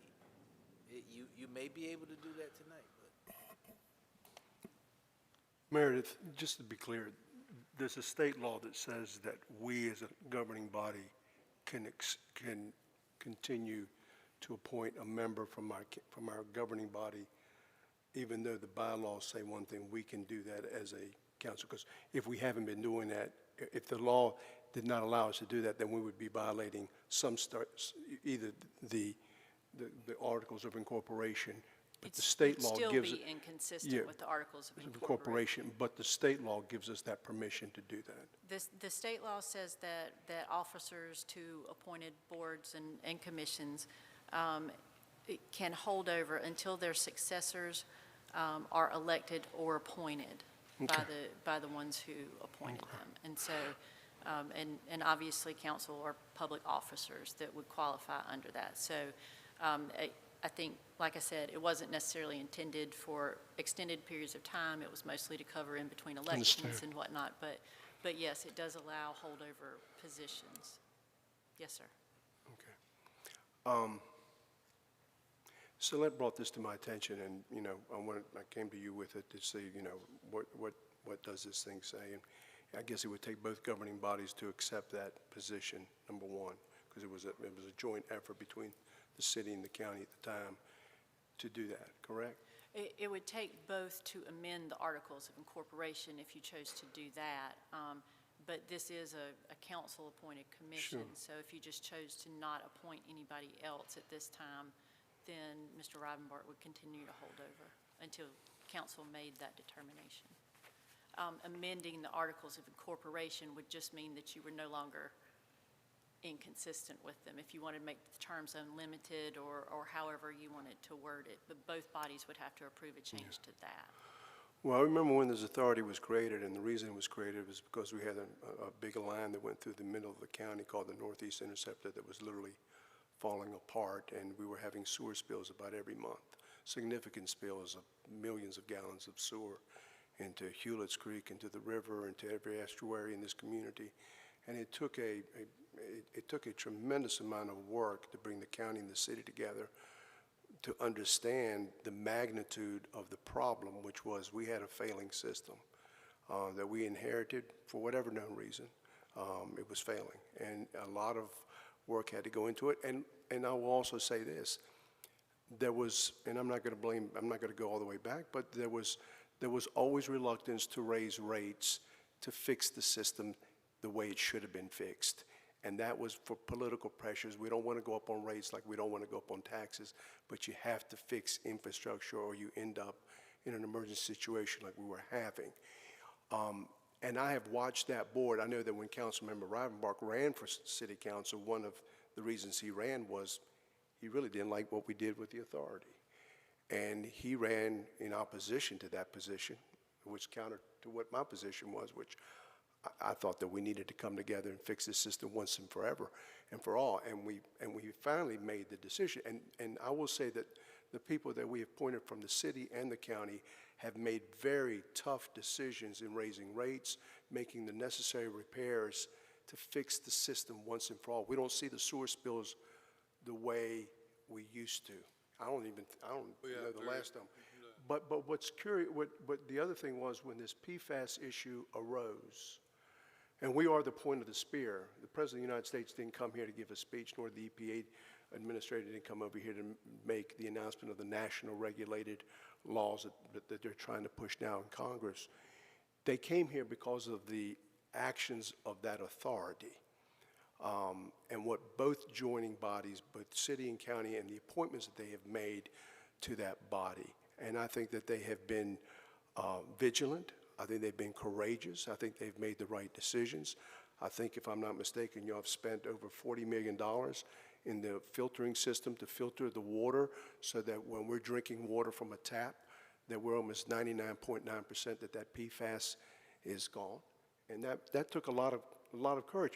Plus the fact is that they're involved in a lawsuit against Chemours, which, by the way, I intend to bring a resolution before this council in our next meeting, because we have House Representative Davis and Eiler that have passed resolutions in respect to being able to go after polluters that passed with overwhelming majority in the House of Representatives at the state, but it is languishing in the Senate. And we want to make certain that we're sending a clear message to our elected representatives in Raleigh that we want to go after polluters and make them pay for what they have done. Comores is basically trying to run out the clock, and this is going to take a decade to finally get them into a federal courthouse to finally get them to do what they need to do. But that's the process that we have in this country. And then, you know, last year there was a big debate about a person that was on that board that was, you know, talking about possibly removing her, and I supported her staying there because I felt that she was doing the job necessary and she had done a good job, and that's why I did it. I will also say that I think Councilman Reinbark, I think Councilman Waddell, Commissioner Zappel, and Commissioner Barfield have done exceptional jobs. I know that y'all don't always agree on everything, but I think y'all have done exceptional work at the authority. And I think Celeste has a very sincere and personal interest to be part of this authority. And I do also think that I know that Councilmember Rivenbark sits on the Lower Cape Water and Sewer Authority Board, which I think and I feel that if you're going to be there, you should be serving on both boards in some capacity because the water that we get is coming from the authority there, a lot of it. So I feel compliant, but I also feel that the people that are there right now that are making the decisions, I feel that if Councilman Reinbark wants to continue on, I will support that position. But I think also that Celeste brings up a very good point. We have set a precedent over a number of years of allowing council members to stay on particular boards that should have rolled off. And that's a discussion that if we want to change that process of moving forward, I'm okay with that. But I do feel that currently with where you folks are in the authority and what's happening there and the amount of money and time and effort that we're spending there, I would like to continue on with the group that we currently have. That's my position. With all that, I think we've had good discussion. I think Councilmember Andrews would be a wonderful appointee at some point in time. I agree with the majority of my colleagues here, the discussion we've had with that, and we've still got a lot to do, and staff's been here late. I'm going to move to deny R2. So do we need to change that on the screen, or can I just press the button to deny? Motion to deny. We have a motion to deny by Councilman Waddell. We have a second by Mayor Pro Tem Barnett. Discussion. All in favor of that motion, please indicate by saying aye. Aye. Any opposed? That item passes 5-2. Okay, that brings us to our next item, which is item R3, which is a resolution directing the city staff to process an amendment to the Land Development Code to increase the number of temporary concerts and entertainment events that may be held on an annual basis in the Central Business District. At this time, I'd like to recognize Councilmember Waddell. Mr. Waddell. This came to my attention, Mr. Epkarian, who owns the Eagle Stair, and Christina Haley, who is the CEO of Wilmington Downtown Inc., that would appear to be potentially an oversight in the Land Development Code, restricted in the CBD specifically, but restricted basically outdoor concerts to 2 per year, and felt that it was prohibitive to running their business, and that they would like to offer free concerts up to 20 times, basically through the summer season. I thought that was reasonable and warranted a discussion, and brought it to staff. They worked through it, and that's what stands before you now. Luke, can I ask a question here? I know that on this, we're talking about the CBD, and were you going to, you wanted to direct staff to come back with something to us, or do you want to go ahead? The only concern that I have is I don't have a concern at all with Eagles there and where they're located. I know on 3rd Street there, and they want to have concerts. That's fine. My only concern being it's in the CBD. It goes all the way to 4th Street from bridge to bridge, and the properties along 4th Street do back up to a lot of neighborhoods there. And one of the bigger complaints that we've always had from all these concerts that take place outside is from the neighbors. And I think, I don't have a problem in taking it from Third Street to the river. That's a different proposition. Plus, Third Street is very loud, and your band's got to play. But I don't know if you wanted to go, if you wanted to ask staff to come back with something.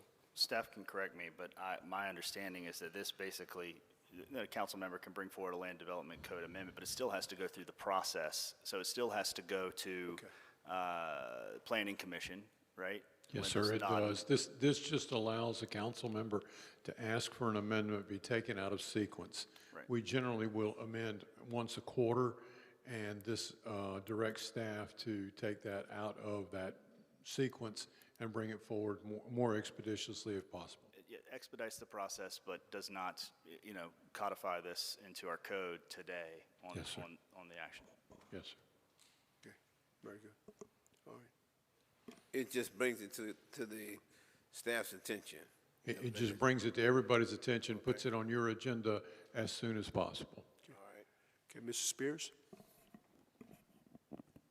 So if it's not brought about, you say quarterly.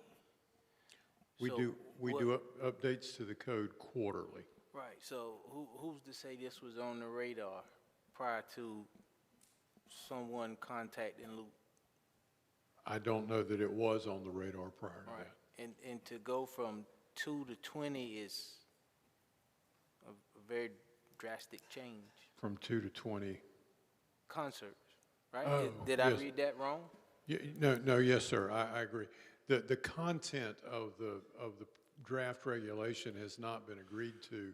It's just a matter of asking us to draft a regulation, put it through the process, and bring it back for your consideration out of the quarterly sequence. The land development code had it as 2, has it? Yes, It's sir. always been as 2, right? Yes, sir.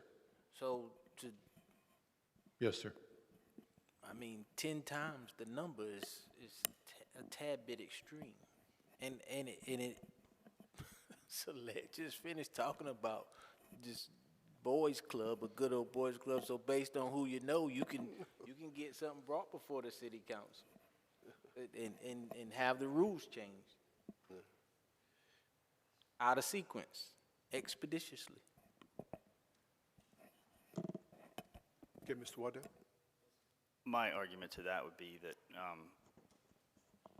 council members can bring land development code changes through staff outside of that sequence. That's something we are able to do. But again, it does not, like this vote tonight would not codify that. It's got to go to the Planning Commission, got to go back through staff, and then ultimately come back to council for our ratification at that time. And it may go through multiple iterations at the Planning Commission that amend the lines to kind of what the mayor was saying, so where it can actually take place.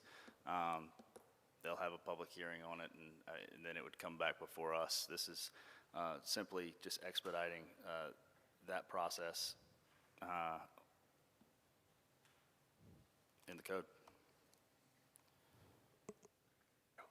Okay. All right. Well, it's going to go through a public process, so they're going to have to come back through here. You have a public hearing, 2 public hearings, one before the Planning Commission and one before the City Council. I'm sure, so it's going to be just like anything else, they'll have to go through it. Okay. Ready to vote? We have a motion to approve by Councilman Reidenbach, second by Councilmember Waddell. Discussion. All in favor of that motion, please indicate by saying aye. Any opposed? That item passes 5-2. Okay, that brings us to our next item of business, which is item R4, which is resolution directing the expenditure of opioid settlement funds. This time I'd like to recognize City Manager, Mr. Cottle. Mr. Cottle. Mr. Mayor, Jennifer Moretti, our Finance Director, will overview this item.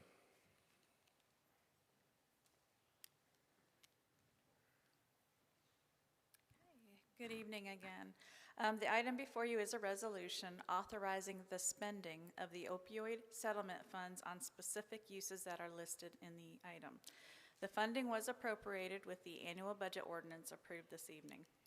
As you recall, on May 6, 2024, Jennifer Rigby, the New Hanover County Chief Strategic Officer, spoke to council regarding the opioid settlement funds and the strategic plan that the city and county worked on together to address the opioid crisis.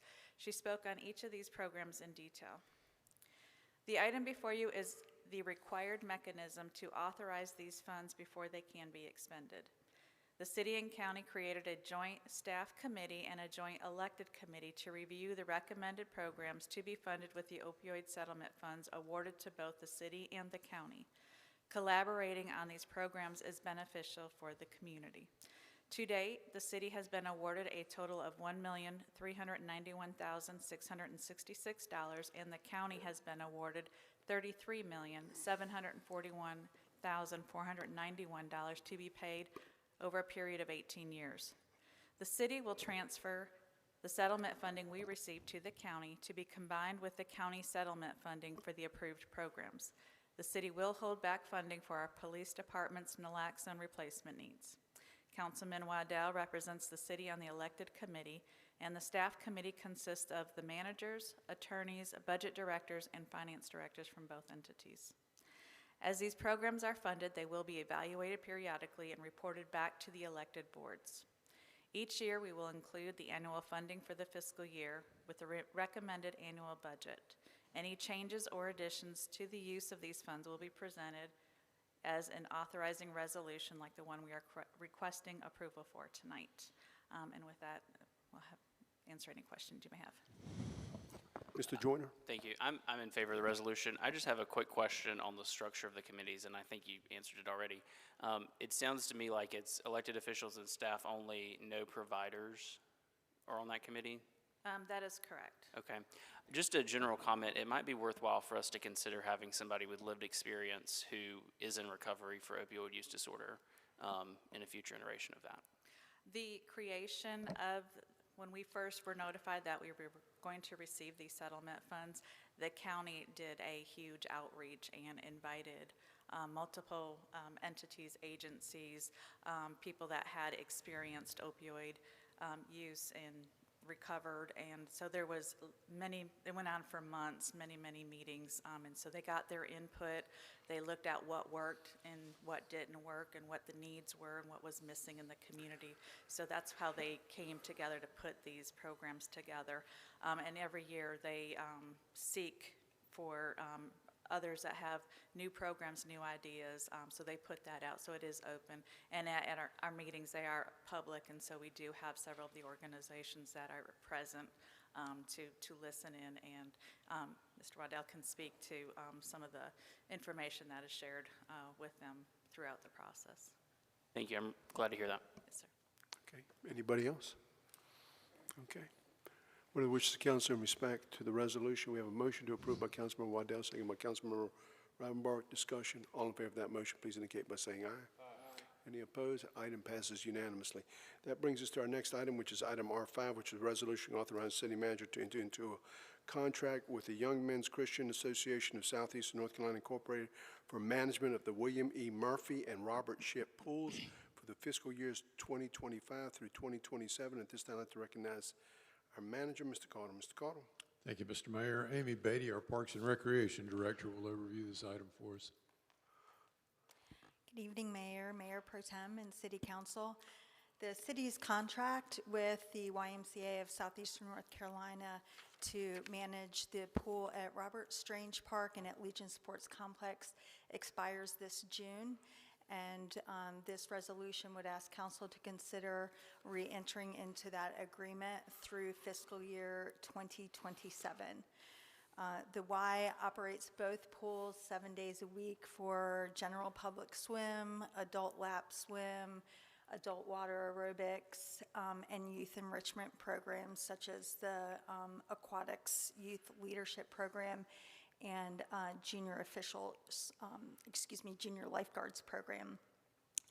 The Y is requesting a management fee in the amount of $118,294 for fiscal year 25 and 26, and then increasing to $123,026 in fiscal year 27.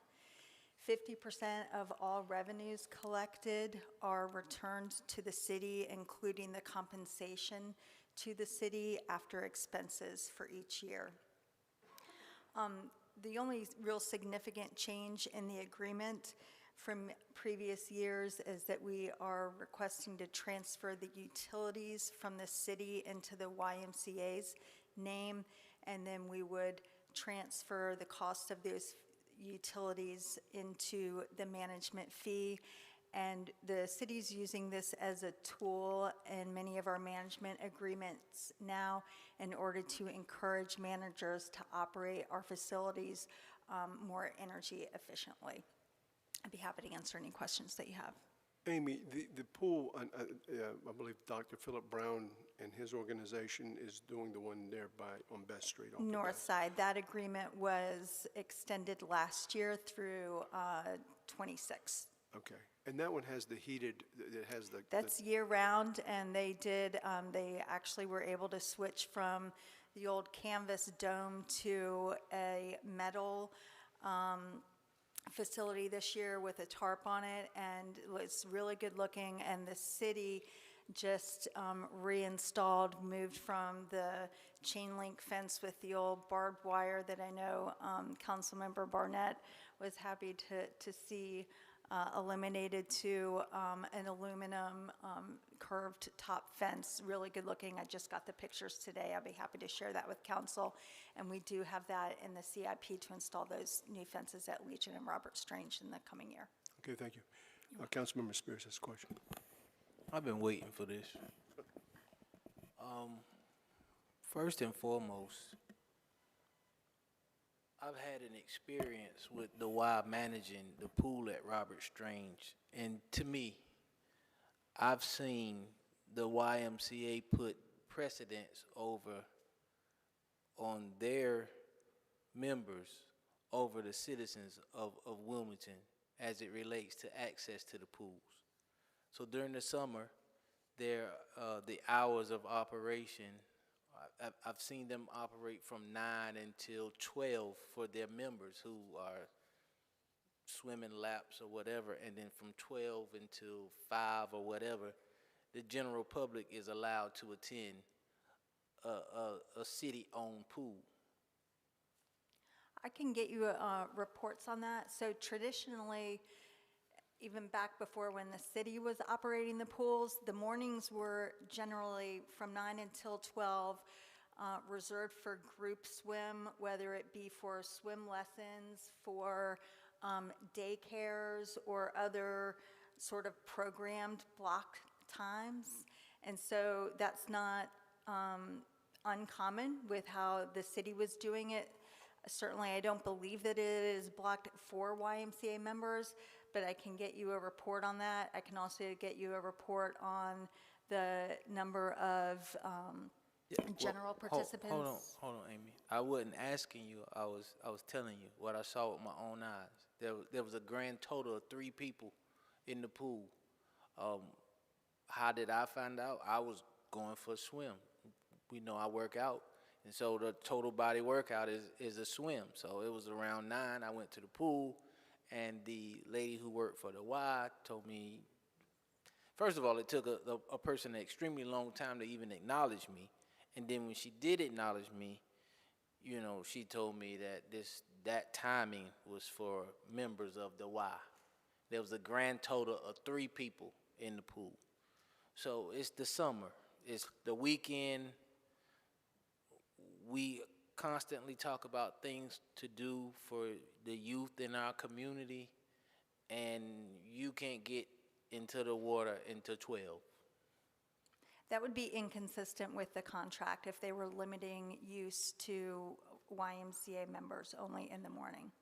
So then I went on another occasion. I wasn't going there. I was going to check out the kickball games that were at the softball field, and I saw a lady and her family pretty much being turned away. And I don't know what day that was, but I called the city clerk that day after that experience, and the lady and her children were turned away. I don't know, I think it was the timing of that as well. So what I'm asking for, I would love if there was an RFP for someone else. And Tony, we had the conversation. I don't know if you remember. You've been having some memory problems this week. But I want it to be some sort of oversight. I want to make sure that we're watching that, and we're not allowing the those aren't Y pools, those are the City of Wilmington pools. And Yes, sir. we paid them to manage the pools, and so are we paying the $100,000 fee and then splitting the profit with them as well? Or is it, when they take half of the profit, does that cover the $100,000 fee? No, sir. So for example, this coming year, the fee is $118,000. Whatever revenue they take in from all the programs there, once they remove the expenses, the city receives 50% back, and that includes calculating in that management fee compensation. Any of that that's over expenses is part of the 50% that we get back. But I will say that when this term of the contract expires, it will have been 10 years since we first issued an RFP for the management of the pools. And so I do think that at that time, it'd be worthwhile to have a conversation to issue a new RFP. Yeah, so I don't know what I need to, do I need to make, if there is a motion, if I make a motion, or if someone makes a motion, I definitely want it to be added that there's some oversight added to this contract for the extension of how many years, and to make sure that there's no precedence put on the members of the Y over the citizens of Wilmington Yes, sir. And so at either pool.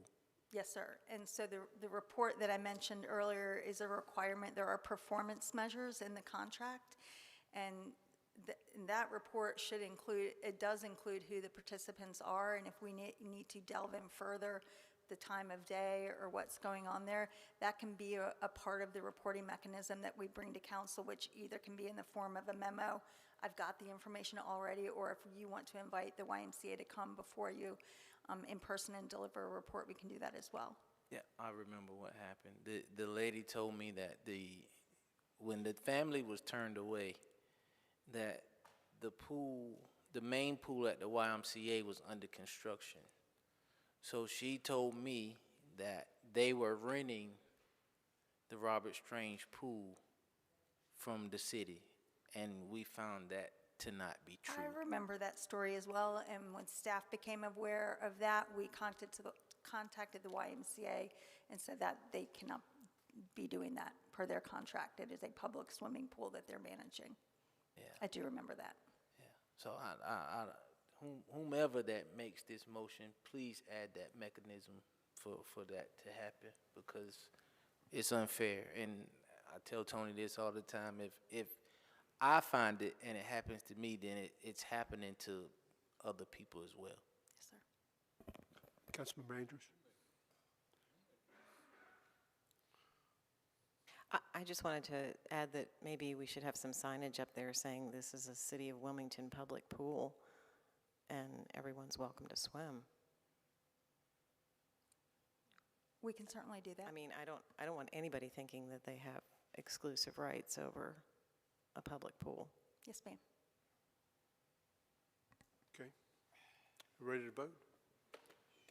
Mr. Spears, you want to make that motion so you can make it the way you want it?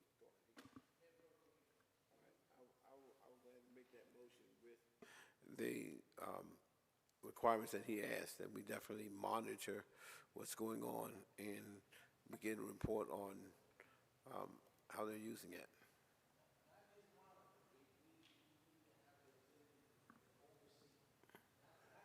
Yeah. But we do have that ability to oversee. Okay. All right.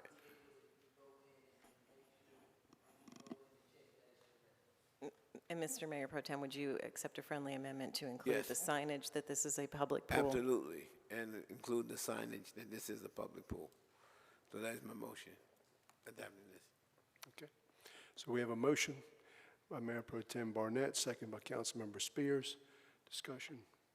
All in favor of that motion, please indicate by saying aye. Aye. Any opposed? The item passes unanimously.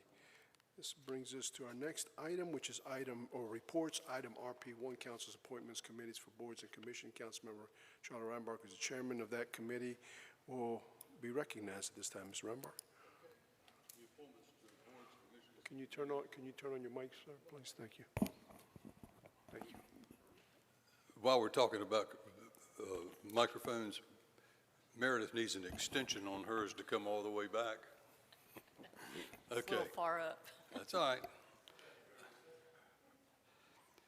The appointments to boards, commissions, and committees met on June the 3rd of this year. I serve as the chair of that, along with Councilmember Luke Waddell and Councilmember Celeste Andrews. The staff present was Meredith Everhart, a city attorney, and Penny Spicer Sidbury, a city clerk. I offer up the following for your consideration. Municipal Services District Advisory Committee, reappoint McKay Siegel. That represents a property owner in excess of $2 million in value with a term to expire 7/1/27. And reappoint Ryan Belcher, who represents the nightlife group with a term to expire 7/1/27. Next is the Encino Sports Park User Group Advisory Committee, and appoint Bobby Bennett, who represents the youth football program folks, and with a term to expire 10/17/26. And for the Cape Fear Public Utility Authority, appoint Lindsay Hess as an at-large appointee with a term to expire 7/1/2027. And I would move that for your consideration. We have a motion to approve by Councilmember Rivenbark, second by Councilmember Waddell. Discussion, Councilmember Andrews.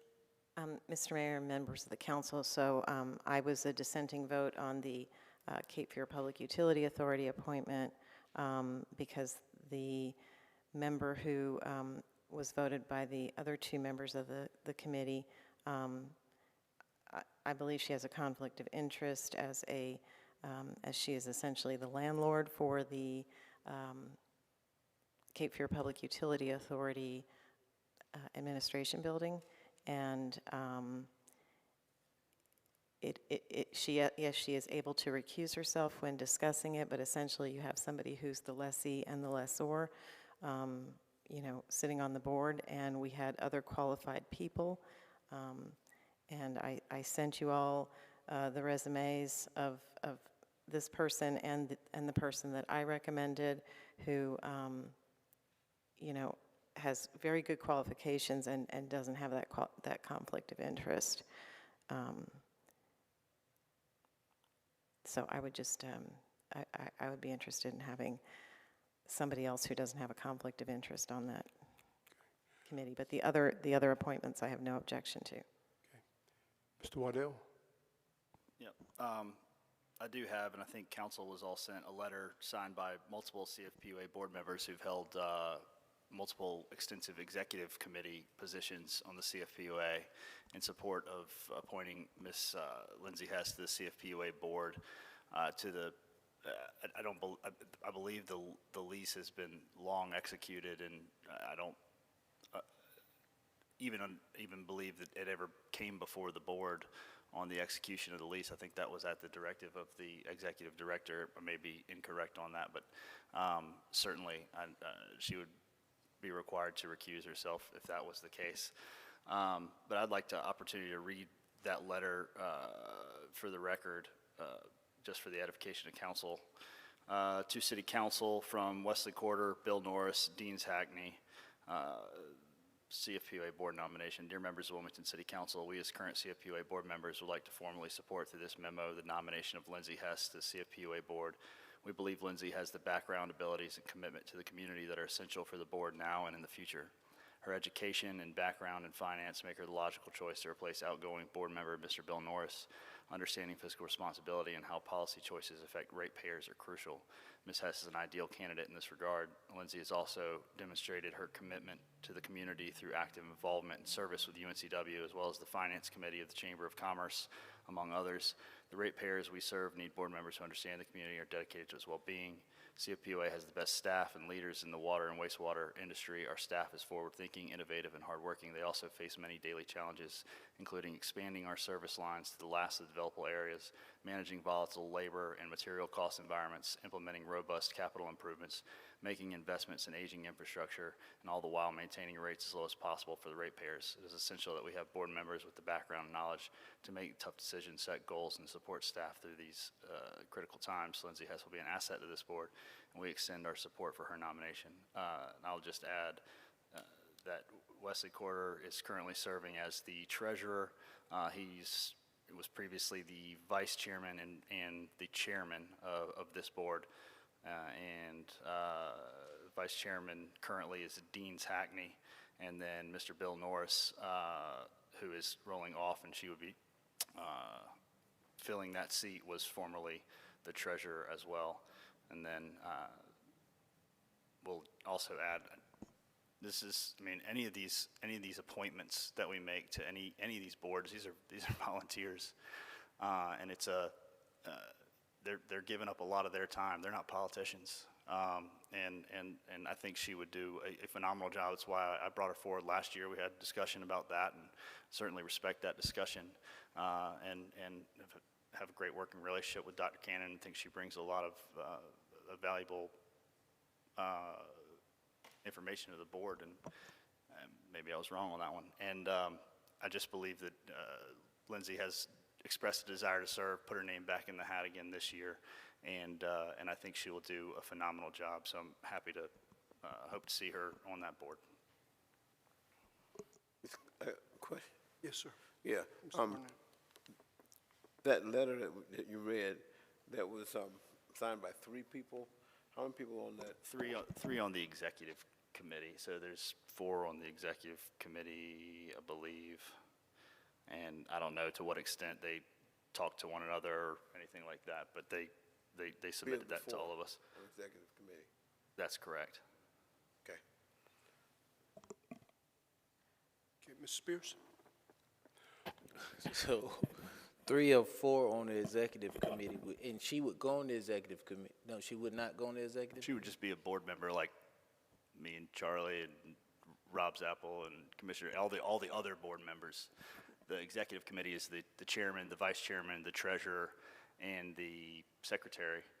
And so typically you've got to be on the board for some time to elevate into, and you can't be an elected member and be on the executive committee. Okay. So, wait. Chair, each year, we go through an appointment, I mean, we have an appointments committee and then we vote on them. But the chair, the executive committee is made up of people like Ms. Hess. They're not, the elected officials never serve as the chair or on the executive board for good reasons, I guess. But is Ms. Hess the landlord? No, the Matt family is the landlord. She's their leasing agent. Oh, okay, so she handles the business of the building. When a vacancy arises. Mm-hmm. Commercial is the landlord. She's the leasing agent. Oh. Well, Okay, a commercial broker is not a landlord. They merely represent the landlord. Oh, okay, all right. And you guys don't see any conflict with that? The lease that the CFUA is operating under is a long-term lease. There won't be any renegotiating on that for, I think, 7, 8, or 9 years. Okay.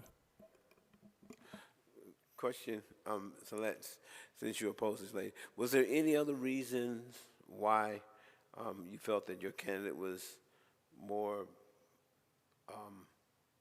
better than the other than that lease piece?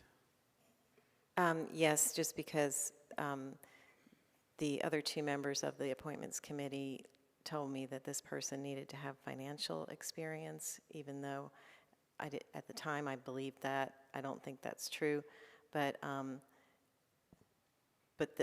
there were 2 people in the package, 2 other people who had applied who had CPAs, and one of them, the one that I was interested in, worked for UNCW in the finance department and had extensive government finance experience, and I just thought that that she was a really good and experienced person.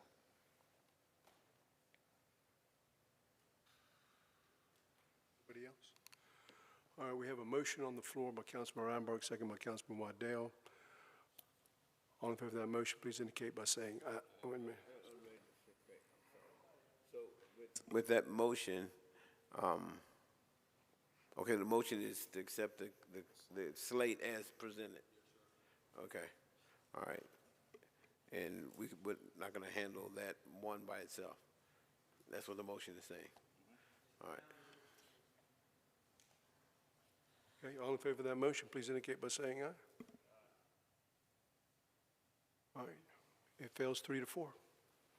So, Mrs. Andrews, do you want to put in your person? Yes.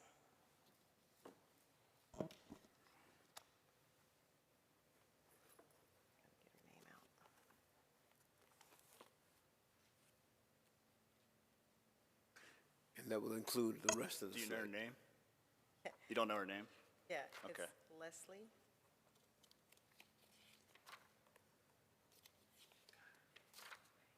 Didn't end up on the report, so.